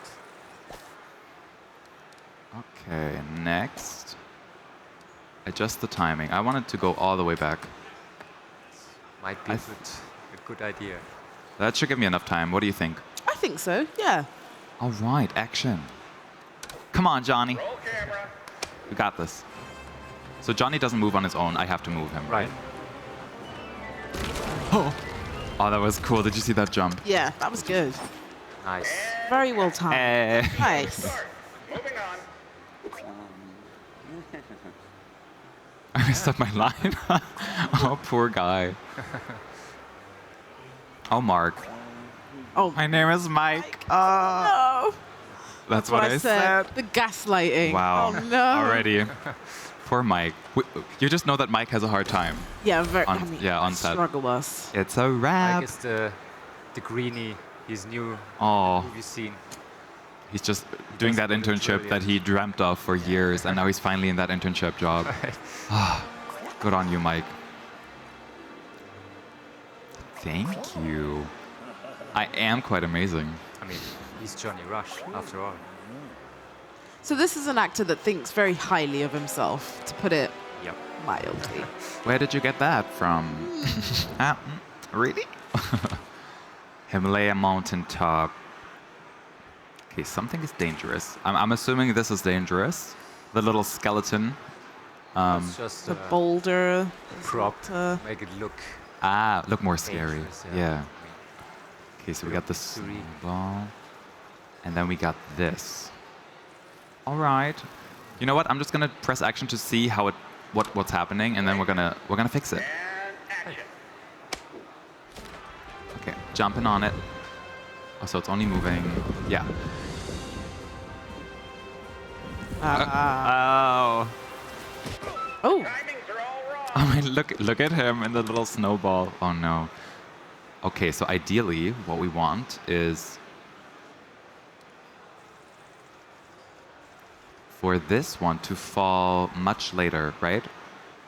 We want the avalanche to go later. Can I make them shorter? No. No. No, I can just move They them. always, yeah. Yeah, that fixed. makes You can just decide when they start. that makes sense. But oh, would I have to time it so that I? No. Right. Okay. So your goal is always to get to the flag, Yeah. and then yeah. I'm just gonna see something here. If I go over here, I can jump, but then the snowball will come. I can't escape it, right? When it comes at me. You're like, I guess find you- out. You will have to somehow escape the snowball to get to the goal. Oh. No, just let me go past. No, oh, okay, no, never mind. That is not how you do it. Okay. Yeah. Maybe you can we find a way to sneak past. Yeah. Maybe we want it the other way around. See, maybe I'm not good at puzzles. Puzzles are tough. They are. See, this one's going back to. No, but it's not moving. Would you have to maybe like cross them? So like as you're going down, then you jump, you try and jump over it? Would that Does be? that work? Is that something? Yeah, we could be getting closer. Okay. That one. So it's moving like this. So I would have to. This one would have to be right under, like. Here, maybe. Or maybe slightly off so that when you jump, you don't jump into the. Yeah. So are you saying like this direction, maybe, or? Try the other way. Mm-hmm. Oh. So not that. Maybe not that. Well, try this one, and then maybe we can adjust. Places and action. Okay, we're gonna move. Right. Moving. Got this. Oh. Nice. nice. Yo, There you go. we got it. Smart. Yay! Nice. Nice. Everest, I ain't scared of you. Okay. Himalaya, Everest, somewhere Somewhere. in the mountains. And so every level is part of a whole movie, and then as you play through, you see the whole story of the movie. Yeah. Oh, sick. How many scenes does that include per like storyline, kind of? Right. So we have 3 different movies, and each movie has around 10 levels. Oh, nice. Okay. So this like Indiana Jones type adventure would be completed after doing the 10 Right. individual ones. Okay, I see. And then there's a sci-fi movie and an action movie, Oh. Schwarzenegger style. Is there like a murder mystery? There's no murder mystery. Okay, maybe some thought for the future. Maybe. Yeah, maybe. Maybe. I was gonna ask, do you get like a bonus or something if you complete one of the puzzles in like fewer takes?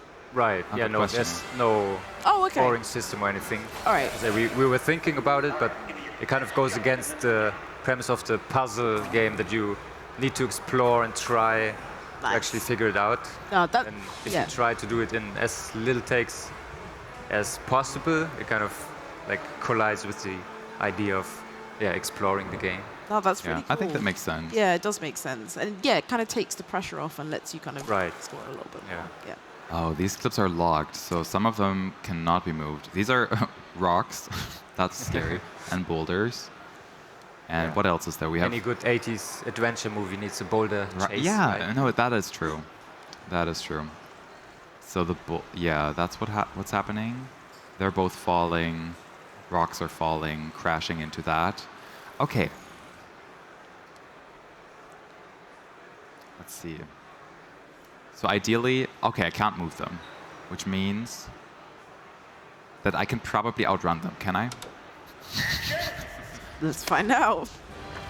I can, yes. Okay, but I need something to jump on. Ooh. Otherwise, it might be a hot adventure. Quite, okay. And too soon. So this one I liked. I liked the placement. I'm a big fan. The other pillar, though. Oh, when it's about to fall. Okay, so I want you to be like. Not at the same time, slightly like this, so I can get over it. And then the rest isn't movable, so I think I can outrun them. Maybe? I believe in you. Maybe. Find out. Find out in this episode. What did I do? What did I do? Why did I change that? Wait, which pillar is this? This one. I don't want you to fall so quickly. Ah, so that's when they're slowly falling. Ah.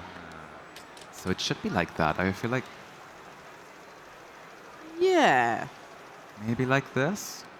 I feel like I've dragged it back to the beginning now, like back to what I had. Ah. Oh. Okay.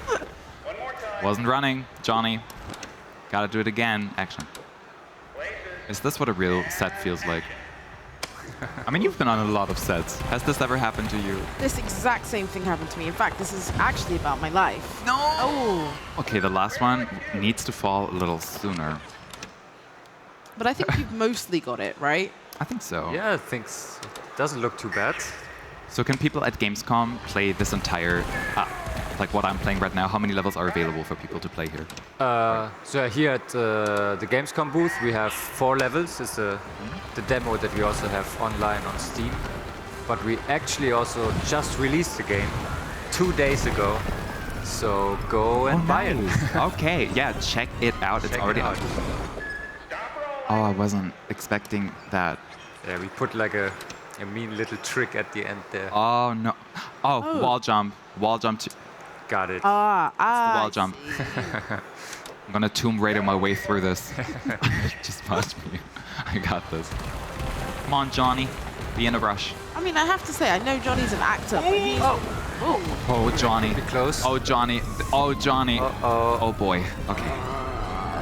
That was tight. Sorry, I interrupted you with my screaming. No, I was just going to say, he's in like really great shape to be able to jump over like all of these boulders. Like, that's super impressive. That is impressive. It worked the first time. Yeah, I think this first little jump's a bit tight. You just gotta jump a little later. It's true. I just get nervous and then... All the pressure. Okay, Johnny. Yeah, that's it. Yes. That's the one. I can smell victory. All right. Hey, oh, Johnny, you got it. Some professional gaming. At least I'm in control this time, kind of.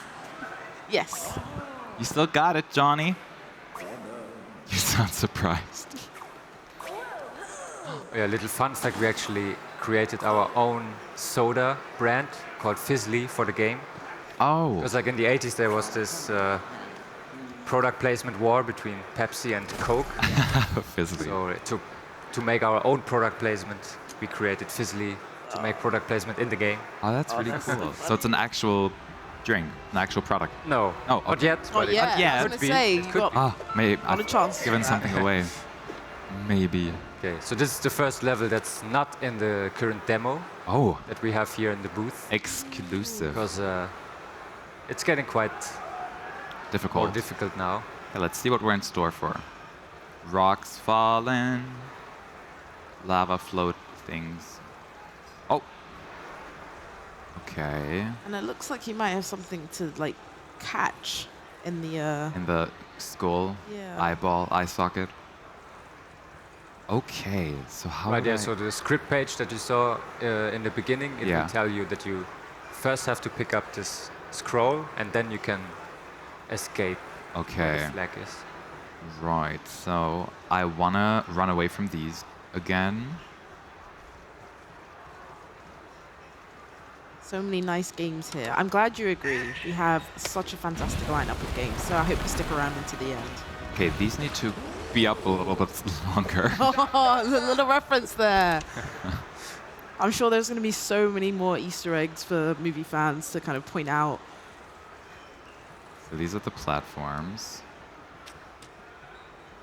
Which one is this? Can I see which one it is when I click on it? Yeah, if you move the preview cursor a bit to the, so when they're all out. Ah, right. Okay, so this is the first one. This one was fine. The middle one gave me a headache. Yeah, I want this guy to be out almost at the same time. This guy is just like... It comes up 2 times, so you have 2 clips for the both of the movements. Yeah, can I move this past this? No, okay, so this has to go here, maybe, so that they go up like this. Then I would want to jump back on the middle one This looks almost correct already. Almost. But would I wouldn't be able to reach up there.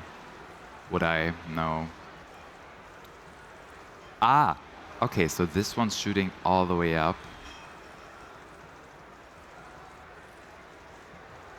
What do I do? What do I do from here until it comes back up and shoots up? Do I jump on the skull? Oh, you need you can only survive on the platforms that come out. So you need to time them so that you always have one to jump on. Okay, let's try once. So now you have the first one twice. That's why it went up, back down, and back up. Okay, I can use this one later. Right. So I need to move these closer. Maybe like this. That might be too close.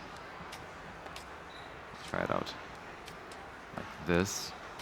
And then this one I would have to have here until I can. Yeah. This goes up. Then I jump on this. No, it needs to go up sooner. My brain is working hard. Can you hear my brain just doing things? Yeah, it's making weird noises. Okay, I feel confident. Well, that would be a stretch. No, I need this one to... I believe in you. This one needs to appear way sooner, but then... But Okay. whenever you feel like completely lost in the game, we also implemented a hint system. Yeah. Oh, nice. Whenever you need help, the game is there for you. Got this. But then I need something to jump back on. You missed your mark. I know. Thank you. That's not very helpful. So this one's coming back up again. That's not very useful, is it? Oh. Oh, and there isn't a second one for the... Yeah, I can't move the second one. Can I jump all the way over here? No. No, that's too far. Oh, damn. This is getting quite tricky, the game, I would say. It is tricky. Okay. So this goes up, this goes up, this goes up. Then I need to jump back on the middle one. But the middle one I can't move. Do you have any hint? Any hand? Maybe you could also try jumping on the same one twice. Oh. Oh, that is interesting. This one, just go back up. Yeah, for example. Go back up. No, then this one. I think you can also stretch them out more. They don't have to be that tight. Oh. Yeah. They might fit in nicely in the empty spaces. Ah, that's a good hint. Interesting. Okay, so I don't need you. You can be here. Ah, yeah, the sizes kind of do align. And then this one comes back up. Ah, yeah. Okay, let's try this. Doesn't look too bad. Feeling confident. Oh! A bit too early. Now, okay. So this one worked. This one didn't work. I think you just gotta jump a bit later. Like you can delay your jump. Yeah. Should I not move it? Yeah, I think the configuration was good. Yeah. Okay. You're the expert. Do I get shamed for how many takes? Oh no, not at all. I mean, this is a very hard level already. Damn it. Okay, I got it. Damn, Johnny, he deserves some better pay.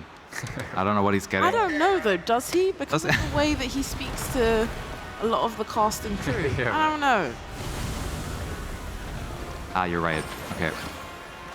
I have to say, the devil... Ah, it's the same one. Ah, damn it. I could have Happens gotten to it. everyone the first time. Ah, okay, thank you. I have to say, the dev on the right looks awesome. And I don't say that because he's my boss and I want a small promotion.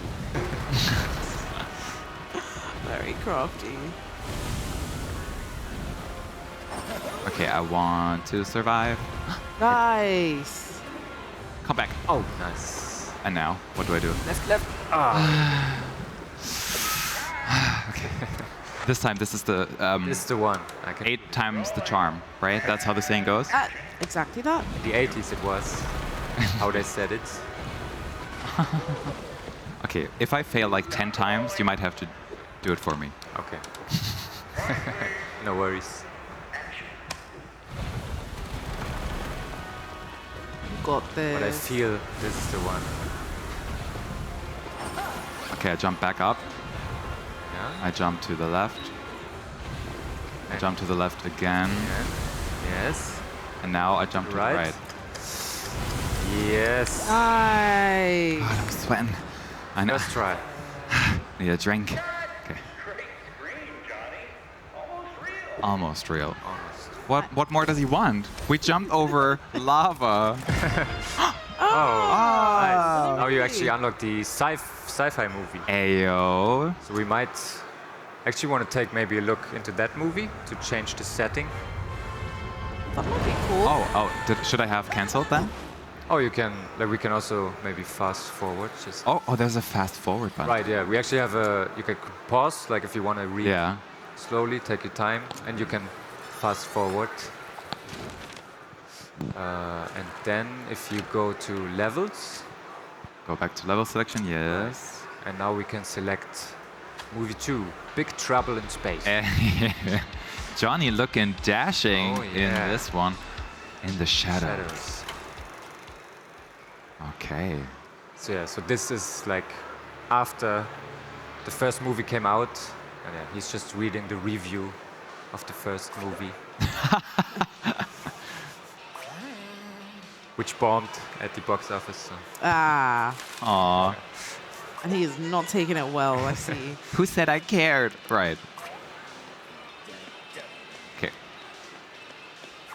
I don't know, Johnny. I'm like, maybe listen to the critique. Take it on board. Apply it. Be better. Yeah, right. The heart underwear. Reminds me of the Goblins game back in the day. What was it called? Goblins and Ghouls was that? Yeah. Yeah. Someone has asked, will there be more movies coming with like featured DLC? Potentially, that would be great. Like if it like is well received and people like the game, then why not, right? Well, I think because we have these movie packages, kind of, it would be pretty nice for DLC. But who knows? Let's wait for the future. Looping. Oh. They're just looping. Okay. Right. Ah, It's actually a stealth level, and you can't be seen by the robot by the big eyes. bad robot. Ayo. Okay. Oh. Oh. Okay. So, how do I know whether the robot is spotting me? Like, is there? Or like all the moving things, like as long as you're behind these as a cover, Yeah. you're good. You're fine. Okay. You just gotta stay behind the moving covers. Those moving covers. Right. The wheels and the one in the middle. Okay. I just want to try and see how it goes first. I feel like I always need that. My brain needs to understand what's going on. Okay, so I walk. He sees me. Okay, that won't go. Okay, so this one needs to actually be a little bit faster, probably. Maybe not that fast. We'll see. Can I keep up with it? Nope. Let's move it one back. Oh, no. Like this. And then I can walk with it. And then I need the boxes. Is this the windshield? Yeah. I need them to be like here. For them to... Oh, no. Can this thing hit me in the head? The left? No. Okay. And then I go back with it. Okay. Okay, let's try again. Just want to see how it goes. I believe in you. You got this. Thank you. Ooh. Okay, I need the boxes. I guess you need to, Yeah, I need the boxes bit sooner. Right. You know why? My brain thought that I need to stand on the boxes, which makes zero sense. But I'm behind them, right? Right. I'm behind them. behind, Okay, yeah. this time I got it. I wouldn't put it past Johnny to to just jump on them instead. Johnny has a tough time on set. He really does. So when it's back, I want this thingamajigger. No. Can actually, there's also Control Z. There is. Back one step. What did I do? How do I get back? Control. I think you already moved it to the Yeah, I think it's in the right spot. Correct spot. Okay, so this one I want to be... Does it move? Which one? Which way does it move? This way. Ah, okay, let's try. Can you please tell me that this is just as difficult as the other one so I feel better about myself? I mean, this is, I think, maybe easier as the one before. Ah! No, how do I... How would I... Okay. What's going on over there? Okay, so... This has shielded me, and then... For some reason. Right. Oh, this It's an one... elevator going Ah, okay, this one I can't move, though. Okay. I don't know if we're going to have time to I don't know if we can finish solve this. it. But maybe you can give us a hint as to, like, what should be happening here. Right, so yeah, because the elevator is fixed, right? Yeah. You cannot change its timing. So you will need to cover the second cover here when the elevator goes up so that you can safely make your wall jumping up to the flag. Ah, right. So okay. If you position the cursor around the elevator going up here, and now you can move the wheel 2 to actually align with the elevator. Like this? Yeah, one left, I think. That might be good, yeah. Kind of like this? Okay. Because yeah, now it can go up with you. Okay. Now you just have to pay close attention to what happens in the middle of the level. Okay. To not. I think we're almost out of time, but maybe I can just move on. Yeah, as you can tick away with this in the corner. Hopefully, Okay, we'll have never good mind. news. Oh no, you can keep going. We'll see. By the time I've done my goodbye, maybe you would have done it. Okay, I got this. You do. Just want to say, Dominic, thank you so much for your time. Thank you guys for having Where can people find more information about the game? We've got loads of fans in chat already. Right. Well, it's on Steam, GOG, and Epic stores now. It will come actually to the Switch as well in 1 week.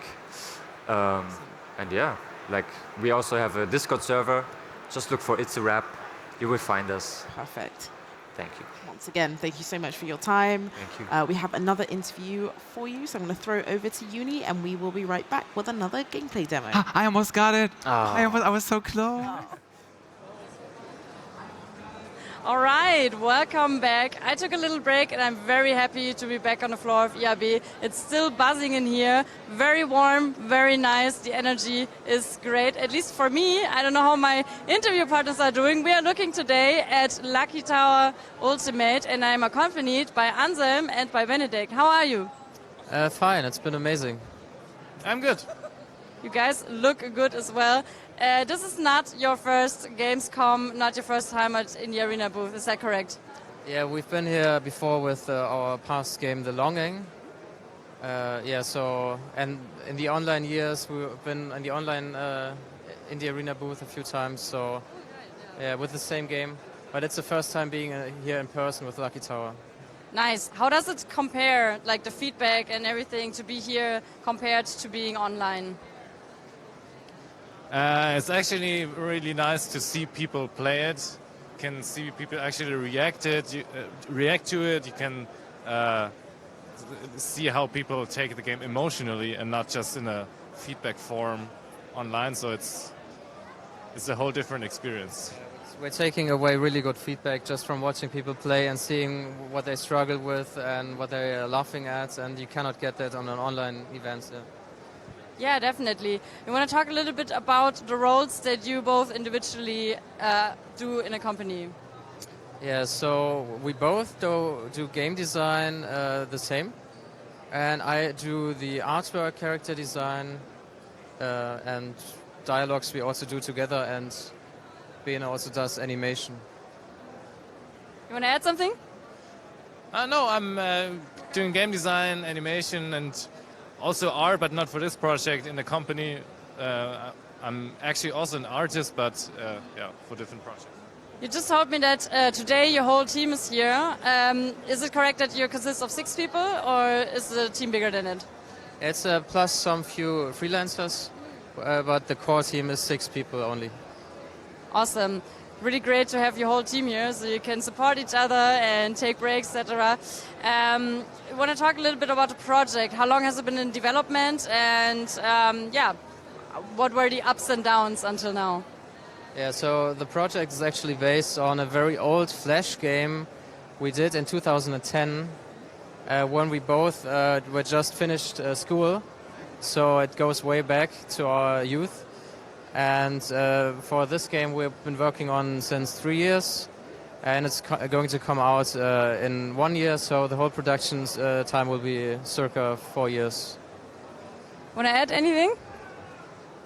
Want to add something? No. You were just looking at me like you want to say something. Oh, sorry. Yeah, okay. I'm going to try to be a little bit more... Okay. How are you guys, if you want to talk about that, how is it funding-wise? Do you have a publisher? How is that going for you? We have funding from the local government, from the Bundesförderung, and a little bit of money from the publisher. So there was a lot of paperwork, but it all went all right. So your studio is located in Stuttgart, correct? Okay. I would love to know a little bit more about the game itself. Like, what can players expect when they test your demo here? Lots of mayhem, because the game is procedurally generated. And so you play like a bumbling knight who has to go from top floor of the tower to the bottom. And the whole tower is procedurally generated. And the game is full of slapstick elements like banana peels and spikes. And you die a lot, but the hero comments on it in a funny way. And it's supposed to be an ultimate fun fest where the player actually has fun just by listening to the character and has the experience of like watching a film, like an animated film, and just trying to give a lot of immersion to the with the 2D animated characters and being in the world and having just the characters having weird moments in this procedurally generated environment. Yeah. Nice, sounds awesome. I also saw that you guys have stickers for the players. Yeah. You still have some that you want to show, maybe? You can. Awesome. Yeah, we actually use the stickers to see which characters are the. We use the stickers to see which characters are the most liked, and maybe that will be used for future merchandise. Oh, I see. I mean, it is Friday already, so you guys been here for a while, and there's only a certain amount of merch that you can bring to these kind of fairs, right? Of every character, we have stickers of every character left, so. Nice. But I mean, there's still something up for grabs, and also people can come by and play your awesome game. I really hope that, you get some more nice feedback, and you're going to be here until Sunday, I assume, so I hope you can keep up the energy. And thank you very much for your time. Do you want to add anything to conclude? Wishlist us on Steam. Definitely. That's always a good idea. Go to the Steam page of Lucky Tower Ultimate. And that concludes this interview. I will see you one more time for another interview later. So I will give it back to the studio. Have fun and see you later. Thank you, Uni. We are back with Tiny Terry's Turbo Trip. I've been saying that to myself really fast this whole time, and I got it perfect, so I'm really proud of myself. We are checking this out alongside Bryn. Hello. Hi. Welcome. Hi, guys. How are you? I'm good. Good. That's so nice. I ask people how they are. Oh, I feel like it's been such a long show for you guys, so I need to check in. How are you, Shay? Yeah. How are you? I don't think we have enough time to get into. Okay, so about the game. No, please tell us more about your game. So my name is Bryn. I'm from Super Rare Games as part of the Super Rare Originals publishing label. And today we're going to be showing off Tiny Terry's Turbo Trip, a game in which Terry, the titular character, is traveling around the city of Spranklewater with his brand new taxi that he managed to swindle his way into. Causing chaos and truly doing whatever he likes. We have a demo for you here today. That is the Gamescom show floor demo. So if you're here at Gamescom, please come along and play it. I have some gifts for you guys. We've got stickers. Oh my God. We've got plenty of stickers to go around. So cute. We have cards. Thank you. I'm so happy. I can put these on my laptop. You can stick them anywhere, and then there's some original stickers there if you'd like some of those to give to your friends and family. I'm going to keep it. Oh, that's what you have the pockets for. Yes, exactly. All makes sense now. How heavy are they getting? All the way down here. And if you pop by the Indie Arena booth, we'll make sure that you get a good play of the demo and have some stickers to take home with you as well. Yeah. So we've got a timed demo here today, so it's 7 minutes long. Play it twice. So we can play it twice because it's very open world. There's a lot to discover. I'm happy to sit here and guide you through as much as I need to, but it's definitely a game of discovery. So I am ready to discover. Yeah, I'm ready to discover with you. It's going to be an interesting time. So obviously we're playing the Gamescom demo. Is there a demo that people at home can try out? Not currently. This is actually going to be the first time we've shown proper in-game footage of someone playing it ever. Whoa. Of this. And on the show floor, it's the first time anyone's been able to play outside of our wonderful team. Oh, lovely. Shout out to Lars. If he's watching right now, he's the sole developer behind this game. He is Sneckflet. He is an incredible person who has developed one of the most wonderful games that I've ever played right here. And hopefully you guys will agree if you just spend a little bit of time in it. So if you're ready to jump in. I am ready. I'm very ready to jump in. I'm ready to have a turbo trip. Very good. That's exactly what the game is. So as it says right here, this is a very early demo, so we're expecting some bugs and issues, but because of how fun this game is, they're kind of funny when they happen. So we're not completely against them, but it's going to drastically change when it becomes towards the final product. So people wouldn't really necessarily know if there's like something going on. You can be like, oh, that's planned. Yeah, that seems right. Yeah. If he's T-posing at some point for some reason, it's intentional, 100%. Okay. He's a funny kid. He knows what he's doing. Love it. So what kind of feedback have you gotten so far, given that this is such an early version of the game? I think that one of the biggest things is that people are sold on it immediately, which we're very happy about. It's just they immediately get what the game is. So I'm going to let you have a chat with Grony here. Hello, sir. Hello, sir. We're in a job center right now. So Terry has traveled down to the job center. He'll tell you why. He needs a car. Are we voice acting, Shay? Are we? Would you like that? We can. Why not? Do you want to be Grony? Yes. And I'll be Terry? Yes. And you'll be all the other... I'll be everyone else. Okay. Additional voices. Okay. Ah, yes. A job with a lease car. Just the car. Without the job if possible. I see. Are you going to drive that car anywhere specific? I could feel the tension between them. Space. Of course. Space. Very cool, sir. Okay, I have options. Yes. Does that influence kind of the way the game plays out? It's more the immediate conversation you're having is normally influenced by it. And, there's a lot of quests within the game, so you can often just say no to most of them. But these ones at the start, they're kind of fundamental to the entire game. Yeah. So we'd love for you to say yes to them. I don't want to, Are you looking for a new... I want to ask him the question. Yeah, you're asking the question. Are you looking for a new job? Yes. Certainly. That feels... Okay. You know those awkward conversations you have in the DMV or somewhere? Next, please. I love her. She's my favorite. Wait, sir. I really enjoyed our little chat just now, sir. Would you like to have my phone number so we can stay in touch? Damn, okay. He's really awkward, but I rate him for putting himself out there. I appreciate that. Yeah. Like, he's really making an effort there, What's the number?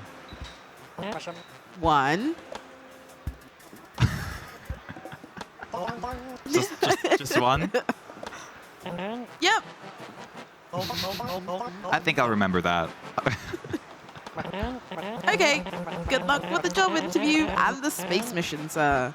So formal. Love it. Thanks, sir. I love the little spring in his step. Look at that. Hey, speaking of spring. Oh my, look at that. I'm jumping really high. He's got a very big jump. I gotta say, the way the camera angle is, disjointed. I'm feeling like I'm falling off somewhere, but it's also like it's really fun. Get ready for a lot of those. Anytime you're inside a building, there's a lot of angled cameras that I've fallen in love with. Yeah, I want to have a look around. Ooh. Over here. Oh, she's drooling all over the table. Oh. Hello. Why? This one. Hi, Terry. What kind of job are you here looking for? Just looking for a car.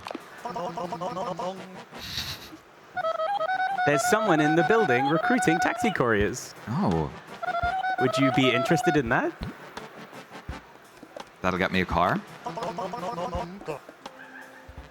I would hope so. She knows stuff. Okay, I'll take it. Sweet. I took your line. Sorry. Yeah, I was like, oh, you did so well. Like, now you just gotta talk directly to the employer. I'm familiar with the process. Please follow me. Oh, I love a little swingy R. Yeah, she looks so happy. Okay. Wow. Her arms, they're swinging. She is happy. That's a woman that means business. I love it. She does. Oh my God. You go through the door there. Oh, right. There you go. Oh, there we are. Big fan. Big fan of the character design in this. Hello. Hello. That is a bass. Oh. Oh. What your price? Okay. And name. Oh, first the price, then the name. Priorities. Yeah. You start with price. I don't really need the money. Just interested in the car. And my name is Terry. Wonderful. Ever drive car before, Terry?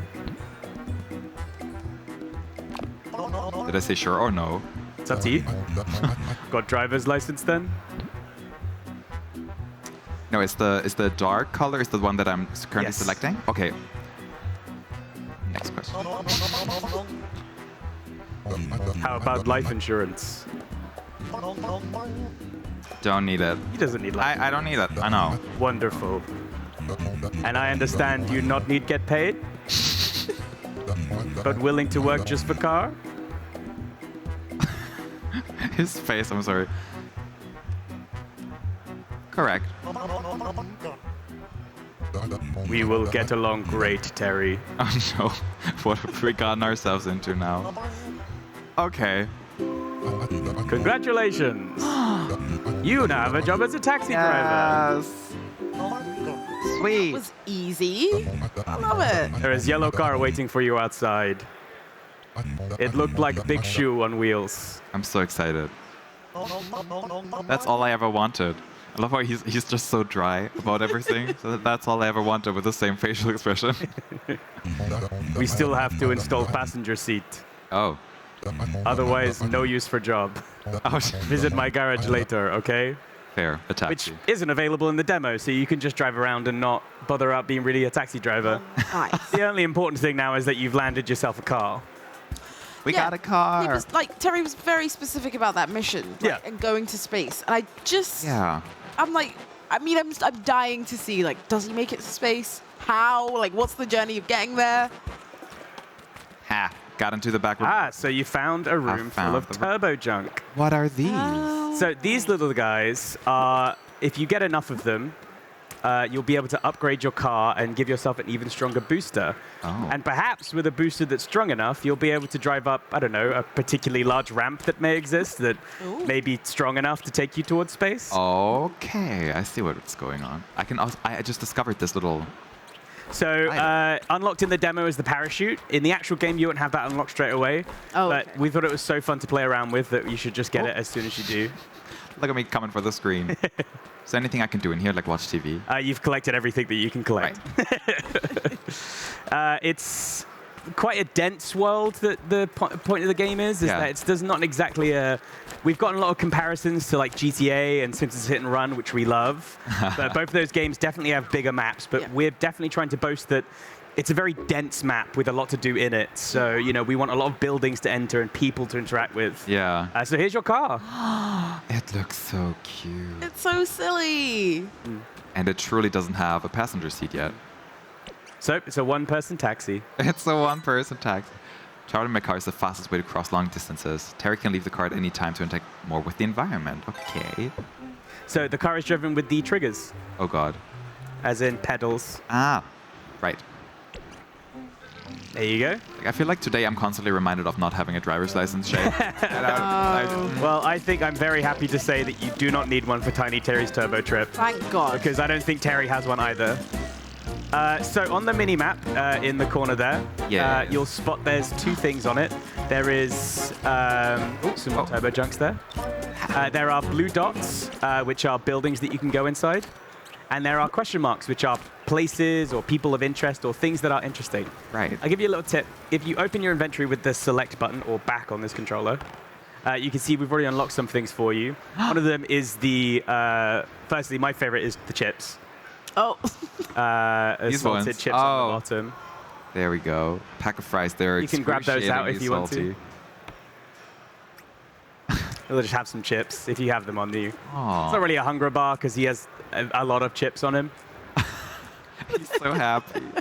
But you can also have a in the inventory a car braking device, a car lock braking device in the wrench. This one? Yeah. Oh. Can I get into a bigger car? Yeah, so grab that out, and you can break any of the locks on these cars in front of you. My favorite is the yellow one there, that's kind of locked in, This like one? a sports car. Yeah. Ooh. So you can whack that open. If you press X to whack, I think it's this one. Yep. You can whack the lock on the front. This lock. Yeah. Oh. Smack it open. And now? Give it a couple hits until it disappears. Right. Terry has come with a mission. And now, you should be able to jump in the car and have a much bigger car. Oh my god. Nice. This is what Terry wanted. Just unlimited cars. So go ahead and you've gone through the first blue dot, but just explore the map, see what you find. Yes. So how many people are you in the team? How many people are... So on the publishing side, there's about 17 of us, kind of doing the marketing and stuff. But on the development side, which is Lars, it's one guy. It's a solo developer. Oh, what's this? And how long has it been in development for? So I believe it's been for about 2-ish years. We've been working on it for about a year ourselves, but Lars has been working on it for a while longer, and he's very great at what he does. So he's very much someone who has probably been thinking about this for a very long time on top of that as well. So if you grab the net out... Can I collect this? ...of your inventory...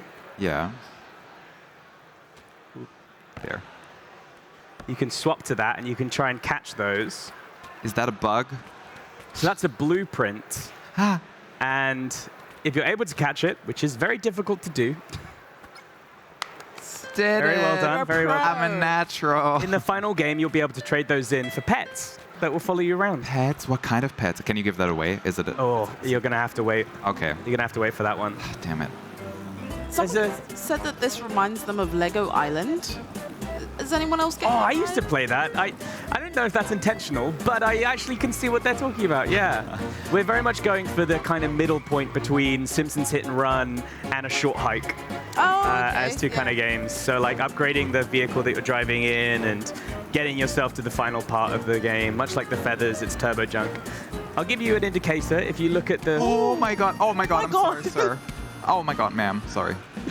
Oh, I didn't even do anything. I'm so sorry. Oh god, I'm such a bad person. Oh, now it's giving me the controls. I'm driving over 3 people.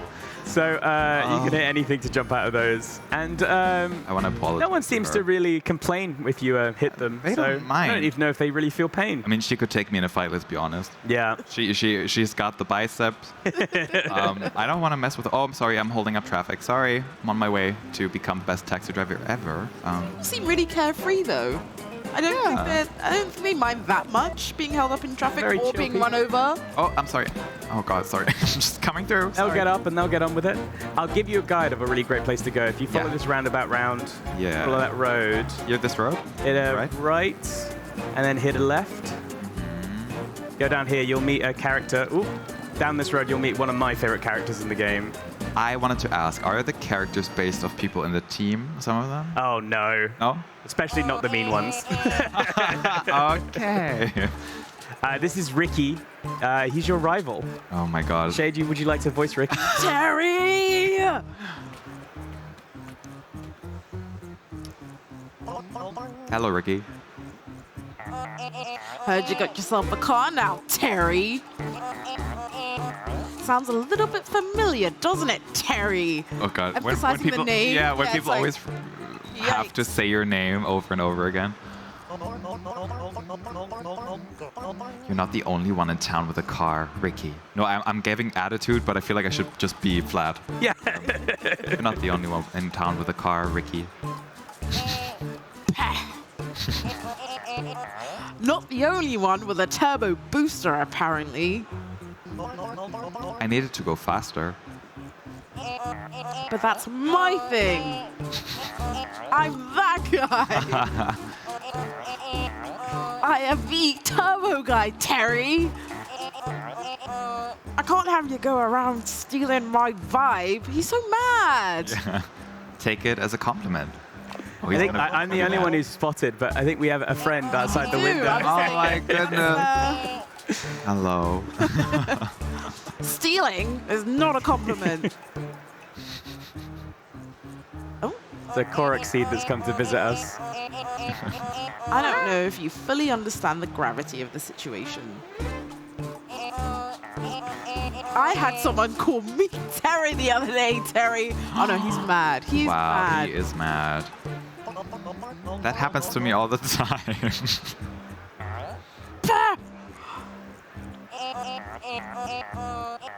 There's only one way to solve this, Terry. Oh, there's going to be something ridiculous coming up now. I challenge you to a bumper car battle. Okay. Oh. Ooh. Yeah, a little magical Oh, I girl love sequence. this. I was going to say this is Sailor Moon. This is great. So this is very much bumper cars, which is a slightly unfinished minigame. If you press A, which is, the green button on that controller, actually, you can try and bump into Ricky and destroy his car. I'm just going to... missed it. Can I hurt myself by driving into stuff? You can't, but Ricky can hurt you if he hits you. Stop. Get away from me. Okay. No, now. Get away from me. No. No. I know Ricky was like really mean, but I just, sometimes I have to see things from the other side. I'm like, You what feel did for him, Terry right? do to make him this mad? Yeah. Well, They probably go way. destroyed him. I'm- Absolutely yeah, he destroyed had no him. chance. Oh, that pose. Iconic with the explosion in the background. Oh, pah. Next time won't be so easy, Terry. He is the true rival. Yeah, he's going to come back. So throughout the game now, Ricky will appear in the world and chase you and force you to bumper car battle him again. Nice. And It's giving you'll upgrade Pokemon. as you upgrade your car, you'll be able to fight him more fiercely and stuff like that. Can we also upgrade our car? Yes, you can. With the turbo junk that you collect kind of throughout the game. Right, You've got some from fighting him. I'm sure Terry will appear. There he is. Yeah, there I am. And your taxi spawned back with you there. Oh, there we Nice. go. So yeah. So I think there's a timer. Yeah. Uh-huh. Oh, it's running out? The timer's going to run down, but we can... We can start again. We and can start again. Skip a lot of Yeah. You can skip the whole introduction as well with one button. Okay. But also, there's the trailer that we could just also watch. Oh, Yeah, that would be lovely. yeah, that'd be great. Would you look at that? Just another beautiful day in Spranklewater. Oh, oh my. Oh, glorious. Hang on. Isn't that Terry, isn't it? I've been hearing a lot about you recently. So tell us, Terry, what's everyone fussing about? Oh, you can get hats. Oh, that is fast. Well, that sounds like quite the adventure, Terry. Is that our What's this whole home? escapade called? That's Terry's apartment. I was I going to like that say. he has a portrait of himself. I know. Yeah. Yeah. Ah, yes. Tiny Terry's Turbo Trip. I'll It's make so a note cute. of that. Well, we can. A very important post-scene credit. Oh.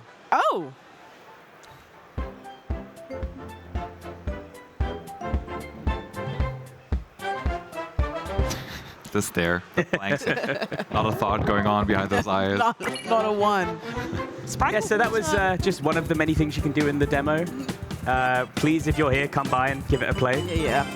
We can jump back into it again. Yeah, you can jump back in. What else we can discover? Maybe try and speed run it. I'll give you some, so you have to mash A to get through the Groany conversation again. Yeah. And I'll give you some guidance on some cool places to go and people to talk to. Okay, I have no like sense of direction, so you'll have to help me. Yeah, that's fine. Places.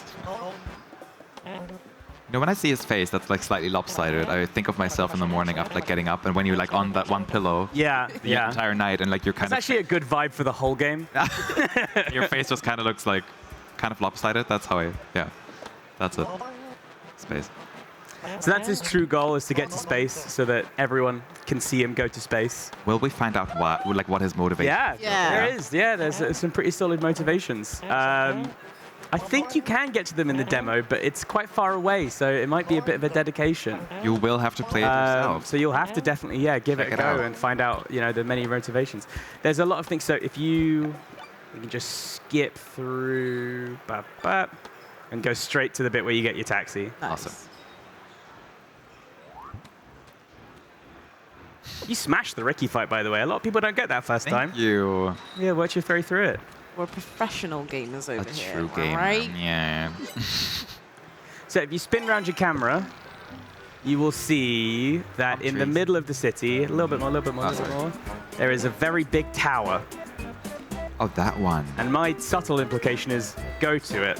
The subtle implication. Am I right by going this way? Yes. Head on down. Sorry, ma'am. Ooh. Oh, sorry. She'll get over it. Yeah, she'll forget about it. Oh, sorry, ma'am. Sir. He won't. Oh, that's a that's a double whammy. We'll have to see if people know. So it's hit a right here. I feel like I'm a sat nav. Is it this Turn right. Keep on going down. I'll go slow so you And can tell me then where to we're gonna go around this outside bit through the tunnel. Through the tunnel we go. So if you hit A, you can use your booster in real life. Throughout the game. That is why. Oh my god! What just And that's a happened? great thing for the bug board that will get us, that remind us to do it. I'm going to I did do a that little on trick purpose, for you, obviously. I just wanted you and to, you know. you can get unstuck there. Oh, I'm wet. Nice. Sorry about that. Actually, I think... my taxi might be gone. Yeah, there it is. There it is, okay. Well, at least we know now that Terry can swim.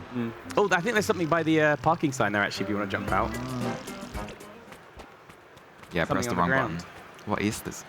By the big P. Doesn't want me to move. Maybe I need to use this one instead. Oh no. Is he struggling a bit? Ah! What is this? The pipe. Can I swing it to assert dominance? Ayo, can I put... Is this like a headgear kind of? Or can I just... It's another pipe. Can I hit people But with you it? can hit people with it. Oh my god, yes. Let's go. I'll go to the tower in a second. Okay, that was mean. I feel bad now. I'm going back to my taxi. I'm going to hit and run.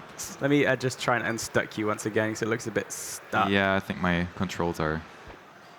That bit better? Yeah, the control. I feel like maybe it's the I think it's the controller. Yeah, it has some sick drift. Is there another one, maybe? See if the... Are there any policemen in this game? Was the question. This controller is also working. You're going to swap to that. Oh, it's the one working. In the game? Yes. No. There are no policemen in the game. You really can do whatever you want. Nice. And face no consequences. Oh, 'Cause it would. I don't think it'd be as fun if Terry faced consequences. You just have some freedom. There's no moral ambiguity here. Yeah. He's just having fun. It's just Terry, you know. He's Terry. just Terry. He's just Terrying around. That's what he's good at. Is this the tunnel? No. I think you can still go through there, though.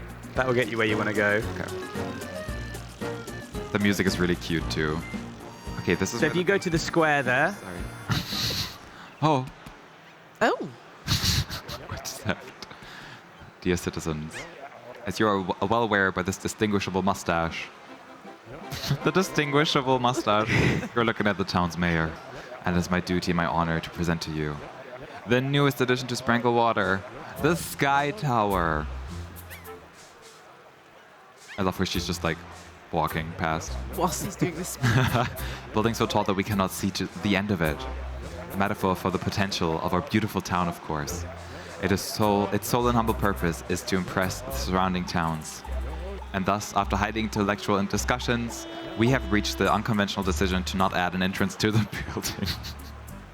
As for that would defeat its purpose. You just meant to look at it, you know? Is anyone listening? Or Terry's listening very intently. Just Terry. Yeah, Terry's having the time of his life. Wish for you all to deeply enjoy the new look of, of our horizon for many years to come. I'll remain here briefly for any additional questions. Yep.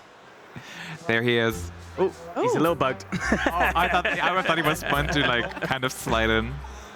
I have a question. What is on your mind, respected citizen? Do you want to be the mayor? Go on then. Why is there a road going up the building? Ah yes, the roads. Oh, Spranklewater is of course mostly known for the large amount of car accidents. Oh, what a reputation. To symbolize that, we have added these immensely aesthetical roads on the sides of the building. He's loving it. Perhaps I would be wise to discourage you from driving on them. Nah, too late. You've already put the idea in his head. Yeah, it is kind of tempting. And you would look very cool doing it. No, why would you say that? But it is not recommended. Oh no. Oh Too no. late. Terry's gonna do it. Excuse me, respected citizen. That's why everyone's so polite. You know, that you know. you drive over them, and they're still like, they just get up. My theory is just no one feels pain. Oh, You know what I yeah. mean? I don't actually know if that's true. Lars will text me after this and be like, what are you talking about? What are you talking about? This is not Oh. That's what I believe. I have important business to attend to. Oh, he has a mustache. Oh. Is this a bug? This is not a bug, right? No, he's Okay, he's a bug. I was gonna like, oh. Hey, yo. I think Terry's a little bit stuck in the ground. Maybe try jumping out. You might jump out. There you go. Freedom. Freedom is good. But is this not the entrance? Oh, it's kind of like just walking through. Can Yeah. I drive up it? Am I already strong You enough? can try. You're definitely not strong enough yet. Okay. Shit. I think your sad. taxi is... There's a little indicator on your map. There it is. Oh, yeah, it kind of disappeared. Back If you go to the side of the building, you'll see the big roads. Ah, there's one. Oh. Okay, so my turbo If you press the is- green button, you'll be able to access the turbo. Yeah, that's how I fell out of the vehicle earlier. I pressed the wrong button. Oh, I can't do anything. I'm way too weak. You got a lot of gameplay to get through before you're even close to getting even like Yeah. halfway up it. What else is fun and quick? I have an idea. Why don't you drive... Yeah, why don't you drive up here past these cars? Try not to... Oh, no, you're doing it anyway. Sorry, yeah, didn't Hit the brakes. hit a single one. Okay. Jump out. There's a little question mark there on the side. If you want to follow to where that is, I think it's behind you. This way. Yeah, right. And there's a little guy hiding behind here by the bins. Oh. Oh, shady. Wow, he's got a long face. Why don't you... I am a criminal. I am looking for criminal ways to increase the size of my wallet. Nice. Oh, okay. How much money do you have on you? I have 4 money on me now. That amount is allowance money for children. How dare you? The size of your wallet must be pathetic. Wow. Oof. I just threw away more money than that in these trash bins behind me. Terry won't get it. I get the point. That's you, sorry. It's okay. Keep taking your life. I suppose you would benefit from a criminal detour.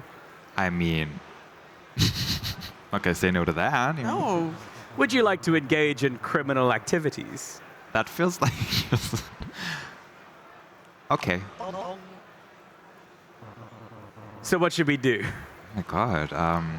We cannot resort to violence or threats. I feel like it's a little bit late for that with me. Yeah.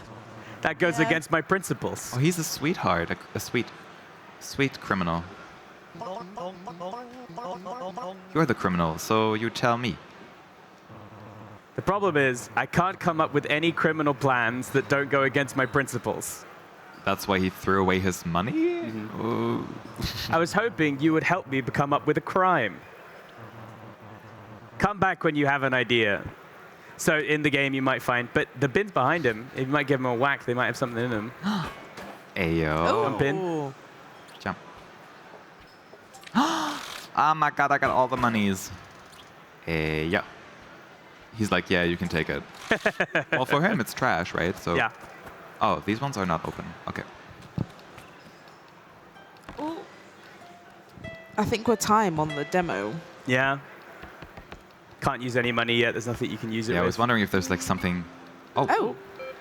Oh, I'm going to say, if you use that phone, you're going to break the game. Oh. I'm not going to do that. I'm not going to do that. Terry, it was lovely meeting you. Oh my goodness. You don't have to watch the trailer twice. That was beautiful. Yeah, awesome. I'm in love with Terry, and I think my favorite is still her. Oh, what's her name again? The pink lady? Splebebdi, I think is the bad pronunciation of it. Oh, that is so cute. Apparently there are like loads of little Easter eggs and jokes in Dutch, which is really cute. It's a very Dutch game from Lars, who is Dutch. Yes. It'd be very strange if he wasn't. Yep. Just a big fan of the culture. Yeah, he's like, oh god, I love the Dutch. Putting all of these references in there. We've had some wonderful Dutch people come over and like tell me references that I fully don't get. But I believe them 100%. You're learning a lot. Yeah, I'm learning plenty. Which is nice. Well, thank you, Bryn. Where can people find out more information about the game outside of Steam and like wishlisting it, all that? We're on Twitter @TinyTerryGame, and we're also on TikTok @TinyTerryGame. Nice. And you can also join our Discord, which is on our Steam page and on our Twitter. And yeah, you can come in, show as much support as you possibly can. We're so very happy with the amount of support we've been getting here at Gamescom. I think people are so wonderful and so excited to go on Terry's adventure. And as you've seen, like, even if you've just watched this and you're here at Gamescom, you should still come down. I guarantee you'll find something that we didn't do here today. Yeah. And yeah, maybe you'll find some criminal plans that don't resort to violence or threats. Love it. Well, thank you so much for your time. We had a wonderful time with Terry. Thank you. And the whole cast of characters. You've given us like new characters to fall in love with, which I'm so excited They're for. so lovable. Yes. Thank you so much. We will be back with yet another gameplay demo right after this short break. Peggy 7.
Okay, dear imaginary diary, here's the story so far.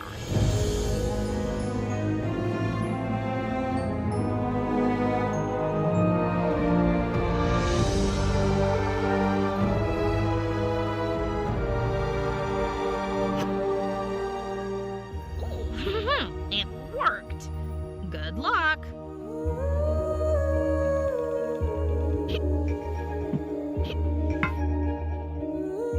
I'm not a baby.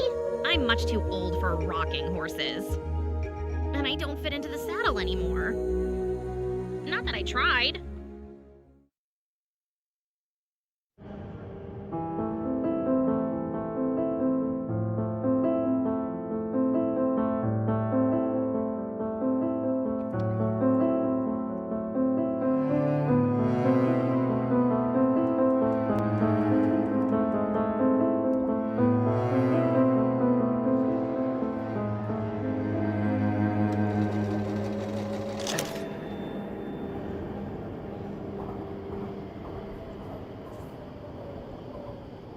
Ticket, please.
When the world needs a hero, only one man answers the call.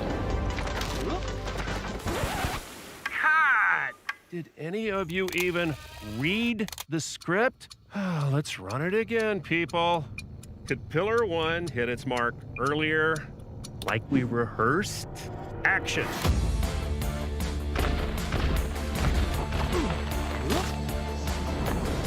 From developer Chunko Studios and publisher AMC Games, the greatest action hero you've never heard of, Johnny Rush.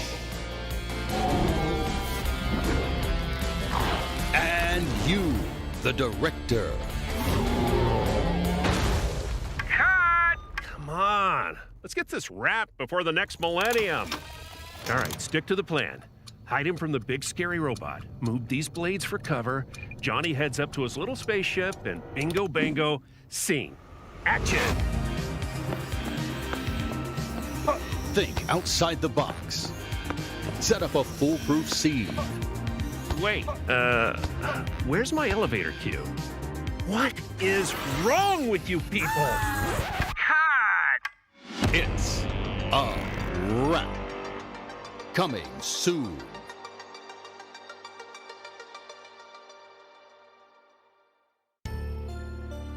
In a land of great beauty and chaos, become Super Bunny Man. Enter the bunny hole. Find the carrot. Embrace the chaos. Hopping good fun. Boundless bouncing bunny carnage. Multiply the mayhem with friends. Be the fast and furriest. So much bunny action. Bunny on a jet ski. Exploding bunnies. Bunny on a bunny. And burning hot dog. What are you waiting for? Embrace the carrot. Now.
Peggy 7.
Okay, dear imaginary diary, here's the story so far.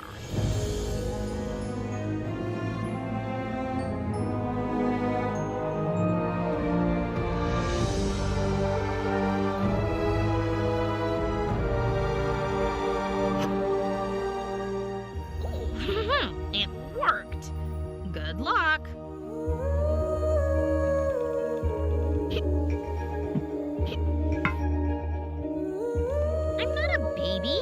I'm much too old for rocking horses. And I don't fit into the saddle anymore. Not that I tried.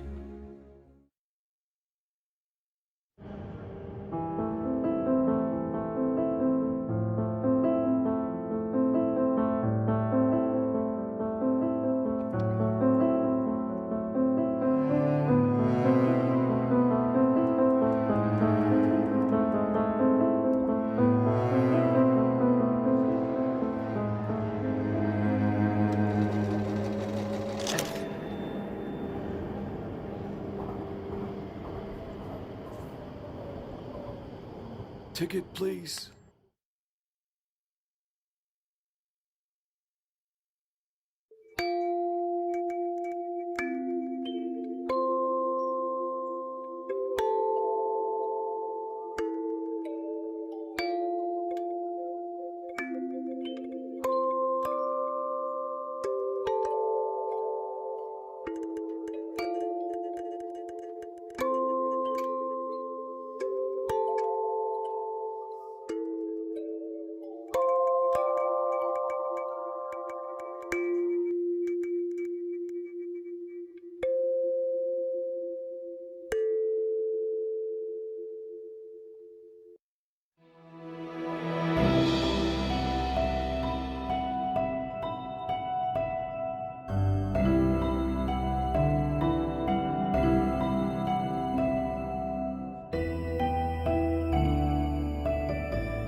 There we go.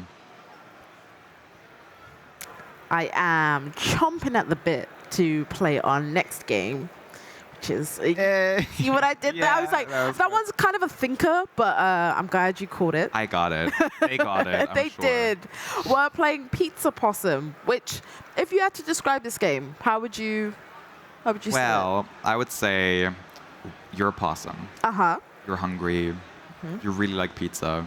And you will get it no matter what it takes. That sounds like me. I relate a lot to this possum. And I'm excited to give it a go. Me too. Yeah. Let's check it out. Let's do it. Oh. Ooh. With the cable, okay? We're tangled. I want to make sure I don't accidentally unplug it. Yeah. How long is this cable? I don't know. Does that work? Does that feel comfortable for you? I feel comfortable. I feel happy. I love it. All right. Let's do it. Okay. First of all, I didn't give enough time to that beautiful screen. Oh yeah, it is very cute. First of all, I want to make sure that it's in English, if it's available. So kind. Yeah, oh, maybe it's not. Maybe we can't put it to English. That's okay. You speak German. Fluent. Fluent. There we go. Okay, so we're just this possum. I'm already in love with the art style. It's Right? kind of giving me like Overcooked kind of vibes. Yeah, I know what you mean. Yeah. The art style is similar. And like, look at, I kind of want to zoom in and have a look at the little possum, but I don't think that's possible. Okay, that was not good. That was great. Was it good? I enjoyed it. Thank you. Okay. That's the only the metric that it needs to fulfill. I enjoyed it. I enjoy it. Yes. Oh, Great. I'm in a bush. Am I hiding from someone? Okay, so they don't really give you any sort of intro. Yeah. I think. We're just kind of straight into it. Are we hiding from this dog? The dog. Look at the dog, though. He's so cute. I love that everyone has hats. It just makes all of the animals look even classier, which I'm enjoying. Just add a hat. What happens when I talk to this dude? Oh. Oh, he does not like me. Okay. Okay. Right. I see. So dog bad in this. Dog bad. In this scenario. Is anyone our friend? Is the question. Maybe that's the whole storyline. Is we? Oh, I'm already okay. eating. I'm already eating, so I'm not. Just kind of have to find the food and eat it. All. I'm not after pizza. I'm after everything. So I guess he shouldn't spot me. It's working. Okay. That's good. Look at him munching. Oh my god. He's munching so fast. Did I get a key? Oh. Okay. Call me Alicia Keys, because I just got the key. 2 for 2 with the puns. Thank you. I'm real proud. I think these are our friends. Oh. Oh, okay. So birds are scared of you, which is funny. I'm sure it should be the other way around, but I'm pretty sure, especially seagulls, because seagulls are scary. they are fearless. They don't care. You know, the scariest seagulls I've ever seen were in Wales. Oh. Yeah. Yeah. They're massive too. Yep. And they will like nosedive and like steal your food. Like it's it's scary. These ones seem way more manageable. Yeah. And they have food on them. I think one of them like dropped food. Or yeah. I really want to know who recorded all the screams. Is that my little possum cave? Oh, and it respawns. I'm guessing I need a certain amount of points to get unlock the next key. Oh, unlock the next key. I already have it.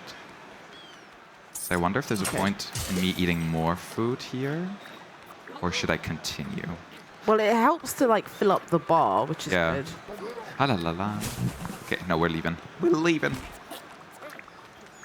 Oh my god, I just love the little animation. I know. Is this? Are you my friend, pig? I don't. Oh. Oh, they're scared. Why are pigs scared? And that's a hench pig. Like he's huge. Yeah, he in a fight he would beat me. Why is the dog evil and the pig is scared of me? I have so many questions. What about you? Are you scared? Is that a ram? Is it a goat? I'm gonna say a ram. Do you know that I studied biology for 1 year? And clearly you're putting that information to good use. I'm like, is that a ram? Is that a goat or a sheep? Oh, maybe these are safe points. Oh, that's handy. So it just seems like the dogs don't like you. Yeah. Oh, I can just trick him. I don't have to go here. Oh. It's a tiefling. Yeah, actually, they're basically the same thing. What is this? Oh, energy drink. Get more energy that way. How does that help me? What does it do? Am I faster now? Oh, does it give you a boost? Can I eat more food quicker now? Oh, I do get slower when I'm eating pizza, and I'm also like visibly getting round while I'm eating it. Did you notice? Oh, no, I didn't notice. Leave me alone. So no. Leave me alone. Leave me alone. So the dog's chasing you, you're chasing the seagulls. A lot is going on. But I can't outrun him. Like once I drink my go-go juice. Oh, you are away. I am gone. Look at all the cute little scenery. It's so. Aww. Is this are you an evil dog? I'd kind of want to live in this town. Like, never mind that it's being terrorized by like a deeply hungry possum. That's fine. In fact, I'd probably help him. Yeah, I was gonna say, would you see yourself rather as the possum? Would you be the ram goat or the pig thing? Maybe the possum, given how much I can eat. Ooh. Oh my god, no, I'm getting slower. Oh no, the energy drinks helps you eat things faster. Oh. Yeah, you don't slow down. Look at all the points I'm getting. Do you want to have a go? Yeah, why not? Just walking and like running into the food, you automatically start eating it. Okay. Oh, there's a dog. Oh. Ha! But you were in the bush, were you not?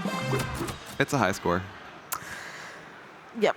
I'm not going to take credit for that. That's your hard work. Okay, so we started from this. Oh yeah, we got back to the same point. We started from this checkpoint. I suppose you get the most points from eating the pizzas, right? Yeah, I think so. But they also slow you down the most. I think they're the heaviest because carbs. But carbs are amazing. But they do slow you down. Oh. What wouldn't I do for like a cheesy pizza right now? Stop. Why does this have to like have really like visually lovely looking food? I know. Just something about you shooing these animals away. It's just, it gives me so much joy.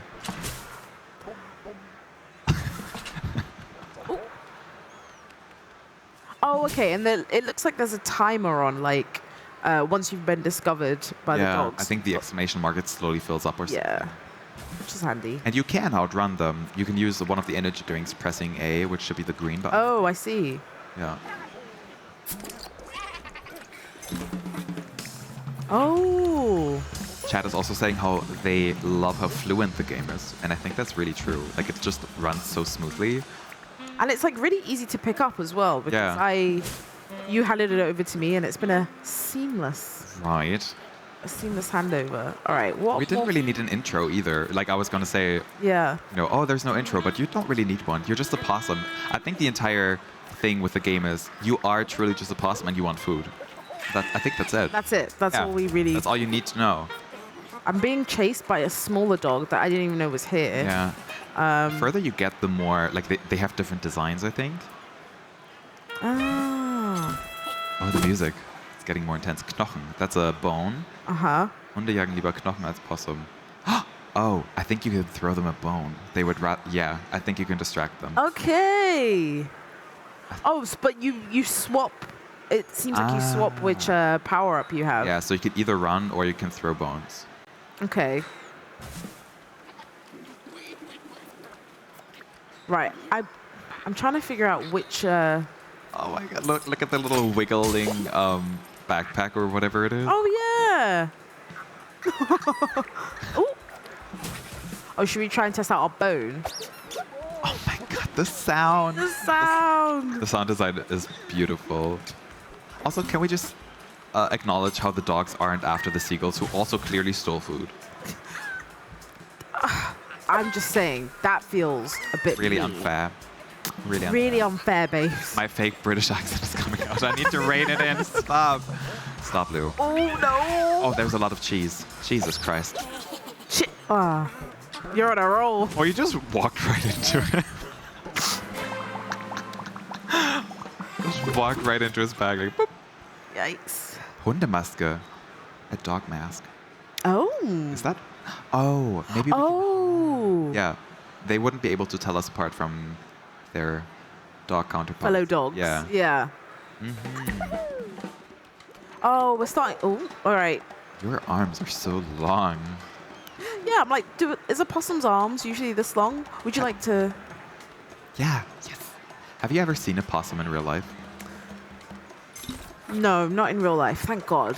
I mean, Are you scared of them? As cute as this possum is, I don't think they're that cute in person. I'm sorry. I think this one's really cute, but Yeah. Look at his little hat and his swingy little arms. I just love like how big he gets like after eating. Oh no, he won't. Oh no. Oh, mama, I'm running. Whoa. I'm running from the police. Help me. Help me. Okay. Oh no. Oh, I'm getting cornered. Nope, that's not happening. Oh. Oh, I'm speed running. What is? Oh no, the bush. Ha! Damn it. Okay, I did really badly.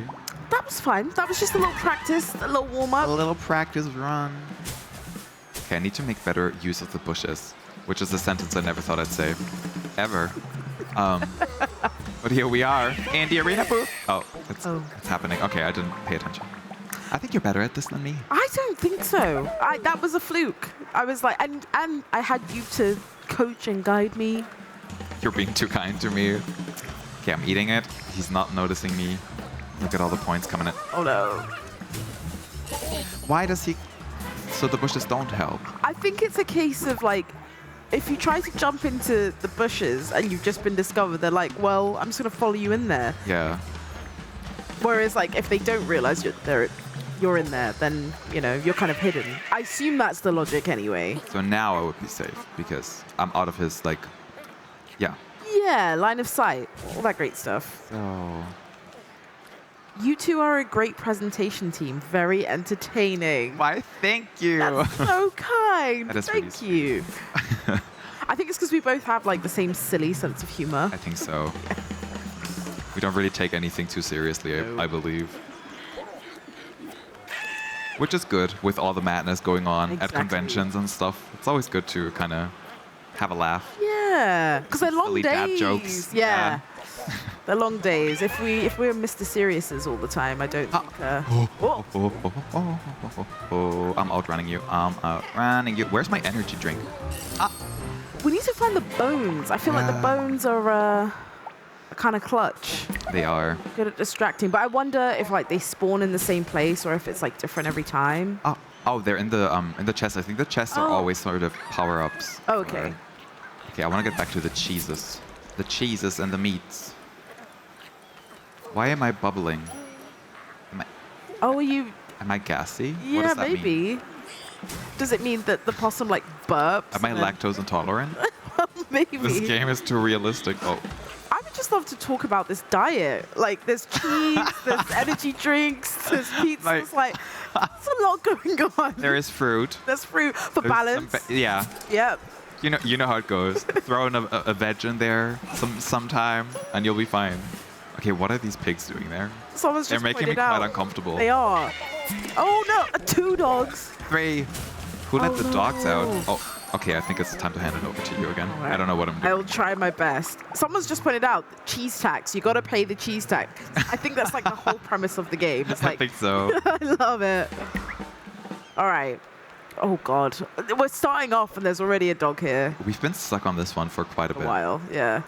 I think it's because like we sort of unlocked a new area and there are quite a few different options. Yeah. And I don't really. Oh God. Oh God. Oh God. They haven't even seen you yet. Don't panic. Be zen. Channel your. That's not my vibe. That's not my vibe. Channel your inner sanctuary that you have. All right, I'm gonna have to go digging deep for that one. Look, you know what? You're actually right. You correctly point. Oh, I didn't mean to do that. You pointed out the fact that the seagulls have clearly been stealing and robbing. Right. But we're the ones that. It seems like we're getting targeted for something that's not, you know, I like don't think that's fair. that is not fair. God. Look at him go with the bone. That is. Bone. Oh, you got the dog mask. I kind of prefer the. Oh, maybe I don't know.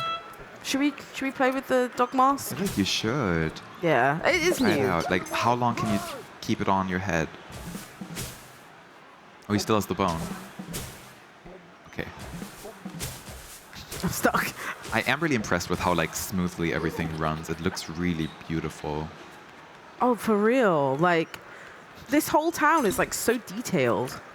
Can you? Oh, I was gonna say, can you? Yeah, can you like kind of cheat the system and have I the? don't think you can. I think as soon as you eat, you're revealed as being a possum. Yeah. You also move slower when you have the mask on, and it looks like there is a time limit because. Yeah. We just need enough points. We need like thrice the amount of points. Puff und du bist weg. You just like vanish, Okay. I guess. Let's try it. Oh. Okay, so that only works in like Bomb.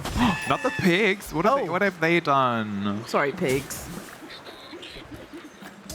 Is it like this little piggy went to market? This little what's the nursery rhyme? Oh god, this little piggy went to the market.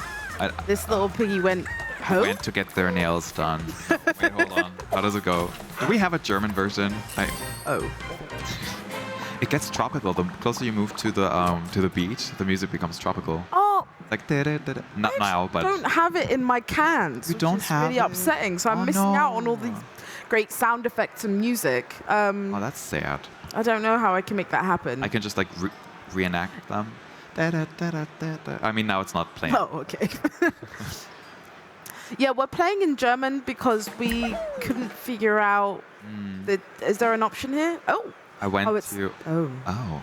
Are you hungry yet? Check it out on Steam. No, I don't think there is a. Oh, you reset it. I don't know what happened, but excuse me. I think maybe there is like a timer on the demo and it ended up resetting. Oh, maybe. Yeah. Maybe. It was like you're being too slow. Yeah. Sorry, you already came here, Yeah. right? And there was it's no just option. about the volume and the frames and stuff. Oh, right, I see. Yeah, so I don't think you can change it. Maybe in this, but maybe the demo you can change it. I'm not Yeah. quite sure. But I'm going to assume in the final version that they're putting out, it's going to be at least in English and maybe some other languages. Exactly. But yeah. Yeah. Okay. Going again. So we're starting from the very beginning. But I mean, we know our stuff. We are pro possums now. Pro. So, like, we don't start out with a bag, right? Do we only get a bag once we collect the first object? I think so. Yeah, because you're the one that noticed the bag. Yeah. It wasn't until your keen eye that I realized it was swinging on his back. Yeah, because I only noticed like the swinging arms when there was no bag. Yeah. Focus on. And I just love the details in this game. It's Trying to be stealthy because the dogs, they're vicious, they're mean. I wonder what's the story behind them making the dogs the sort of like villains of the game. Maybe the devs are not dog fans. Maybe they're like they're massive cat fans. Truly, yeah, that might be. I think maybe I don't trust myself enough to try it, but I think you get a multiplier to like your food consumption when you're being chased. Oh. I think. Also, the danger makes you kind of get more points. Yeah. Like when That's what That it would be looked like. I could be making that up. Oh yeah, no. If you look, 'cause I'm being chased. There's a 1.5 multiplier on top of. So, okay. So that's really interesting. That's really good to know. Oh, and now it's 2 times because I'm being chased by 2 dogs. So that's what you want. You kind of want to be running around with dogs chasing you, so you can accumulate the points faster. So I think the secret to getting, the stage done where we were stuck at is just like honestly having them chase you and eat as much as possible and then run away. As you go around. Yeah, which might be tricky. So maybe the energy drink is the best way to choice, do so you it. can And just we have outrun them. Yeah, and we have 6 of them as well. So Oh my god, we're stashing them in our little pouch. a little pouch. Oh, now it's just the energy drinks on our bag. It does change. It's just the drink now. Oh, where did you find the bag? I think the bones come in the blue bag. Oh, I see. Yeah. It's so cute. It's such a cute game. There's an Do you think we'll get other animals as like the further we progress? I think so. Given how much like attention to detail at Right? this point, Yeah. that doesn't seem like a stretch to imagine. Ooh, I feel like we want that pastry. Yeah, I'm like, give Oh. it to me now. It's a Oh, it's a little Pola. collectible. I really butchered that, I think. What is a Zappola? I have no What? Oh my god. I was gonna ask you. I feel like that might be an Italian word? Question mark. Maybe. Maybe someone in chat knows if that's Italian. I don't want to sound like really ignorant. I am right now. So, because we've never seen it before. Zappola. That was good. Are we further than? Wait, did you I think- already make it past that stage? Did I? I think I just went a different way.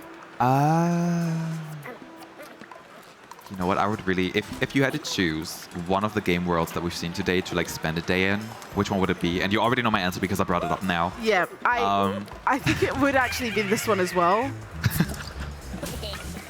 Run. Do you have an edge? Run. Oh, you're eating. Yeah, run. Outrun him in circles. Oh, Drink possum, again. you are Drink again. killing me. Bush. Oh no, maybe Oh. not bush. Ah, Dang. that was good. That was really good. You got so far. Got so far. In the end, it doesn't even possum. It doesn't. That's not. No. But I liked it anyway. But I think it's because it's you. Do you wanna try again? Okay. Okay. Thank you. I will. This is such a wholesome stream. It is. This is just like a really fun, cozy time. Let me grab that Zappola. That Zappola, I'm gonna order that next time out at like a. An Italian restaurant. Italian. Find out what it is. Oh, that's also a dog. Why? Oh, that's a skinny dog. He is fast. Jesus.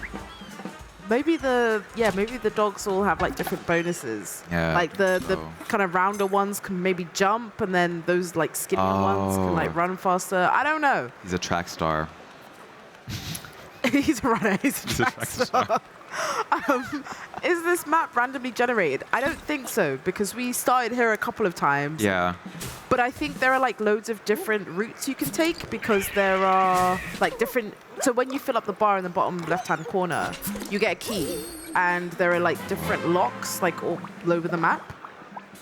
Yeah. I think it's also worth mentioning that the energy drink kind of has a cooldown, so you can't just Yeah, like. spam it. Yeah. So like when you think you're safe and then you want to outrun them again, you really can't. No. At least not that easily. This, oh god, this dude is so scary. I really don't want to be with him. No. Get away from me. Oh, but I think he really doesn't understand the bushes. So wait. Oh. Oh, he does. Never mind. I thought maybe they have different weaknesses and he's just Yeah. like, Clueless about yeah, bushes. as soon as you're out of his vision, he's like, what? Oh, it just goes back. Okay, I don't want to go to him again. Is he up here? He is. Apparently, there's a polar. It's like a Hungarian family. Like a Hungarian family name? And it has a family emblem with a growling wolf on it. That sounds really badass. Yeah. That- Definitely not what I thought it was going to be. No. Maybe there's different versions as well. Maybe, Like different yeah. spellings. Okay, slowly. Oh, I'm getting rounder. Okay. Yeah, so that sneaky dog, because he's not walking Yeah, like he's the other just like- ones are. He also, can I just say he didn't look like a dog to me when I first saw him. No. Like He he's. looks like a rat. Or like a mouse, maybe. Can you shoot? Can you go away, sir? I'm just trying to Yeah, eat 'cause- some of the mozzarella and tomato stuff. Ooh, That is a big plate. that's massive. I'm so hungry. That would feed a family of one. Me. Yeah, me. Yeah. Okay, let me just have a little nibble. A little nibble. No. I'm doing it. I'm doing it. That is stealth, honey.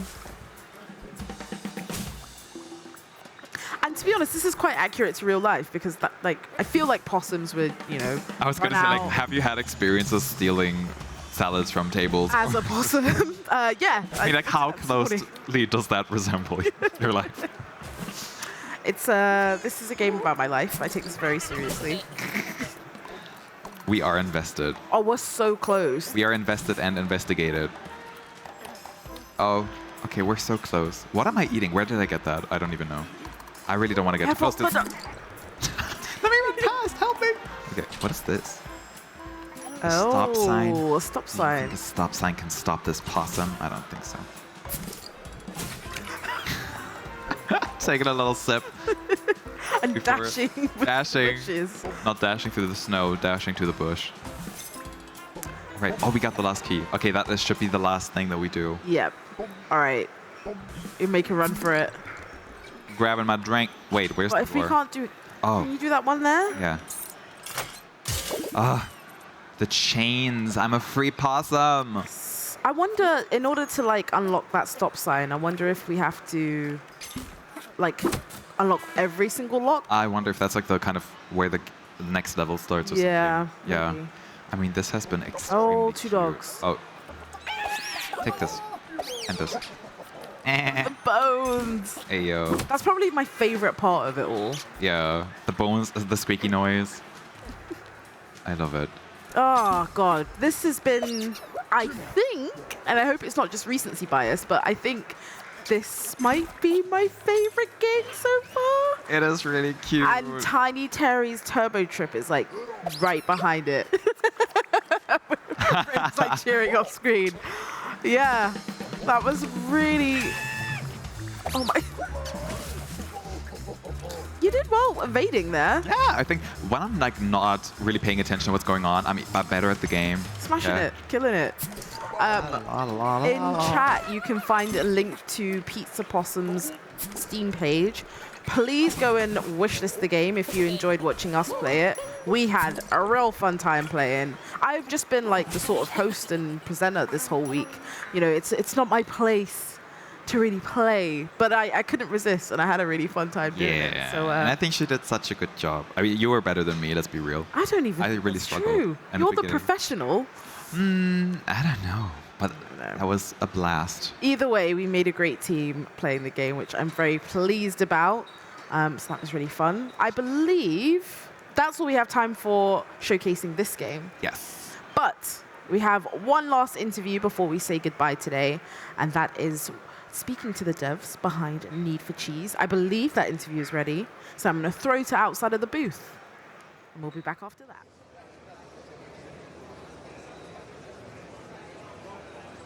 All right, welcome back, guys. Welcome back to the last interview of today.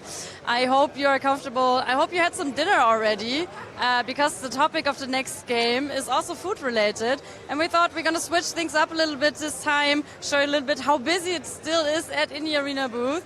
It is still so crowded, people are still checking out the game. We're going to go to the booth and check out the developers for the next game, see what they're up to. So follow me.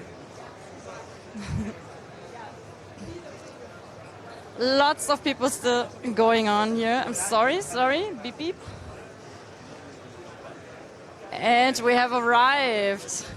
Hi. So I am here with the developers of Need for Cheese, and we're going to talk a little bit about the game and also about development process. As we always do, you already know the gist. So hi, how are you?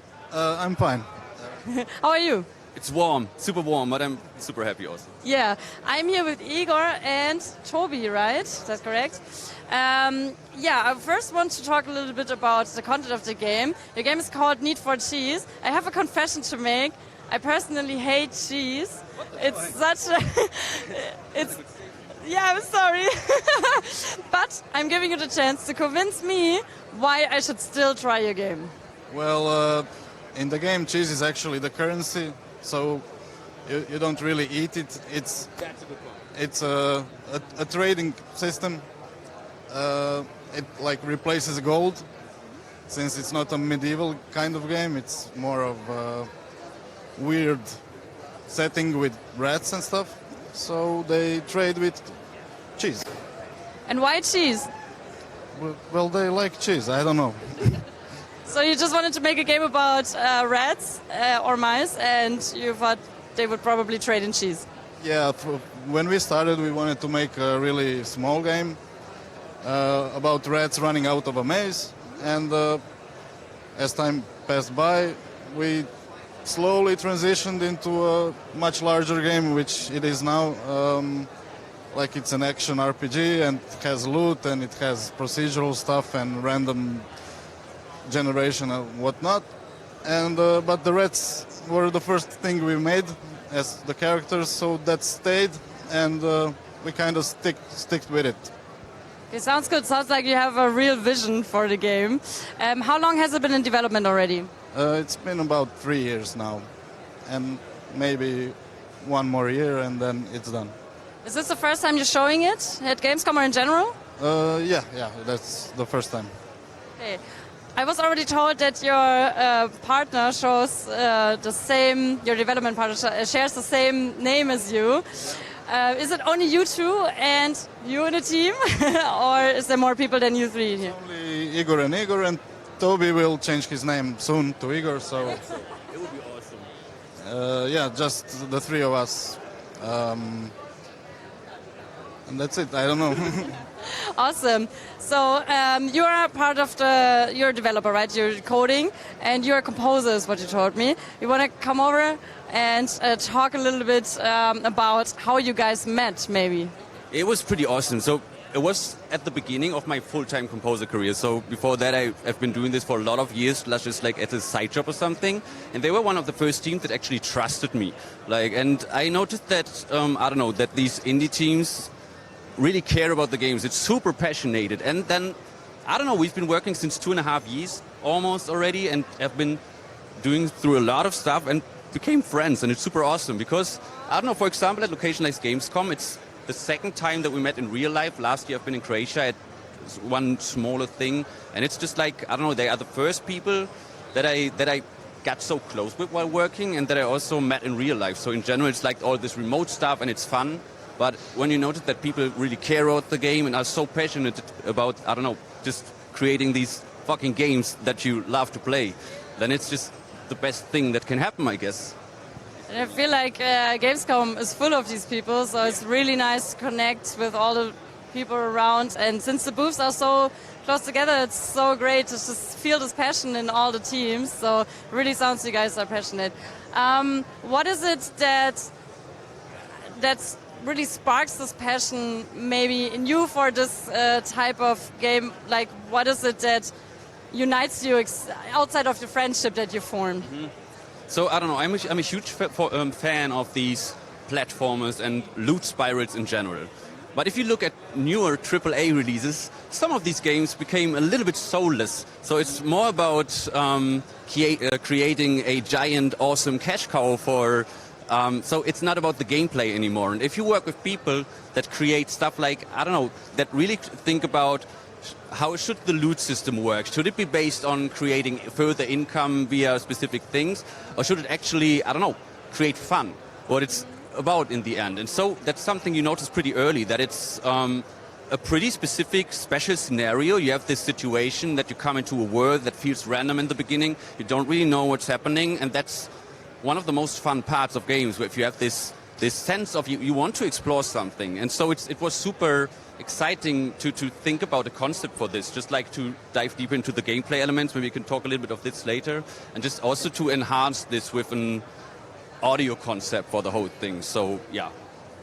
It's also cool, at least to me, since it's an action RPG, it's really hard, and we are a really small team, so we're kind of struggling with making the content and making everything right, and we are competing with giants, and maybe that's the driving force. It's not easy, and when you overcome something hard, it kind of feels nicer than if you overcome something easy. So I guess that's why we're making this game.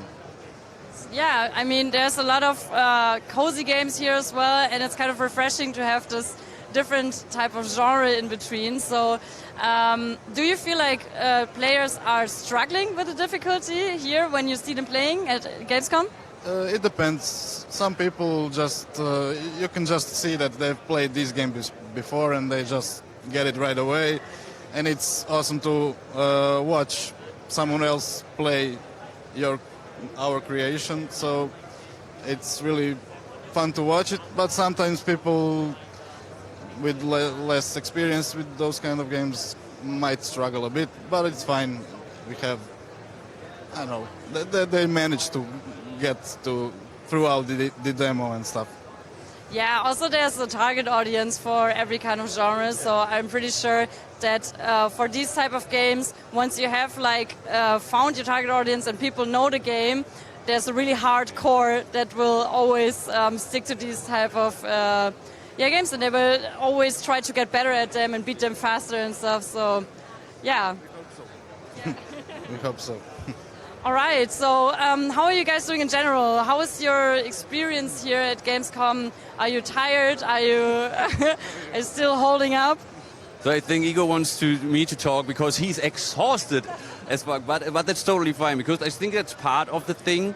But most of the people who do music for games or do games enjoy being alone. So because it's like, so these whole situations can be a little bit overwhelming, especially after 3 days and after realizing that it won't become colder in this room. And but yeah, in the end, it's an awesome feeling to be surrounded, especially by these passionate indie teams. So because that's the most amazing thing. I think, as I already said, during the last years, the AAA genre, at least for me, in my opinion, didn't really serve me any awesome games that I'd like to play. Not a lot of ones, and so these people are doing it, or these Igors, in the end. And these Igors. yeah, and so it's fun, hard, of course, but fun. Yeah, I can relate to what you're saying. I'm also an artist, but I'm like an alien. I really love the busyness of the place. It really gives me a lot of energy. Maybe not 5 days in a row, but I really enjoyed it. But I also get what you mean. In order to be creative, you need some peace of mind at some point. And yeah. Is there anything you want to add, anything you want to let the viewers know still, to invite them to come play Need for Speed? Sure. If anyone hasn't yet come to the booth, please do. And the demo is live on Steam now, so people can download it if they want and check it out. And wishlist, or can I wishlist your game? Yeah, of course, you can wishlist the game on Steam. So you should definitely do. This was the last interview for today. Thank you guys very much for your time. And I hope that a lot of people more will come by and play it and wishes it and write it down and give you some feedback in order to improve the game overall. So thank you very much. And I will give back to the studio. And I see you guys tomorrow again. Hello and welcome back. We have our last gameplay demo of the day, which I know is very sad, but we'll at least be back tomorrow. We are joined in the studio by one of the publishers on our next title. Jimmy, thank you so much for joining us. Thank you very much. We're going to be checking out Nahelbeck's Dungeon Master, which I'm super excited to try out. Could you give us a brief overview of the game? Yeah, Dungeon Master is a game where you build your own dungeon. You are the minion of an evil sorcerer, and you have to follow his order to build the best dungeon, the best tower, magical tower of all this universe. So you will have to manage your people, and you'll also have to manage heroes that will arrive in your dungeon. Oh, so we are the villains. Are we the villains or the bad guys? You are the villains. Ooh. I love a villain story. Yeah. That's good. So the heroes that are coming, they are our enemies, basically. Yes, they are enemies.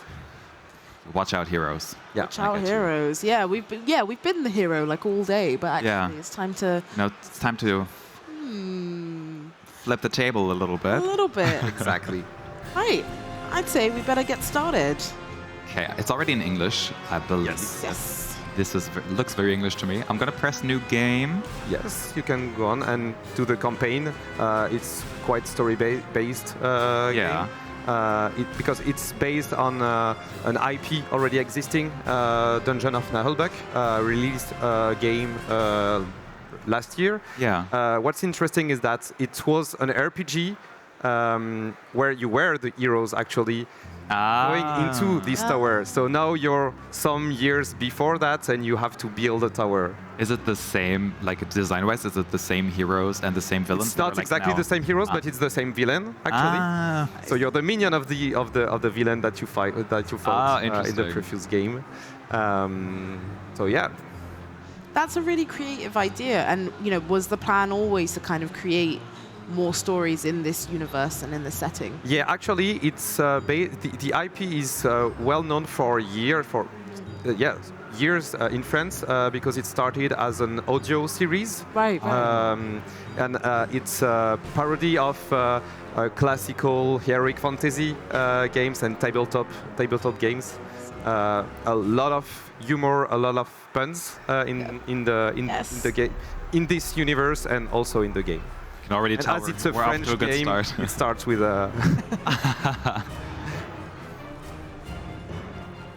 Yeah, we've already got a couple of people in chat who were looking forward to the humor of this game. Yeah. So you're basically playing the small goblin that arrives in the tower. You're being hired to manage the tower. I do feel like a goblin most days, so this is pretty accurate. Yeah. The game will be fully voiced in French, in English, and also in German. In German? Yes. I didn't know you were having me do the voiceover. That's so cool of you. No, but hit me up, seriously. Okay. All right, so this is the villain that we talked about, right? Yes, exactly. How do you say his name? That's your first boss. Zangdar. Zangdar. All right. And your Revax. Revax. Is that from the French, like Rêver, like? Yes, yes. It's characters coming from the French. Yeah. Okay, I had a smart moment. Public relations are tough for independent dungeons. Truly. So for the people that already knows the IP, these characters are already well known. It's the same voices that they know from the audio series. Right. So okay, that's awesome. The creator of the series participated to the creation. Of yeah. It, so. Oh, that's really nice that you got them to do this again. Aren't you affiliated with the Dungeons Fund? With those unscrupulous parasites? Never. But we do have the most insidious traps, the most cunning guards, the most dreadful monsters, and the most remarkable treasures. That sounds pretty good. So yeah, you will delightful. soon realize May I that look around? the magician, the sorcerer, doesn't want to do anything, doesn't want to spend anything, but he wants all the rewards, and you'll have to do all the work for him. So obviously, yeah, he doesn't want to do anything. Is he lazy or is he just very busy? No, he's lazy. Oh, okay. Lazy, obviously. The paint's still wet. Ay. Ah, too bad. The voice acting is really lovely. Despite our reputation, for Yeah, being very well expressive. Yeah. Yeah. I decided that this dungeon needs to take things to the next level. Are we kind of looking through like a crystal ball down there? Ah, okay. Yes, yes. The ad made that very clear. And I need more time for my magical research. Yeah. Yeah, I need time for more magical research. I see how it is. So, about my compensation. Oh, And yeah, no. Let me guess, there is no Yeah. compensation. Let's not quibble over trifles. I'm aligned with industry norms.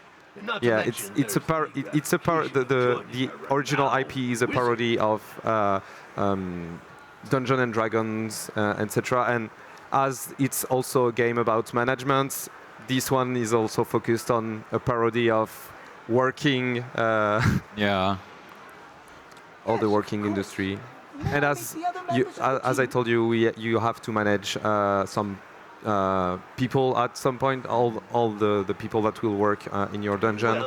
And one of the most important things that you'll have to manage is their if they are happy to work for you, because if they're not happy, as it's a French game, they will go on strike, of course. Oh my I love god. it. No, that's too real. Help.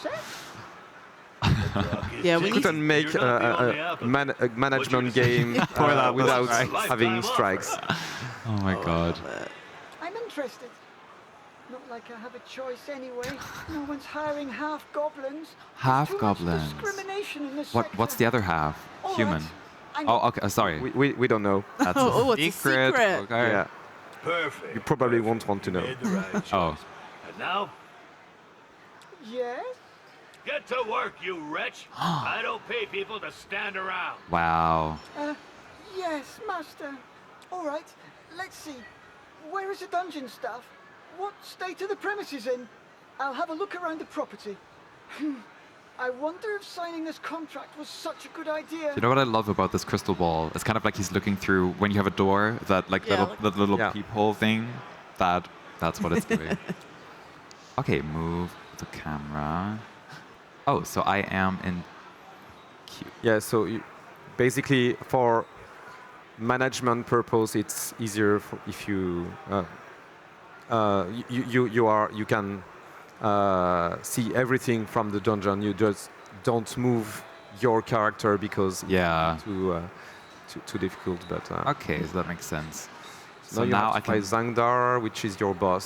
see in here. Yes, he's here. I'm gonna have a look at this little chamber here. Yes. He's just walking around, twiddling his thumbs. Yeah, doing his magical stuff. His magical, important business. Can I talk to him? They can actually. Yes, you have to select him. What do you want? When his patience gauge reaches 0, it's game over. Yes. Oh goodness. Your boss loses his patience. That is very scary. I ate well. I'm in good shape. I'm all clean. I'm motivated. What does this mean? Do I have to shower him? Do I have to bathe him? No worry. Okay. Okay. Do I have to feed him? No. All right. But you'll have to feed all your minions. Okay. I guess that's no. me. Yeah, it's you. Oh dear. Faucets and drains. I won't listen to the voices in my head. The head No, stooge. no. Select a minion. Where would I find one of those? This maybe? In the kitchen. We have a kitchen. Oh, they're struggling. Excuse me? It's an origin, a profession, and a rank and a salary. Grade 1 minions, interns cost nothing. Oh no. Oh god. We're here with a free labor. It's very true to life. Oh my god. Yeah. Gains experience, higher ranks. They can claim salaries but fail less in their tasks. Okay, so they get more proficient. They get paid better. Okay. The 10-day week. God, these people must be exhausted. 10 day weeks. How? How's that? Somehow. Minions die when they run out of health and resign when the morale hits rock bottom. Master, Okay. And as you can see, this minion is a human, but of course it's a fantasy world, so you won't have only humans as a minions. Yeah. You also have dwarves, elves, but also orcs, goblins, and of course they don't all belong very well with each other, so you'll have to manage also how they behave one with each other. So they're gonna be unhappy with me if I pair them together, or... Yeah, and elves like clean parts of the dungeon, Yeah. but the orcs not really, so so you'll have to manage where you place all your minions. It's like a giant flat share, but with mystical creatures. Yeah. So like, who didn't unload the dishwasher? Yeah. A lot of that. I have no money to spend on a luxury lounge for my lazy servants. Oh, but it's a matter of standards. Take the Temple of Wismo, for example. They have 18 toilets just for the servants. What? Yeah, the toilets is a thing in this universe. Oh no. We're not running a hotel. Does that mean we don't have any yet? So that's why the first room that you will create actually toilets. Okay. Construction tab. Guessing this is here. A bathroom. Is that the five gold, or what's the currency? It's 5 gold. Yeah, 5 gold. But 5 gold per tile. You'll see that depending on the size of the room. Ah, right. So you can kind of like make it bigger or smaller. Yeah. Ah, okay. No discrimination of origin or gender here. Yes. Love it. We love that. Okay, so now I can just... Can it be a 1 square bathroom? Is it just the... No, because 1 square will be the wall, so... Ah, yeah. I got you. So... I'm an overthinker, you can probably tell, but I'm thinking like, is it better to like put it close to the kitchen? Because people are already in there. It's up to you. Can I make it in the middle here so there's more access points? Is that... Yes, you can. You can put more Yeah, access points. I like that. It was the toilet by the kitchen that was killing me, because the hygiene standards for this place. I mean, I don't want them to walk very far. They should stay in the kitchen and work. You know what I mean? Having the toilet that close to where food is being prepared? Select the latrine. What are latrines? Latrine. God, I haven't heard that Latrine. word for ages. What is like a that? different word for toilet. Ah. Like an old-timey word. Yes, for it, I an think. old-time word. Yeah. Are they... How many can I select? Yeah, yeah. You put 4 doors, so I think it will be quite accessible. I mean, it's accessible to all genders and origins Yes. and all people like from every direction. But yeah, not a lot of privacy, though. Oh, no, that's fine. Oh, do they need privacy? No, I don't think so. No, I don't think so. Okay, how do I finish? You have to select the latrines. Yes. I got you. Oh, this was just the Yes, doors. because I got you just put it the walls. Okay. Can I turn these? Yes, you can turn with RRT. Yeah, sweet. Imagine going to the bathroom and having to lock 4 doors. Yeah, that's They can all have... Oh, can I have more? Is it... Afterwards, you can... It's the Right. tutorial, so okay. just 2, but... I want 4 toilets for every door. yeah. 1 for every door. Time, speed up. Oh, this is cool. How unhappy is my boss already? Is he still happy? Yes, I think he's still happy. Perfect. We We now have workers. The design is really pretty as well. I mean, pretty... It's... for a toilet. Yeah. For a it's there. Speaking of pay, I mean, it's detailed, and that's what I really like. Later. Super busy, magical And research and all that. If I see correctly, you built the toilets as the first room that players will, heroes will meet when they arrive in this dungeon. Let's talk about that for a second. So how do... So this is where we get Yes, this is the entrance. So this is the toilet? Yes. Well, it's good. At least they know where it is and it can't be missed. Right? Like, Yes. Yeah. that's good. I can't get over, like, in the actual toilets, you've got the latrines facing each other. That's really, really intimate. I mean, yeah. Yeah. I feel like if they work so closely together, I would really want them to just have that intimacy. Right. Maybe we can create a little bit of privacy somewhere else, but this is exactly how I wanted it. Okay, moving on to the dormitory, which should be right next to the toilet. No, I'm kidding. Not close to the boss's headquarters. Is this outside? Yes, it's outside, yeah. Maybe, what about a like tranquil little corner, like here? I feel like they should be big. Because I want all, can they all sleep in the same room? For now, yes, yeah. Okay, because they're gonna have no choice. Exactly. I feel like I would be so mean in these games. Sorry? I would be so mean. Yeah, but it's the purpose of the game actually. To be mean. You're working for an evil sorcerer actually. Oh, of course. That's true, yeah. But I thought we were supposed to be evil to the heroes. You know? Yeah, but not to our. When you're evil to everyone. Yeah, right. Evil doesn't know. Yeah. Yeah. Okay, so now we choose two beds. Yeah. You know what? I'm not gonna close them. They're not gonna be super close together. They're gonna be a bit apart. That's too far. That's not intimate enough. I'm gonna put 3. And then what is this? And then you that's just the have to door. validate. Okay, we once. validate. Oh, look again. The textures are so lovely. Is this mold? What is going on here? It's crappy. Yeah. Oh. But it looks better now. Yeah. Sweet. Okay, cool. Because What are it's the beginning, so it's not really fancy. What are they sleeping on? Just wood? Yeah, just wood, I think. Wooden, okay. Can you upgrade things like the beds and the... Yes, you will get some upgrades. Luxury items. Yeah. Not bad, but very So at some point you'll have incursions from heroes and also from opposite wizards or opposite tower managers, There's and more. you'll be able also to launch some raids to their own towers. So that's another part of it. Yeah. So are they also already known to the fandom? The other kind of... Are they also villains then? Some are, and some are just new ones. Right, okay. And are there any like big instances of like heroes also having their own castles and then we have to infiltrate them or something? Yeah, all the raids are just you take your minion and just send them, but it's outside of the game. You won't okay, so play you don't these see it, incursions yourself. I see. I see. If we're not up to snuff, it'll be your fault entirely.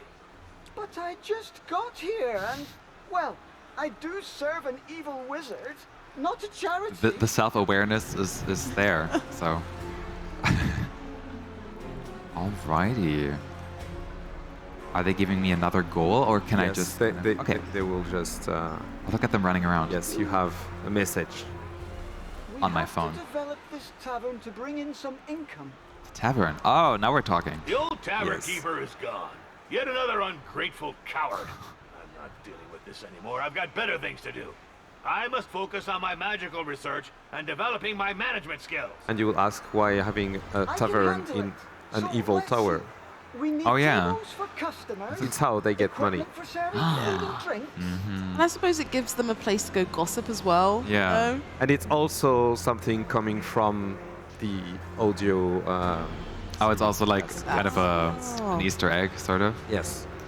You can rest your weary goblin feet. Meantime, I shall subscribe to a few periodical publications about evil dungeon management. We need to get this up to date. Gotta get the documents ready. I wonder if he knows what he's doing. Don't you overspend. We want to extort gold from the poor. Being not evil waste our and a money on cheapskate. furniture for drunkards. Just Yeah. the worst Yeah. combination. I mean, select the tavern. So we're building another. No, it's already. It's actually it was the only room already built with the next to the kitchen. Oh, this one. I didn't Yes, see that. this one. Oh, I did see it. All right. Select the tavern. I guess like this. Yes.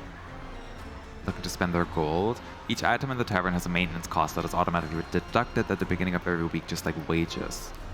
Right. So I can't get over those spendings, of course, right? The number of customers depend on the number of seats. All right. So I have, how many seats do I have? So here you have 6 seats. So yeah, now you can edit an existing room. So yes, just like that. And so you have to accommodate. So you have to add more seats. 6 So more, you can- yeah, additional customers. So you can just select the table on the left panel. Yeah. What are they And- doing in that corner? What was she doing? I don't know. Okay, let's see. Can I just place it here even though Yeah. he's standing? Yes, yes, he will just move. Will just move. Yeah. I love how it's called the crappy table. Crappy tavern table. Yeah, because right now you only have crappy stuff. When you brought up that menu, one of the first things I saw was it said Tripe Advisor, the Trip Advisor, which I really liked. Oh, that's clever. And it had a little drawing of a pig. I think I did that right. Is it? Yeah, so he just builds the Oh, he's still building it. Is there some sort of like timeline where I can see when he's finished building? Like now he's finished. Actually, it hasn't been implemented yet. The Ah, game is right. still under development, Oh, yeah, of course. There.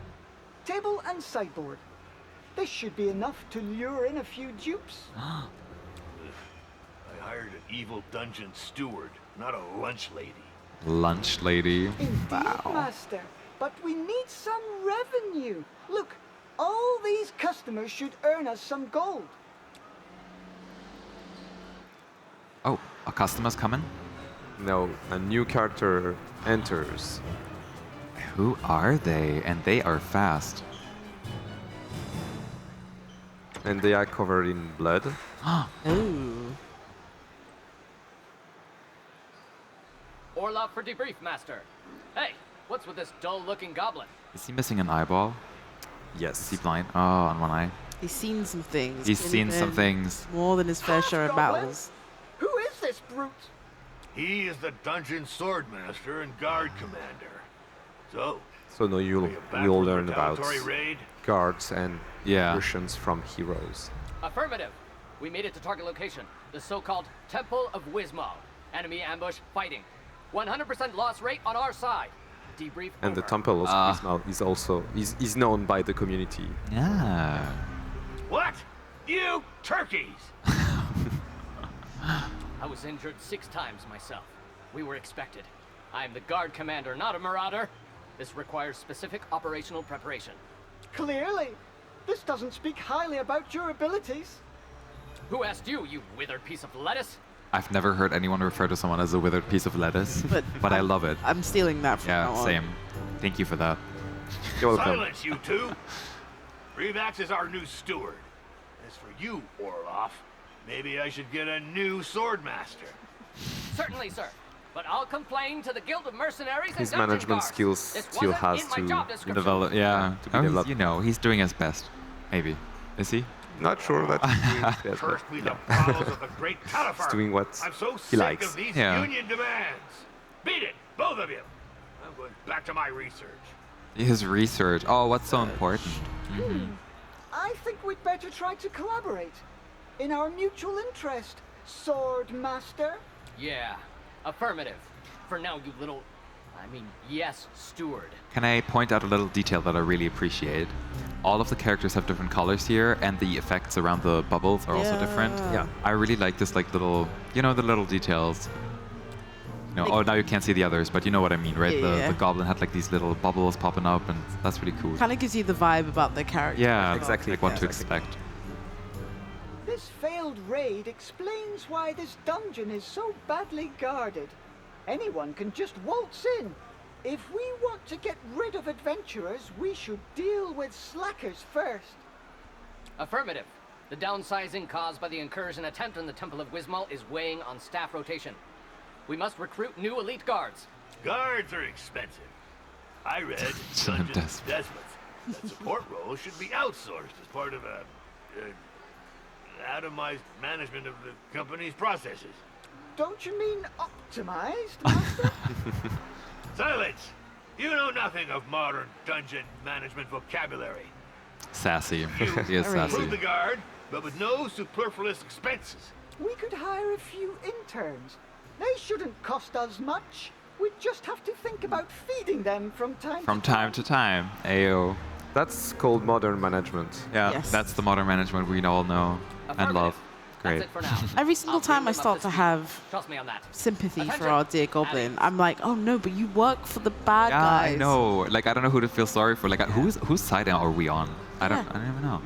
For an objective third party. Yeah, we're just looking in from above, literally.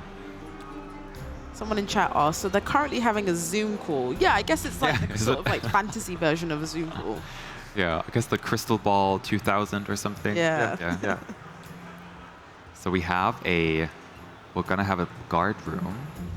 So you have to build it like you build the toilets. You know what? The longer I think about these toilets, the less I think they're appropriate, the way that I made them, but I'm still gonna keep them like that. Yeah, commit to the bit. Yeah. Yeah, I think they're great. Fully committed. I'm gonna make the guard room here. No reason. It's maybe difficult. They are away from the entrance. Door. You're so right. Oh my god. If they are too far away, they will. But the toilet is already here. What am I supposed to do? You didn't know that. I didn't know that. Yeah. The guard room could be right here. Yeah, that Yeah. could be a good place, I think. Oh, I can't put it here? Is it too... However, no, that's a good idea, but you will block the access to the tavern for for the customers. Then maybe on this side instead. This side is maybe a good one. Right. Oh, it has to have a certain like minimal size. Is that true? Yes, but I think the size is quite good. So then they can run out here, run out here, run out here. Why not? And then should I already validate? Or can I put So stuff you inside? have to add some lockers. Lockers, human guard lockers. Oh. Both of us like. Ah. Should I rotate them? No, this is the right direction. Yeah. This is. Oh, I'm liking it. It's like a little locker room. Yeah. I like it. Okay, build a guard room, and that's it. I guess. And now you just have to validate. Is that all they need? They don't need more. Only these lockers. Yeah, exactly. That's what they're happy with. If you want, you can fasten the timeline. Yeah, if you want. I really like seeing how this comes to life and all the designs swap over to like the final product, kind of. It's really cool. Automatically recruits more guards, so they just pop out of these. They don't pop up these, but they will arrive. It's materialized the fact that you have some guards. Attention! Line up in pairs in the front rank. I only want to see one head. I'm curious to see how he goes about training them. Ideally, we should find a pile of dirt and make them dig a hole to bury him. But that's absurd. Negative. This is training through blind obedience. To think is to disobey. Come on the double, rookies. Up, two, up, two, up. Up two, up two. So I think you should my turn God. the time normally. Oh my God, you're right. Otherwise, it will be quite fast. Is this You have an incursion here. Yeah. Two heroes arrive. Oh, they're already in here? Yes. Oh. What do I do? Oh, I'm Oh. dead. Oh my god, can I stop? Can I pause? They slipped in really quickly. What do I do? How did they get in? Yeah, they arrived quite quickly. Oh, probably because of my fast forward. Yes. Okay, so what's my strategy? So I don't.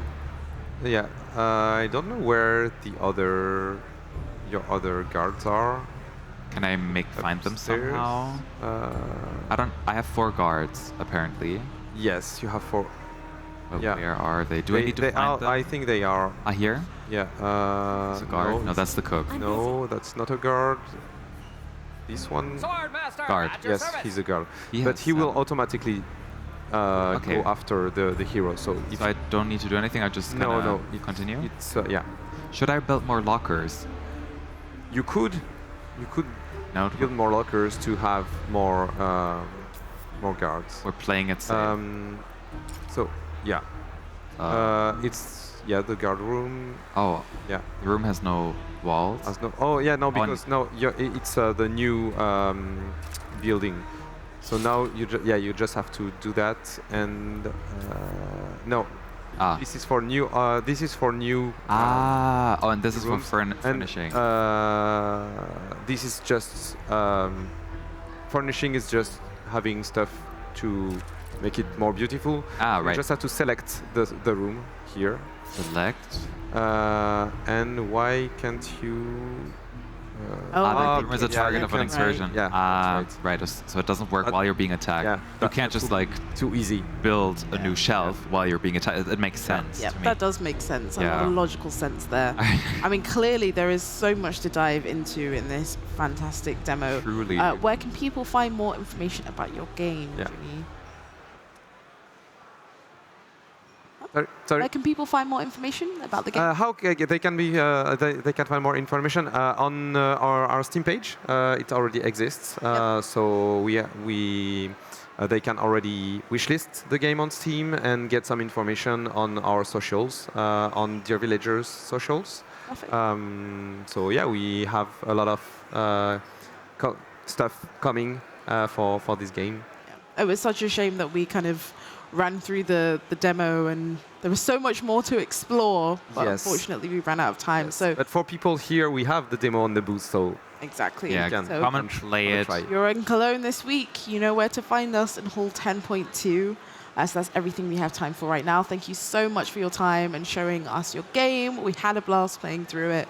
We are approaching that time of the day where we need to say goodbye permanently. But of course, we also have the Indie Arena Booth Award Show. So you've got that to look forward to. We'll be back with a proper goodbye. And then I'll see you then. But we're going to take a very short break just before that.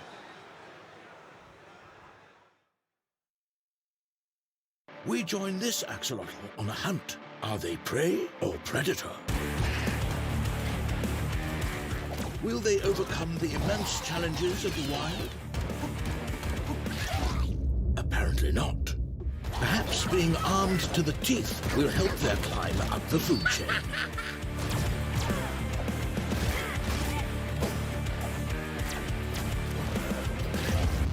Oh dear. To survive their first taste of Mother Nature, these axolotls appear to be evolving new abilities at an alarming rate. Are they becoming an invasive species? A plague killing everything in its path? Is it regenerating its limbs? What is going on? Is that a demon?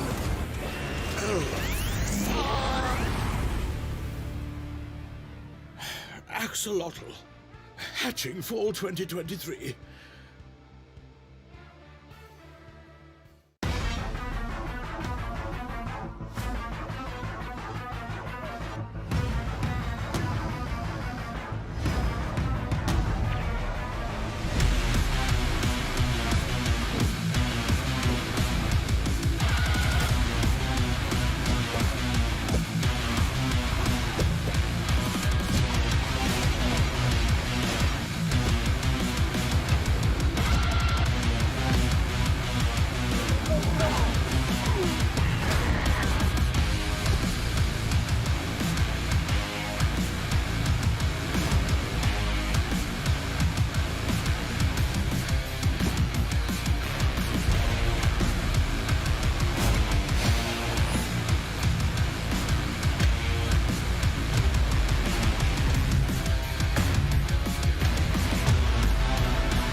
Wishlist on Steam.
It's hard to believe that we're at the end of the show, because we're not. We still have the award show to go. That was a silly thing we were talking about just before we came back. For those who know, you know. Exactly. And I'm not going to say anything further. Gatekeeping information. Yeah. Fantastic day. It was so much Fantastic day. No notes. I had a blast. Every single game. It was super fun. I even got to play a couple of times. I know. And you did so great. And you had fun. I could see it. Your eyes went like, pew, and it's sparkly. True. So I got to play Vampire Survivors earlier on and then sort of played Pizza Possum, which you just saw. So which one was your all-time favorite of today? Ooh. If you had to pick If a I favorite. had to I know we pick. don't do that because moms and dads and everyone love their children all the same. Exactly. And then you have the devs and like publishing teams from the various games Staring, standing like off at you. camera, pressuring me. My diplomatic answer, now that I'm being watched, is Tiny Terry's Turbo Trip. And then that's like on the same level as Pizza Possum. I know I wasn't allowed to, but I'm going with 2 because I was peer pressured. Yeah. Yeah. You may. I loved everything, of course. But I do have to say that Pizza Possum was really a lot of fun because maybe I didn't really know what to expect. because it's just like such a simple game, and you just walk around, you're a possum, you eat food, you run away. It's very smooth, very fun, very cute. All the sound effects, gorgeous. I love it. Gorgeous, Super yeah. cute. Really fluid and just, yeah, very, very easy to pick up. Yeah. We both agreed on Yeah, that. just hand you the controller and you were already going. Like, Yeah. no problem at all. I would definitely recommend that. Yeah. We're not gonna drag things out too long, even though I literally could sit here and talk to you forever. Likewise. But is this our last day of streaming today? Makes me wonder. No. Spoilers. No. We still It's have not. another gameplay block. Is it tomorrow or Sunday? Tomorrow is Saturday, my love. No, but I mean, is it tomorrow? Oh. Like the gameplay block? Oh. I haven't lost track of time. Oh, I don't know. I don't know. It's someday on the weekend that I will see you Yeah. again. So Yeah. this is not. Oh, ours together. Yes. That's Sunday. That is Sunday. Yeah. Okay, cool. So that's how we close out the week then. Yeah, it's been a long day. Long day. It's been a long week. It's Saturday. It is. No, tomorrow it's. God, okay, let's. Yeah. Maybe this Yep. is a good time. Maybe this is a good time. So this is what we're looking forward to later on, as in tomorrow.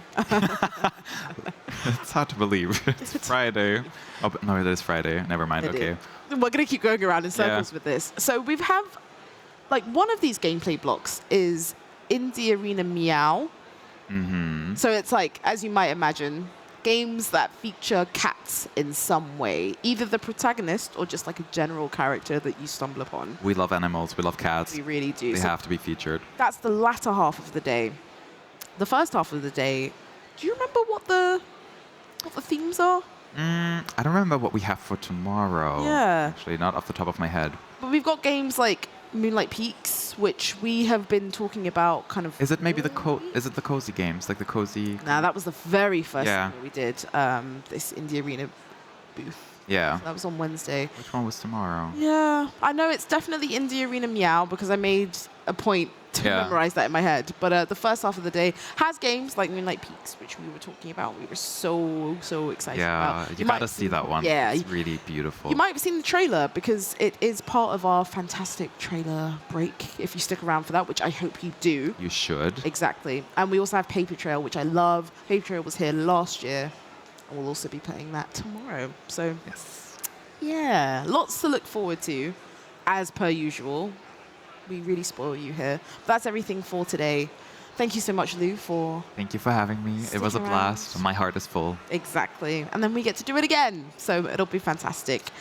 Make sure you don't go anywhere because we have the Indie Arena Booth Award Show where I get to hand out some prizes. Yes, you may not want to miss this. You shouldn't want to miss this. You shouldn't miss this. It's going to happen. If you are at Gamescom and you want to... Oh, no, it's happening past 8. I think so. That's past the closing time. Yeah. You can only watch it here. This is exclusive. Yeah, so if you're not in the area, then tough. Yeah. I'm kidding. Please come back. Come back. We didn't mean it. Exactly. I have been your host for today, Shay Thompson, and I will be back tomorrow. So if you're sticking around, I will see you momentarily.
Thank you. Hello, hello, hello, and welcome to the Indie Arena Award Show. Yes.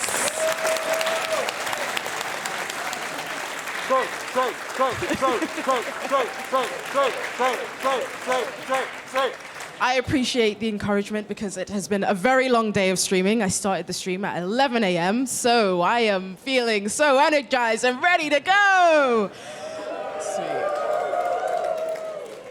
So the IAB Award Show is the show where everyone's a winner. Everyone is automatically nominated as soon as they get put forward into the IAB lineup, and they're decided on by a jury full of amazing people who help decide on the IAB lineup as well, plus also the volunteering team here at the booth, which is all very lovely and wholesome. So I've got a long list of thank yous, so you're going to have to bear with me, and I'd like to apologize in advance for some of my pronunciations. As you might be able to tell, I'm not a native German speaker, so bear with. IAB wouldn't be possible without our amazing sponsors and partners. These amazing people support our mission to support indies. They help us keeping the showcase costs as low as possible. Fritz Cola and Bitburger for supporting us with drinks. I see that everyone has enjoyed that in several measures. So yes, thank you, thank you.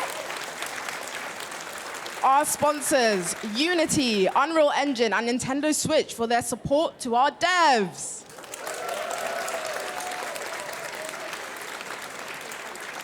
Meet to Match for giving our developers the opportunity to network. Yes, keep it going, sensing the theme here.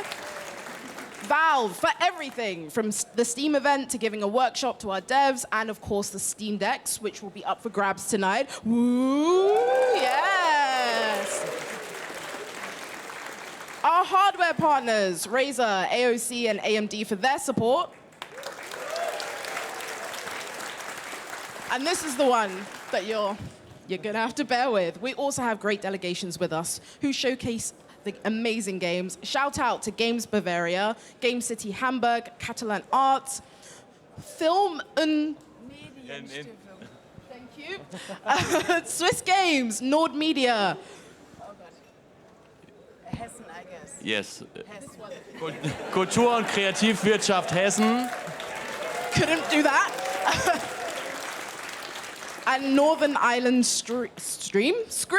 I have stream on the brain, clearly. Thank you so much. Thank you to our publishers and partners, Dear Villagers, PID Games, Deck 13 Spotlight, Fireshine Games, Goblins Publishing, Head Up, Phoenix, Utomic, Bedtime Digital Games, 3D Realms, Playstack, Tiny Build, Modern Wolf, and of course, Kit Fox Games.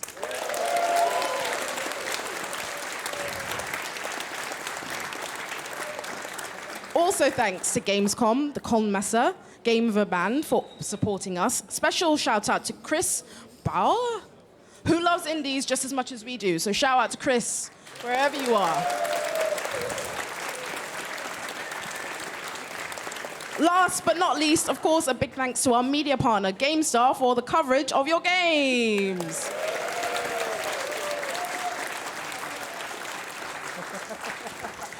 Indie Arena booth would not be possible without the love, power, and help from our 168 amazing volunteers who supported us and you the crowd, where they can. From setting up the booth to catering to supporting you with the questions, Indie Arena booth would be nothing without you. So volunteers, wherever you are, give yourselves a round of applause.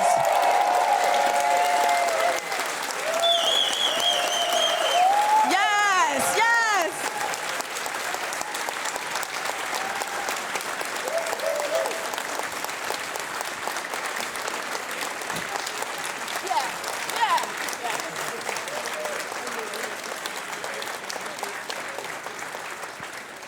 Honestly, y'all work so hard. You're the first to get in, the last to leave. So yes, that was very well deserved.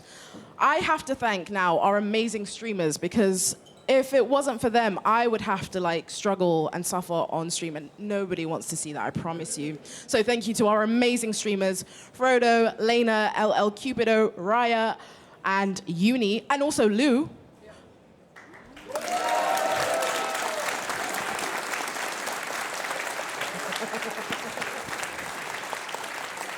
And now, the longest thank you of the night, I believe. Thank you to the Indie Arena booth team in alphabetical order. So, we have Alex, Alicia, Alina, Aline, Bond, with a D at the end, Cliff, Herkashka, Yannick, Jules, Justin, Leela, Lou again, Lucas, Mark, you, Mark Phillip, Matt, Mazia, Ollie, Shay, Sophie, Steffi, Sven, Thomas, Tim, Tolka, Valentina, and Wolf.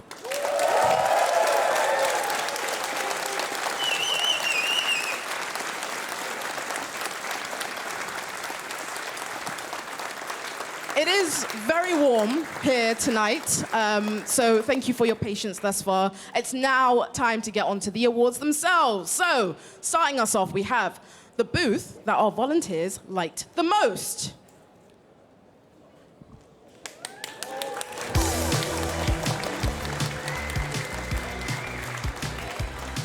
And the winner is, because we're doing this very efficiently, Coreborn, Nations of the Ultra Core by Blank Hands. Is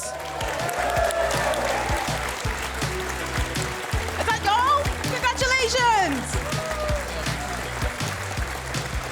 Get up on stage, say some words.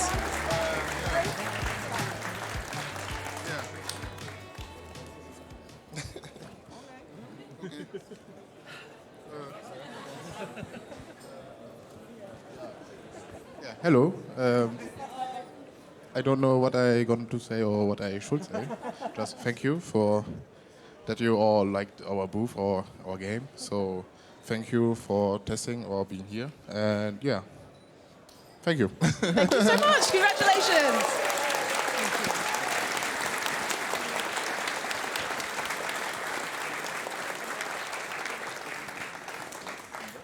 Our second award, best game to watch when somebody else is playing it.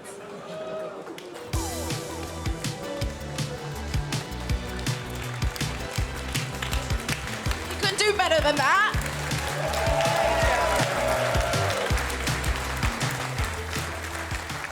And the winner is, I should have probably asked you guys for like a drum roll. Actually, do that now, yeah. And the winner is Metavoidal by Yellow Lab Games. Woo!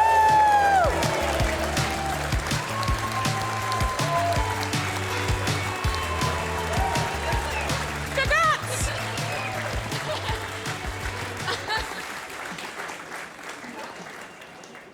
My heart is pounding. Hi, South Africa. We made it, I guess. Thank you. No, I'm saying hi for it's streaming, I think, right? Yes. Hi, Mom. Thank you so much for watching us play our game. I guess the best thing is please play our game instead of watching other people. But like, thank you for that. This is surreal. Everything is surreal right now. Congratulations. Thank you deserved you. it. Thank you. Yes. Have a lovely evening.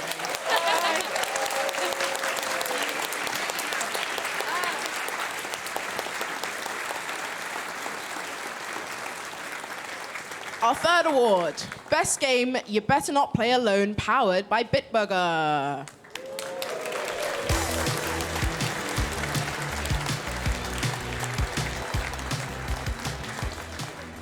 And the winner is, this is your turn, yes. Dome Keeper by Bip and Bits.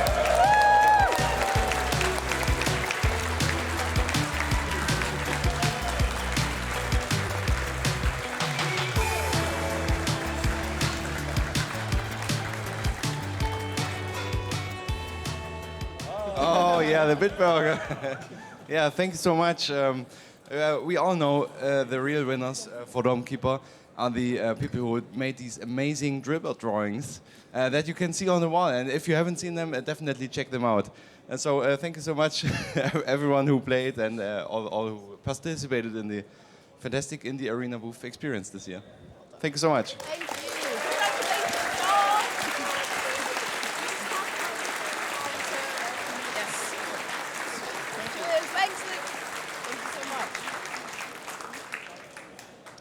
Our fourth award, the best community game powered by Unity. And we have Luke from Unity to present this award. Woo!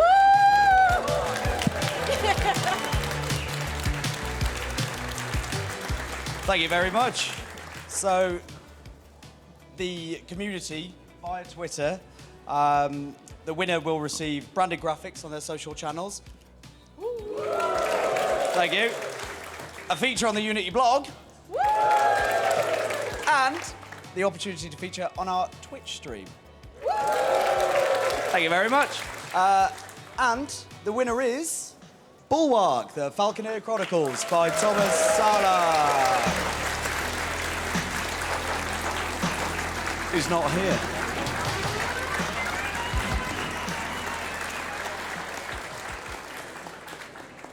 That was a bit of an anticlimax, isn't it? I mean, Story of my life. oh no, oh no. I wish we had time to get into it, but that's a conversation don't. later. Thank you. Thank you.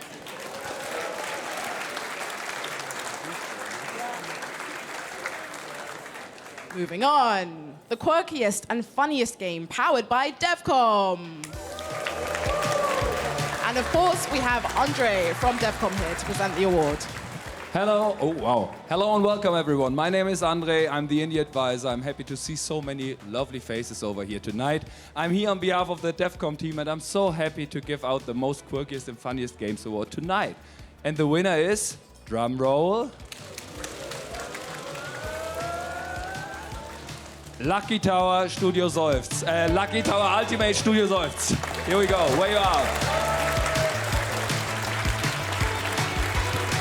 Nice.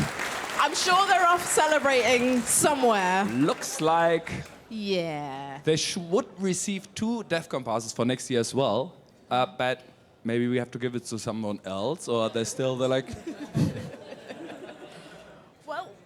Well, sure. Yeah, that's fine. Okay, Great. Studio Seufz, if you hear this, if someone could reach out to Studio Seufz, Lucky Tower Ultimate, that would be your prize. I guess you can get it later somehow. Thanks a lot for all your time. Have a great show. Bye-bye. Thank you so much. You're welcome.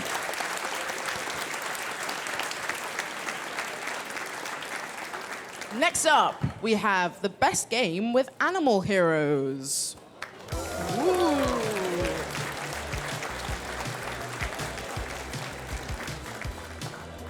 I swear to God, if this is another no-show, I'm gonna be so mad. And the winner is... Fruit Bus by Krillbite Studio. Ah, yes, great. We got him.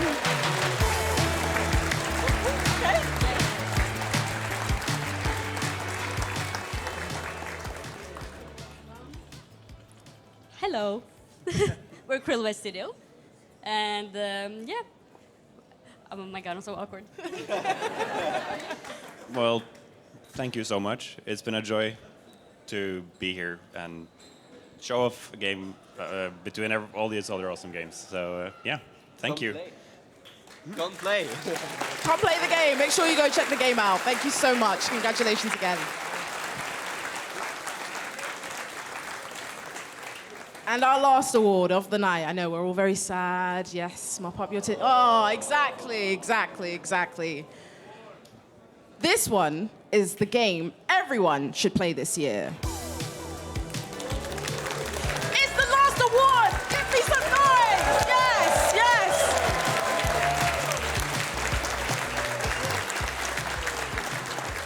And the winner is...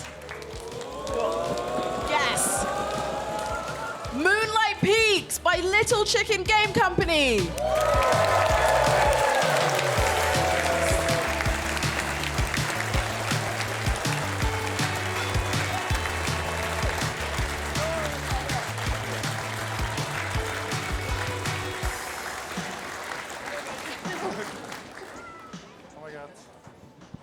Thank you so much, everyone. We didn't expect it at all. We're a bit overwhelmed, and it's quite an honor to win this prize among so many great games here. Yeah, thank you. You gotta say something. Yeah, I guess thank you to the entire Little Chicken team for making the game possible. Yeah, I'm watching at home, and yeah, this one is also for you at home. And yeah, come play the game this weekend. Thanks. Thank you so much. Congratulations.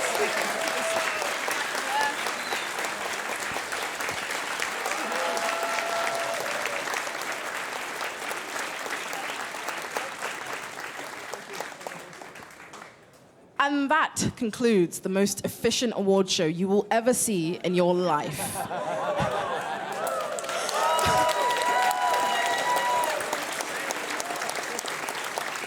Thank you all so much for being such a passionate crowd and responding to me as a presenter and host. You've made my life very, very easy. If you still have time across the weekend to play more games, play these fantastic games. They're amazing, and so much went into them, so much went into curating them, so it's good that we make sure we appreciate them. That's everything from me. I've been your host, Shay Thompson. I will continue to be your host for the rest of the weekend, and then I'm out of here. But that's me. Thank you all so much. Was there anything else you wanted to say? No?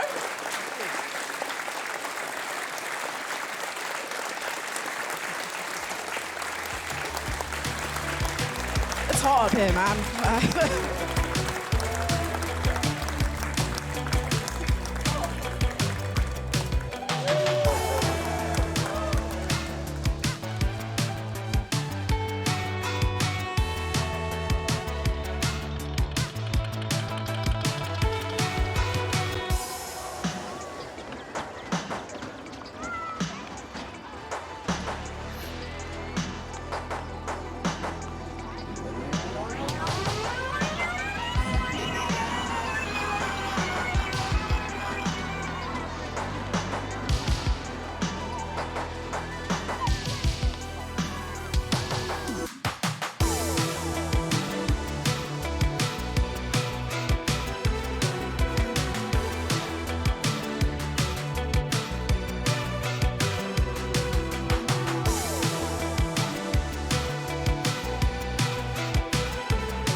down.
Bye.